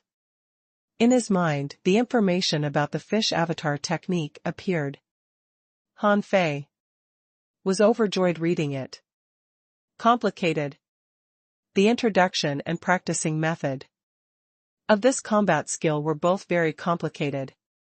Perhaps because of the limited power of the creator, or the way of expression, the creator even mentioned the difference between fish and humans. Was this created by an old pedant? After Han Fei reviewed the entire combat skill, he clearly realized that this didn't sound like a combat skill description, but an essay. It quoted ancient classics extensively and discussed countless conjectures in an attempt to uncover the mystery of fish and human bodies. Han Fei, who had finished choosing his combat skill, was very idle and said, Leisurely, levels don't necessarily represent the quality of a combat skill. The key is its practicality. Han Fei shouted loudly, "Go for the heaven level ones. The stronger the summoning power is, the better. Mine is an exception. Take the best you can get." Everyone. After Han Fei chose his combat skill, everyone stopped. It's too weird. Why? Did Han Fei choose the weakest combat skill? There must be a reason. This time, even the mysterious masked man turned his head in surprise and stared at Han Fei. Seeing the smug look on Han Fei's face, he couldn't help but begin to doubt the combat skill he chose. Lin Xingmu suddenly said, "Don't believe him. He may have his reasons, but the combat skills here are definitely better when higher in level." With that, as if trying to prove what he said, he chose the combat skill on the steel in front of him. Seeing this scene, Han Fei didn't say any more, nor did he rush to go to the opposite palace. Instead, he wandered leisurely in the forest of steels and walked to the steel of the sea quelling hand again, trying to get this combat skill too. Unfortunately, the call from the steel was gone. No matter how hard he tried, the steel gave him no response at all. It's a pity. If only I could get more than one combat skill. Soon, one steel after another broke, and people began to walk towards the palace behind. Han Fei asked the other four via voice transmission, "What combat skills did you get?" Luo Xiaobai went first. "I got a demon-level high-quality combat skill. Substitution art, similar to the death replacement art." Zhang Xuanyu grinned. "Ha, I got a heaven-level low-quality one, ocean subversion rod. It's a bit like my 7-layered waves in Furious Sea. With it, I think I can create the 9-layered waves in Furious Sea." Han Fei was a little surprised. Zhang Xuanyu used the word creation. Could it be that he took this combat skill just to deduce his own combat skills? Was the 7-layered waves in Furious Sea was already powerful enough. If he created a 9-layered waves in Furious Sea, wouldn't Zhang Xuanyu's strength multiply? Lu Renquang still chose a knife combat skill, which was called knife burial technique. Although it was only a demon-level high-quality combat skill, it featured a fast speed and could make up for his disadvantage in speed. Therefore, he chose it without hesitation. Xia Xiaochan said casually, "I chose a heaven-level mid-quality combat skill. Roaming technique. It suits me well. What about you?" Although Han Fei seemed to be wandering around just now, he was actually digesting and absorbing the knowledge of the fish avatar art. Although it had not been deduced yet, it opened a new door to Han Fei. Han Fei looked around. "Don't be surprised if I tell you." Everyone was puzzled and walked to the other palace unhurriedly while listening. They were very curious. What mysterious combat skill had Han Fei chosen? Han Fei filled them in on his skill. "This combat skill is still incomplete at the moment, but perhaps I can complete it in the future." Lu Renquang was surprised. "Mortal level, and incomplete?" Han Fei scolded, "I told you not to be surprised. This is actually not a combat skill. It's called the fish avatar technique. Yes, it is a magic technique that turns people into fish." "What?" This time even Xia Xiaochan was surprised. She blurted out and even forgot the sound transmission. Seeing many people looking back, Han Fei immediately began to sing, "What is love? Love is not something you can abandon easily. Let this timeless legend reappear, because of you. Let me love you." Love you deeply. Everyone? Han Fei was singing happily there, and the others looked at Han Fei as if he was a fool. What is this crap he's singing? However, Xiao Xiaochan and the other three were shocked. Can people become fish? It sounds like a myth. If people can become fish, everyone couldn't help but shudder. If a person could become a fish that has its own strength, what would happen? Then he could almost stay in the sea forever without going ashore and would be able to explore treasures in the sea. To his heart's content, Xiao Xiaochan quickly pretended to be nonchalant as she asked, "Really? Can you make it?" Han Fei responded, "Not yet.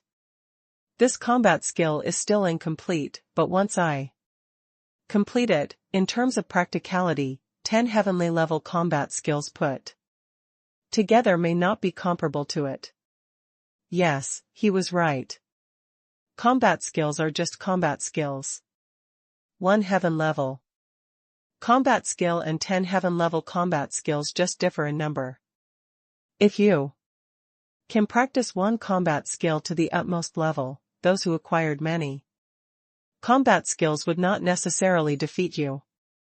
But this fish avatar technique was really awesome. If Han Fei could master it, he would acquire a unique skill.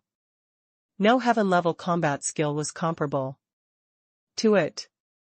Luo Xiaobai was shocked. Can you really make it? I don't know yet. I need to study it well. Ah. Before they walked to the palace, they heard a heart-piercing scream from the palace. What happened? They quickly went to the other palace. Li Hani and his team members all frowned, having no intention to fight them. Lin Xingmu suggested, something must have happened in it. There may have been a death. The masked man and Kong Yunfei disappeared. Han Fei and the others were taken back and quickly looked around. Sure enough, those two people disappeared. Han Fei had seen the two of them when he was wandering around just now. How did they suddenly disappear? Did they enter the palace? Were they attacked in it? The 12-member team, after passing the chain, only had 7 members left. Now, there were only 5 of them. The number of their members was decreasing sharply. So was their strength. Now, they were already unable to compete with Han Fei's team or Li Hani's. However, Lin Xingmu in Li Hani's team said calmly, "Now is not the time for us to fight each other. We don't know what awaits us." Han Fei felt what he said sounded a bit weird. Lin Xingmu seemed to be saying that we don't know what dangers we will face. Let these people carve out a way for us. Luo Xiaobai also said, "Yes, I agree." Li Hani nodded. "Okay, let's not fight here. If necessary, we can even work together." Han Fei smiled. "No problem. Let's go together." "Oh, no, let them go first." Han Fei was even more straightforward than Lin Mushing. Li Hani and the others also nodded. Isn't it a matter of course? Sacrificial lambs should know their place. In this world, since the fishing trial, the fishers were allowed to fight each other. In the face of benefits, friendship was nothing but a joke. The 5 people all turned green and looked at Han Fei angrily. Han Fei shrugged. "Don't stare at me. If you don't show us your value, we would have already killed you now. Even if we don't kill you, but just grab your tokens, could you get out?" Among the 5, one took a breath. "Okay. We'll go in first." After the 5 people entered, Han Fei asked with a smile, "Hey.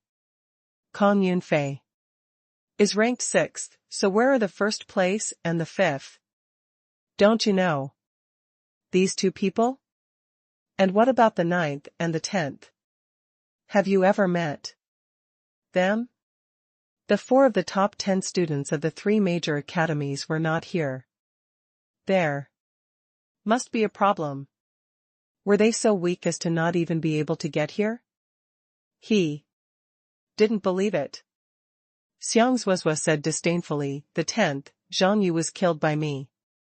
Lin Xingmu smiled. I saw Chao Yuan, the 9th one, in the periphery. However, he belongs to the 3rd academy and does not have a suitable team. I don't think he can survive the whitebait school. Therefore, it makes sense that he is absent. Han Fei nodded. So there was only the 1st place and the 5th left. Han Fei suspected that the masked man was the 1st place student. At this time, Li Hani said, the 5th place, Qin Wuyin, is very strong. He is a powerful hunter, but not from our 1st academy. I've never seen him before. If I've guessed right, he should be among the 5 people just now. They weren't in a hurry to get in as they chatted casually. Han Fei knew too little about the other 3 academies, and these people were the best students in them who certainly knew a lot about their schools. Han Fei asked, have you ever been in the level 3 fishery? How big is the level 3 fishery? Which creatures are there in the sea there? Do you know anything about the unknown place? You all seem to have spiritual weapons. Where did you get them? Did you buy them? Han Fei blasted out a bunch of questions like a machine gun. Xiang Zuozua finally couldn't help but ask, hey, do we know you? We'll still be enemies when we get out of here. Han Fei smiled. Why are you so angry?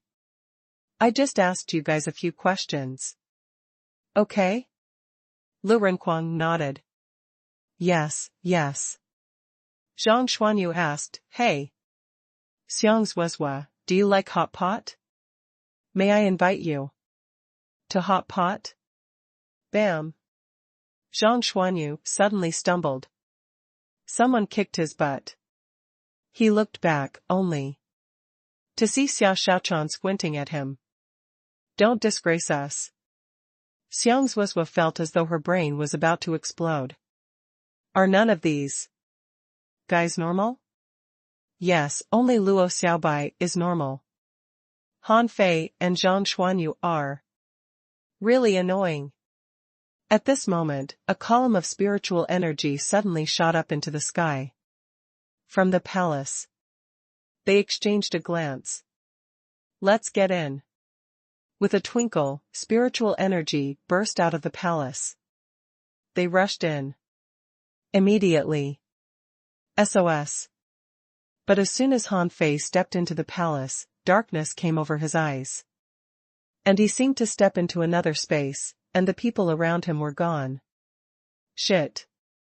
Not again. Han Fei was helpless.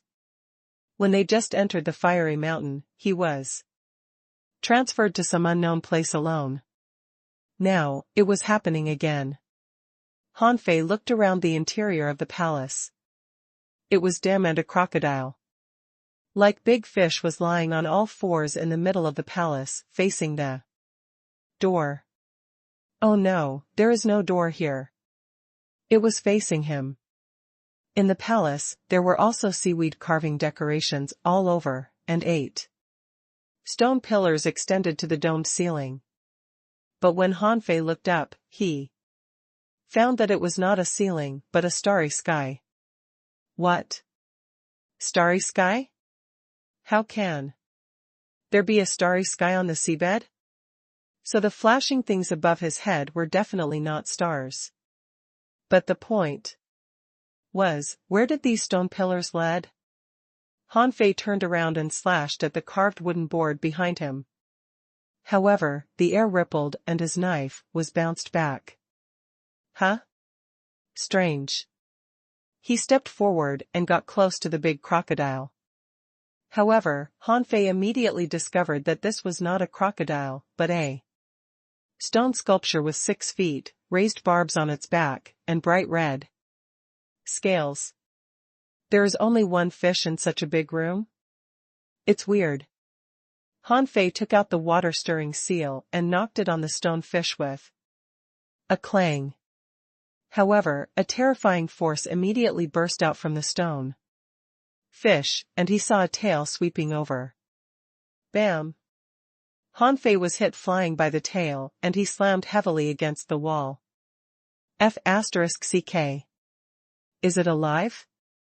Han Fei widened his eyes, only to see that the fish cracked all over, then its body glowed with red light and its eyes were filled with flames. The flame spread from its eyes to its body and burned all over its body. Huh? No data. Is this thing still a stone? Han Fei swung the big seal at it. Again. The shadow tens of meters high almost covered this big fish. However, when the seal pressed down, it began to burn too. What's this? Han Fei quickly took back the water-stirring seal. But then, the flame had spread from the seal to him and his body started to burn. The high temperature of thousands of degrees Celsius burned him badly. Han Fei hurriedly covered his body with a spiritual energy protective cover. But the big fish that was thrown out still rushed over. However, what surprised Han Fei was that this big fish was 1/3 smaller. When Han Fei wanted to attack again, the big fish turned into a flame and pounced on him. Han Fei was stunned. If this was a real fish, even if its level was high, he wouldn't be afraid to fight it. But, it was a stone fish that turned into a flame and attached to him. Although the temperature of the fire seemed only thousands of degrees Celsius. Just now he felt as if he were in volcanic magma. His spiritual energy protective cover was burned out in less than a minute. Han Fei hurriedly used the water control technique, trying to grab some water from the air. But to his surprise, he only grabbed less than a basin of water from such a large space.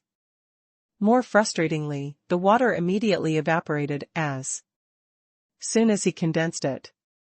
Han Fei tried to condense water again, but the temperature was too high, and he had to cover his body with a spiritual energy protective cover again. Ho 00000. Han Fei resisted for about 5 minutes, but the power of the flame did not weaken. Therefore, Han Fei simply gave up resisting. After his spiritual energy protective cover was shattered, Han Fei sat cross-legged and began to practice the indestructible body art. Since being struck by lightning last time, Han Fei hadn't made any progress in the indestructible body art. He didn't want to practice it because the art consumed too much spiritual energy. Unlike before when he was still a fishing master, he could refine his skin with only tens of thousands of points of spiritual energy. However, since being struck by lightning last time, his entire physique had been improved by a level, and his flesh, bones, and marrow had all been tempered evenly. Having paid such a high price, Han Fei certainly couldn't let this flame really burn his skin and flesh away. If he only had a skeleton left, could he still live? He began to practice the indestructible body art, but half an hour later, his clothes were burned out, so was his hair. His skin had been burnt away, but no blood flowed out. That was because he had been burned and charred. At this time, the flame began to abate. Under the charred skin, new skin grew. Thinking about it for a moment, Han Fei figured out why the flame lit up. This fire was also a kind of energy, and the heat came from the energy. Since he used this energy to temper his skin and flesh, the flame would certainly subside. Of course, if he used spiritual energy to offset this energy, it was not worthwhile and would consume a lot of spiritual energy as well. 2 hours later, Han Fei changed his skin. 1 day later, the flame was no longer burning. Han Fei didn't know how many times he had changed his skin, and the old skins and flesh turned into flame energy that covered his body. 3 days had passed. When the last bit of flame was burned out, Han Fei couldn't help being shocked. This flame was really powerful. The small mass of fire burned for 3 days and 3 nights, despite the fact that he had been consuming its energy. How much energy did it contain? Han Fei got up and soot fell all over the ground. Han Fei's eyelids twitched. This was not crust, but his old flesh and skin. However, fortunately, Han Fei found that he had lost a lot of weight. At that second, he took a deep breath. Finally, he became thin again. Although Han Fei didn't know exactly how well his skin was tempered, he could feel that his flesh and veins seemed to be tougher. He wanted to find someone to fight to try it out. Haha, I'm handsome again. Han Fei was overjoyed. He vaguely remembered that old Jiang once told him that he could become thin again when he became a peak-level great fishing master. But now, he returned to his original figure in advance. Now he had a very proportional figure. Han Fei took a change of clothes from Forge the Universe and put them on, but suddenly, he felt that something was wrong. Han Fei touched his head and was stunned. No. Where's my hair?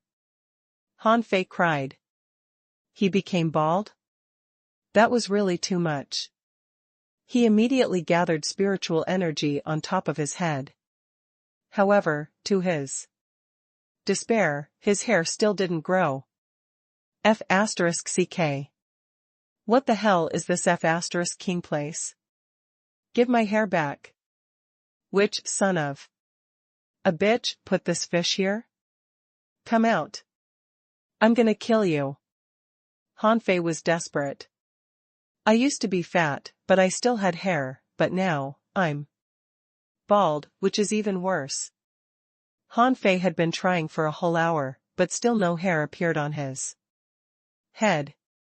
It seemed that something was hindering the growth of his hair. Finally, Han Fei accepted reality. He found a piece of dark red cloth from Forge the Universe, refined a bandana, and wrapped it on his head. Han Fei muttered, my hair will definitely grow out. It's okay. I'll ask the president about it when I go back. The stone fish was gone, but the seal had still not been removed. Han Fei looked up, shot out a fishing line, and wrapped it around the pillar. Whoosh. Han Fei climbed up the pillar, and after climbing for a long while, he finally stood on the top of the pillar. However, to his surprise, the pillar did not reach the top. Now, he was about 50 or 60 meters above the ground, and the other pillars were much higher than the one he climbed. He looked up, only to find that those flashing light spots were still far away. However, he could vaguely see some of them, which were small glowing balls. Among them, some glowing balls seemed to be floating towards Han Fei consciously and fell 100 meters away. This distance was precisely the range that the fishing hook could reach. Huh? Shall I fish for these balls? Han Fei thought for a while, but didn't make a move. He climbed the first pillar, which was the shortest one. Then he waved his fishing rod and wrapped it around another pillar. With a swoosh, Han Fei jumped onto the second pillar. However, this time, he felt a pressure pressing on him. This felt a bit like the pressure he felt when he was walking on the chain. Haha. How can I be held down by such little pressure? Han Fei threw the fishing hook twice and reached the top of this pillar. This second pillar was about 50 meters higher than the first. This time, he saw it more clearly. The little stars that were originally more than 100 meters away from him had become larger balls. There seemed to be something in every ball. No, I need to climb another pillar. This time, Han Fei felt that the pressure on his body was greater. When he climbed to the top, he finally saw clearly the glowing balls 10 meters away. In the glowing ball closest to him, there was a spear, silver and shining. Han Fei took out the snow-silver rod and compared it with the spear in the glowing ball. They seemed a bit similar. Huh. This place is really special. There was an opportunity outside the door. Although it was more like a test. And the iron chain must be the second test. After the iron chain, there is the third test in the first palace. Every time I pass a test, I get an opportunity. In other words, there are actually 3 tests and 3 opportunities. Han Fei frowned. He thought of the stone fish. Could ordinary people handle that stuff? Han Fei could be sure that Luo Xiaobai would definitely not be able to handle it because they conflicted in elemental nature. Then Han Fei wondered if he didn't touch the stone fish, would it not have come to life? He was a bit worried, wondering if the others also encountered the same stone fish. Han Fei looked at the spear but did not intend to take it. This spear didn't look better than the snow-silver rod in his hand. It would not be worth it if he just got this spear after being burnt for 3 days and 3 nights. Han Fei continued to climb up. The 4th pillar. The 5th. The 6th. When Han Fei climbed to the 6th pillar, his body felt an extra 1,000 pounds of pressure. 9 tails attach. This time, Han Fei didn't use the fishing rod. At the 6th pillar, the fishing rod could barely hold him, so he was sure the fishing rod could no longer hold him on the 7th pillar. When the 9-star chain attached to the 7th pillar, Han Fei felt something suddenly pressing on him and he slid 5 or 6 meters down. Wanna push me down? No way. On the 7th pillar, Han Fei glanced at those brilliant balls and then ignored them. There was still another pillar. Little gold, attach. Han Fei spread his wings and the 9-star chain fastened to the 8th pillar. He just wanted to fly over, only to be pressed down by a sudden pressure, and he almost fell down. Thanks to the 9-star chain, Han Fei hung upside down on the pillar, panting. Ho ho, the highest pillar must have the best treasure. Han Fei straightened up with difficulty and moved up step by step. He wanted to fly up, but the pressure was so great that he couldn't fly. Han Fei was sweating profusely. Even if I can't use my wings, I still have claws and the chain. Worst case, I can move up inch by inch. It took Han Fei a full day and night before he finally climbed the 8th pillar. Fortunately, there wasn't a 9th. Otherwise, he definitely wouldn't have been able to climb it. He didn't think anyone could do better than him. Without a special physique like his, no one would have been able to climb the 8th pillar. If only there was a crane here. Han Fei lay on top of the 8th pillar, panting.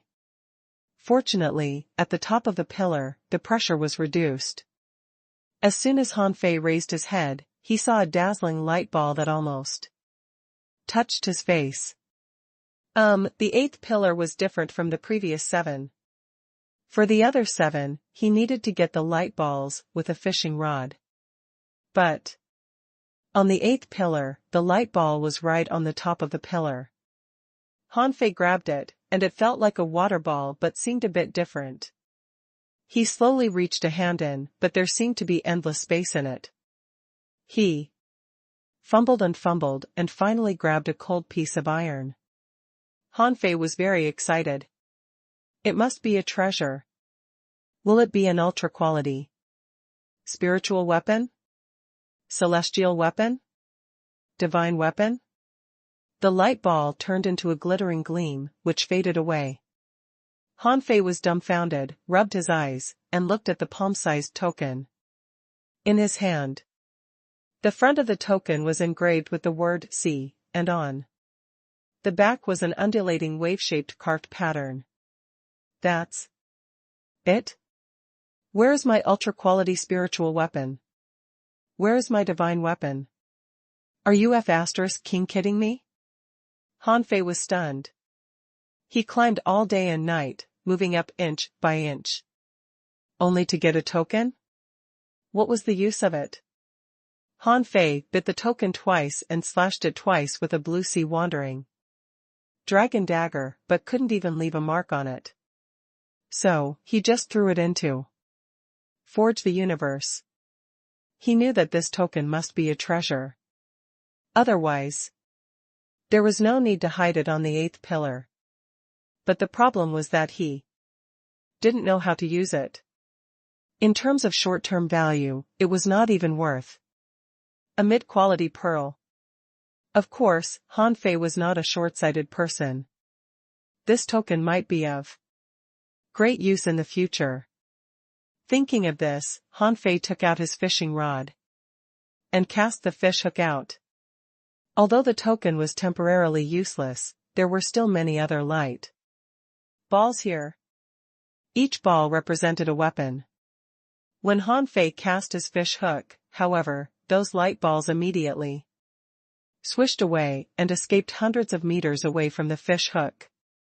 Han Fei was dumbfounded. No. What is this? How did they all escape from me?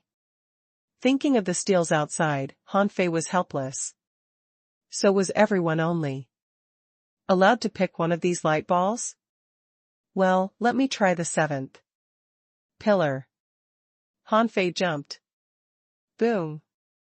A huge pressure instantly pressed on him. Before releasing the 9-star chain, Han Fei fell straight down as fast as an arrow off a bow. Damn. 9 tails. The 9-star chain quickly shot out, but in the next second, only the sound of the chain rubbing the stone pillar was heard, and in the sparks, Han Fei still plummeted.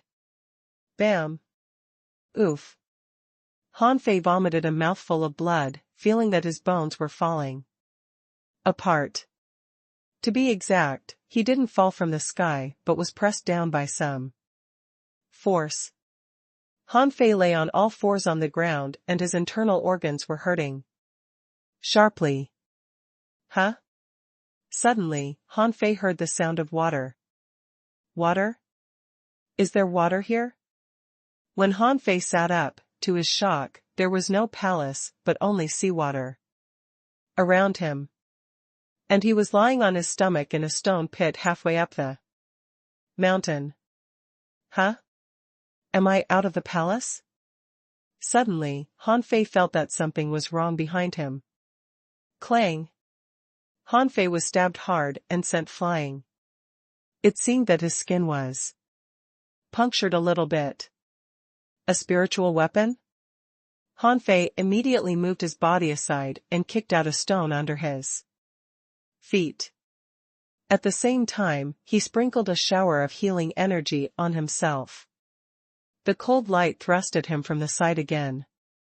However, this time, Han Fei grabbed this spear and summoned the blue sea wandering dragon daggers out to attack the one who was attacking him. How could it be? Among the continuous clanking sounds, Han Fei finally saw clearly the man attacking him. To his surprise, he hadn't seen this person before, who was not among the group of people who entered the palace with him. Bam! The man's spear flashed with spiritual energy, and when he pulled his spear back with great difficulty, he was shocked. How tough is this guy's body? How can he be unhurt being stabbed by me? Han Fei smiled and waved his hands, taking all the blue sea wandering dragon daggers back. Han Fei said, I'll give you a chance. Come on, fight me and give me your fiery mountain token, and then I will let you go. The man raised his eyebrows.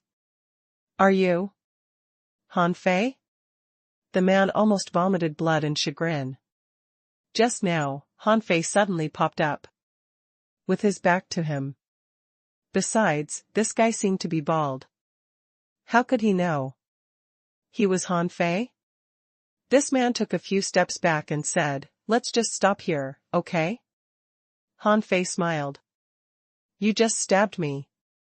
How can I just let you off? Fight me and I'll let you go. Don't worry. I won't use knives, my spiritual beast, or contractual spiritual beasts. Han Fei grabbed the snow-silver rod and pointed it at the man.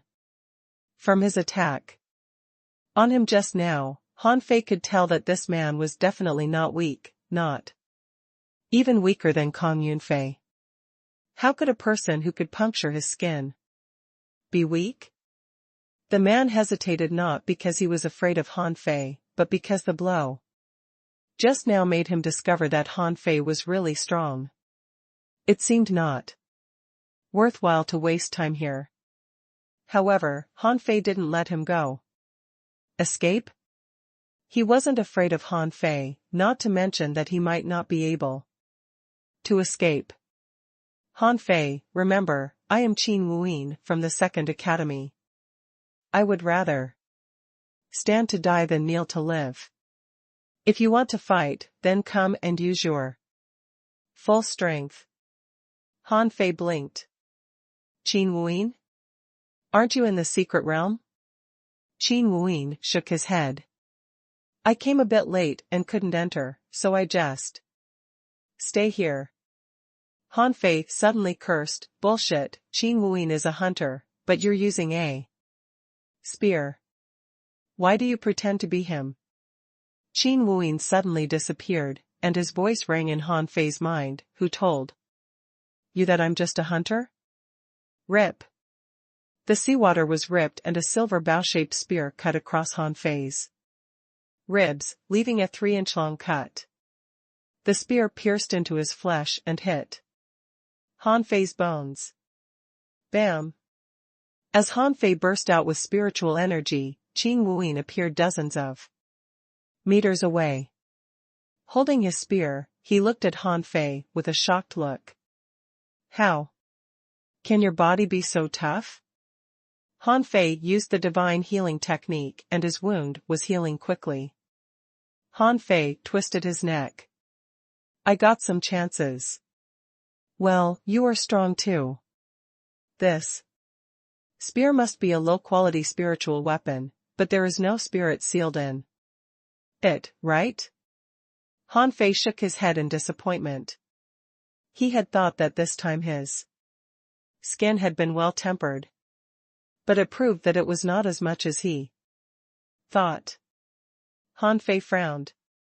If it were Xiang's Wezwa, even if she couldn't pierce his body, her spear would be able to go 3 inches deep into his skin and endanger his life. Han Fei raised his head with a jerk. Come on, let's continue. Since learning the knife techniques, Han Fei didn't spend much time on rod techniques, so he wielded his rod well, although not as well as Zhang Xuanyu. However, Qin Wuyin seemed to rely on his extremely fast speed and frequently hit Han Fei with his spear. Clank. Qin Wuyin really wanted to give up. I don't want to fight a magic weapon or a spiritual weapon. Han Fei's body is too tough to pierce through, he's making me mad. Seeing that Qin Wuyin's attack frequency had slowed down, he stretched and flicked the snow-silver rod, and his body twisted, avoiding Qin Wuyin's attack. To attack him back. Without giving Qin Wuyin time to rest, Han Fei launched a spiral strike at him, which was blocked, and Han Fei swung the snow-silver rod at him with great momentum, a bit like Zhang Xuanyu's seven-layered waves in Furious Sea. Puff! Qin Wuyin spouted a mouthful of blood. Han Fei lightly fell on a stone, sprinkled a shower of healing energy on himself, and after thinking about it, he did it on Qin Wuyin too. Okay, now I know why you can rank 5th. You're neither an excellent hunter nor a soul warrior. In the two professions, you can't even rank in the top 10.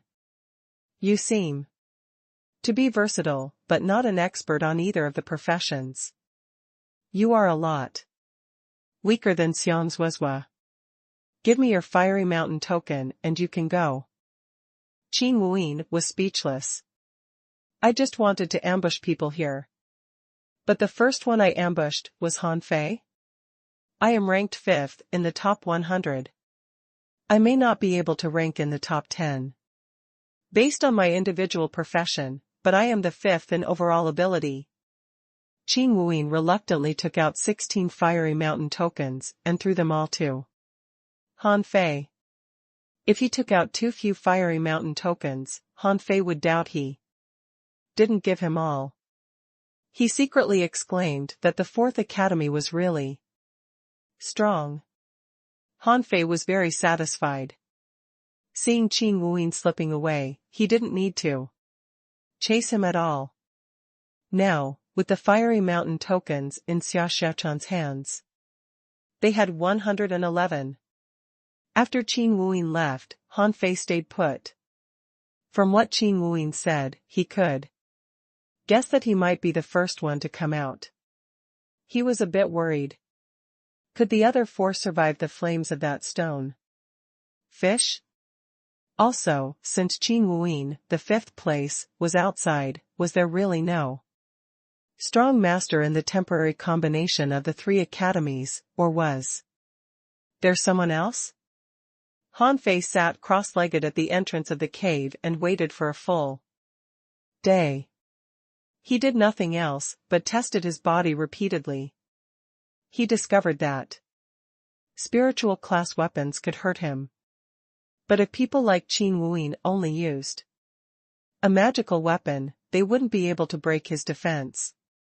Moreover, Han Fei discovered that the energy in his dantian did not really disappear, but was transformed. The original mass of energy was now scattered throughout his muscles and flesh. What did this mean? This seemed to indicate that he needed at least 1 or 2 breakthroughs to fully absorb this energy. This was why he felt that the indestructible body art had not met his expectations. One day later, Han Fei was studying the fish avatar technique. He was not in a hurry to deduce it. Even the mortal-level fish avatar technique had made him pause with thought. Suddenly, Han Fei looked up, only to see a big black hole suddenly appearing in the sky, and a group of people were falling from the sky in various poses. Han Fei took a breath of relief. That's great, they're still alive. Huh. Where is Luo Xiaobai? The people who came out hurriedly adjusted their postures. Only Lu Renquang, just like he, lay directly on the ground. Li Hani and his teammates quickly gathered together. The 5-people team lost 1 more member and only had 4 members now. Kong Yunfei took to his heels as soon as he landed. He was alone. If he continued to stay here, he would surely be robbed. Xiao Xiaochan flashed and appeared beside Han Fei. Hey! Why did you come out in advance? Zhang Xuanyu and Lu Renquang, who had got up, also ran over. Lu Renquang screamed, I was almost killed. Several times, I thought I was going to die. That flame was really horrible. Zhang Xuanyu sighed. Exactly. I thought I Wouldn't be able to see you again. Han Fei was shocked. Did everyone encounter that fire? But if that's the case, how could Zhang Xuanyu and Lu Renquang have survived it? Wait a minute, you. Zhang Xuanyu suddenly looked at Han Fei. Huh. Fei Fei, you've become much thinner. Lu Renquang was shocked. Damn. How did you lose so much weight? Am I the only fatty now? Xiao Xiaochan surreptitiously reached behind Han Fei's head. Han Fei immediately jumped away from her and his face changed greatly. Xiao Xiaochan. What are you doing? Xiao Xiaochan blinked. Han Fei, are you bald? Lu Renquang and Zhang Xuanyu noticed that Han Fei's head was wrapped in a strange bandana. Lu Renquang pointed at Han Fei, his eyes wide open. Fei Fei, was your hair burned out? Poof. Poof. Xiao Xiaochan seemed to be unable to hold back her smile and burst out a bunch of bubbles underwater. Han Fei said with a black face, bullshit. What do you know? Only when you have no hair, your handsomeness can be best reflected. Zhang Xuanyu squinted at Han Fei. I have hair, but I am handsome. Han Fei rolled up his sleeves. Zhang Xuanyu, I give you a chance to reorganize the language. If they weren't in the water, they would have laughed out loud. Han Fei changed the subject immediately. Where is Xiao Bai? Why didn't she come out with you? Everyone immediately stopped laughing and looked worried. Xiao Xiaochan said. The entrance of the cave hasn't disappeared. She should be okay. In terms of life-saving means, Xiao Bai is the strongest among us. Han Fei's face changed slightly. Could it be that fire? I felt it was very powerful. I resisted it for 3 days and nights, before absorbing it. When Han Fei said this, all three of them looked at him in shock. Han Fei blinked. It seemed that something was wrong. Did he say something wrong? Han Fei asked, why are you looking at me? Zhang Xuanyu was surprised. Did you resist that fire? Han Fei asked, you didn't? Lu Renquang was shocked. Nonsense. How can that thing be resisted? I had thought I would be burned to death. But when the flame burned into my body, it turned into an unknown force. Didn't you find that we have all upgraded? Han Fei froze. His gaze fell on Lu Renquang, Xiao Xiaochan, and finally Zhang Xuanyu. Even Zhang Xuanyu had upgraded. Not only that, but he also seemed to be an advanced peak-level great fishing master now. Gulp, Han Fei was dumbfounded. So I spent 3 days and 3 nights trying so hard to resist an opportunity? Damn it. At that time, Han Fei felt as if thousands of iron-headed fish were galloping in his heart. He really wanted to slap himself hard. F***ck. How could I know it was actually an opportunity? Xiao Xiaochan looked at Han Fei strangely. How tough is your body? I can't believe you could even resist that kind of flame. Han Fei was thinking about how to explain it to them. But at this moment, a man and a woman appeared in the air. Xiao Bai. In an instant, everyone's face changed drastically. The masked man appeared from the cave carrying Luo Xiaobai, who was bound with a circle of glowing ropes. The 4 of them were immediately enraged. Xiao Xiaochan's face became all dark. Asshole, let Xiaobai go. Han Fei was furious. You are looking for death. Lu Renquang pressed his armor box on the ground with a jerk and cracks appeared on the ground. Zhang Xuanyu clenched his rod and pointed at the masked man. No matter who You'd better let her go. On the other side, Lihani and his teammates were surprised. Why do they suddenly become hostile with this masked man?